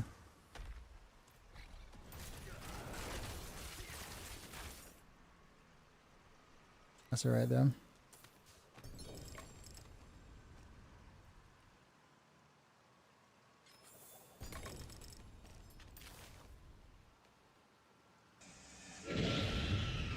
Spoils. Layer keys.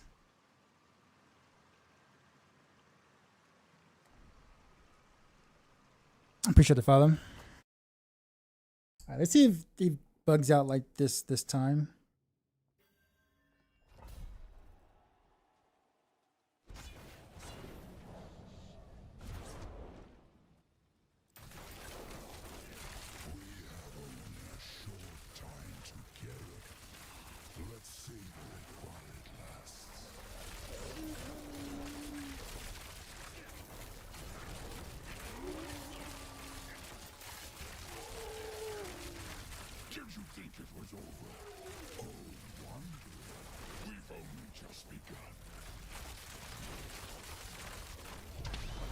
Yeah, that was pretty good.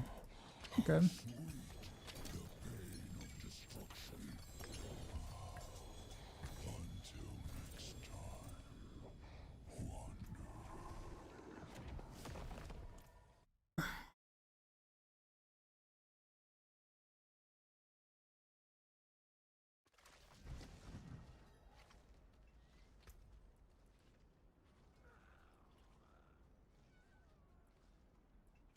Decent ring.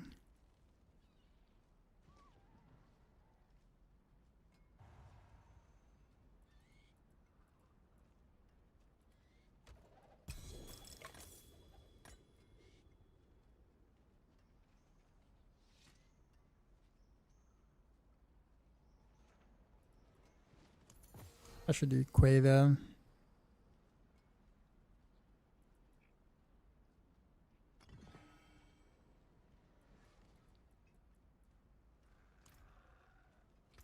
Yeah, Champion's Demise Sigil.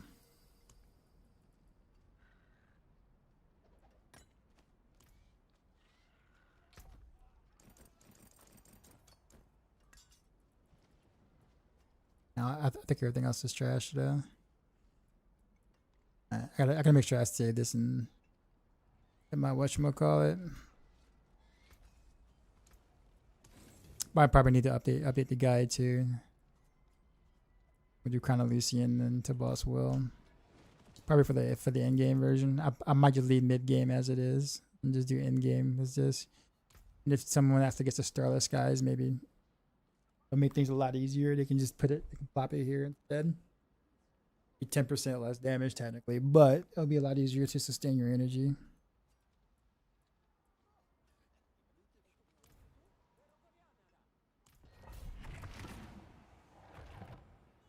I'll plop this 115 and then I might call it from there.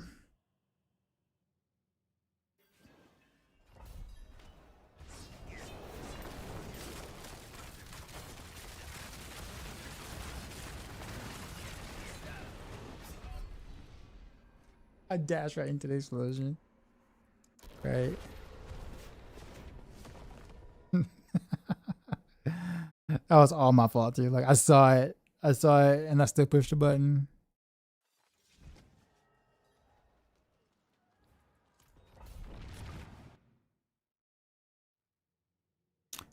I wonder if I should do the same thing with rapid fire. I already use kind of Lucian there though. It's a matter of should I use to Boss Will or not, I think is the thing.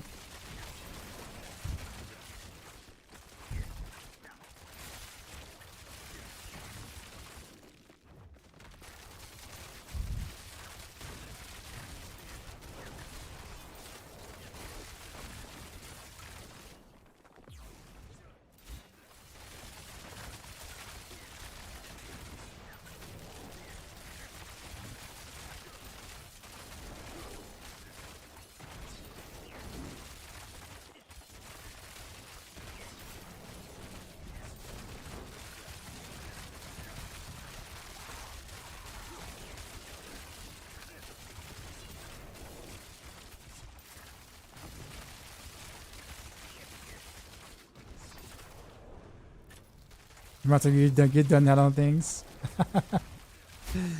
Yeah, man, it's just when it happens, you just own up to it, right? And you're like, yeah, this is what it is.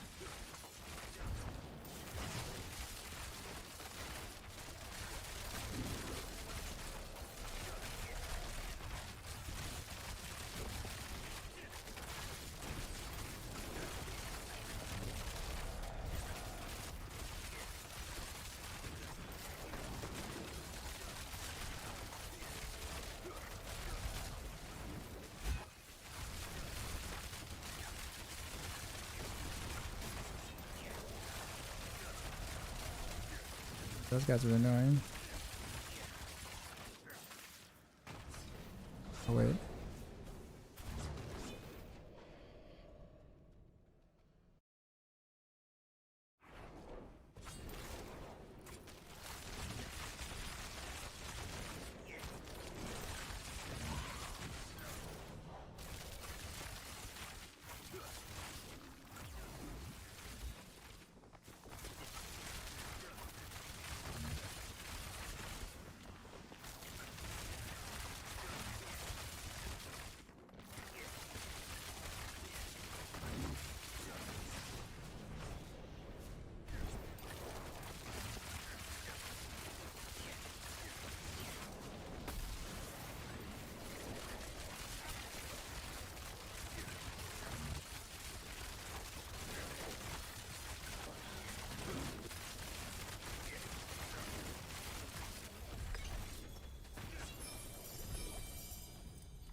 Okay, I'm happy with this. I think next time I do this, um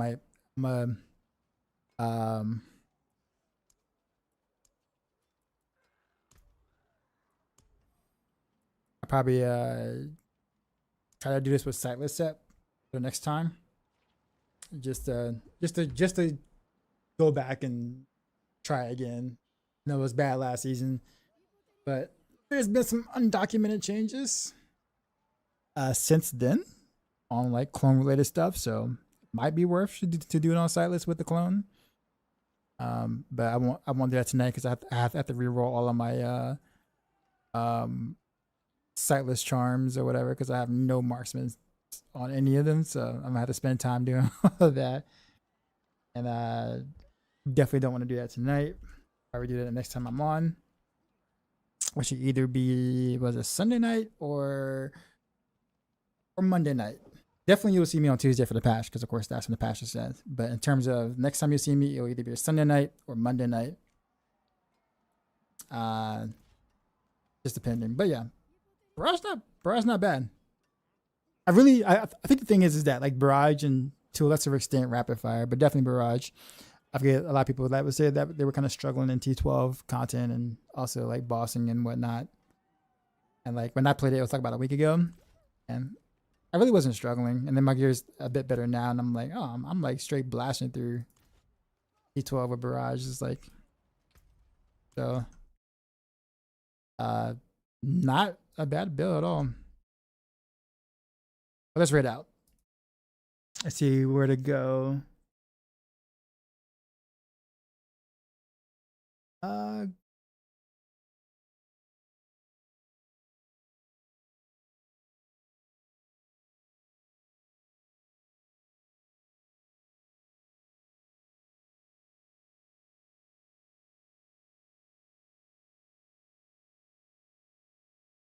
Go to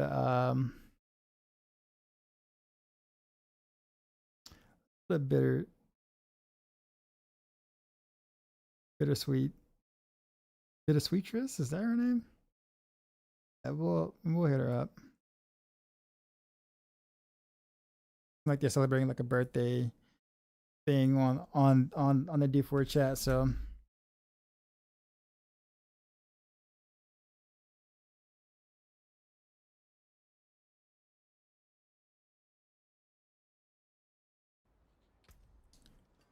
yeah, Makita got here.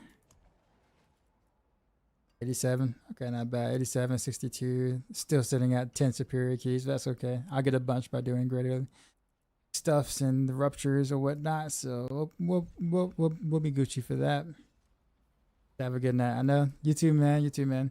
You know, enjoy bitters. We'll either see you Sunday night or Monday night. We'll see. We'll do more Barrage. I'll do sightless stuff just to see if that actually like works out. I'll make some slight updates to Barrage, harder hitting Barrage down, and then we'll also do some Rapid Fire that day too as well because this is all interchangeable between the two. Anyhow, appreciate y'all. Y'all could have been anyone else, but you guys were chilling with me, and I definitely do not take that for granted. But enjoy bitters, and as always, till next time.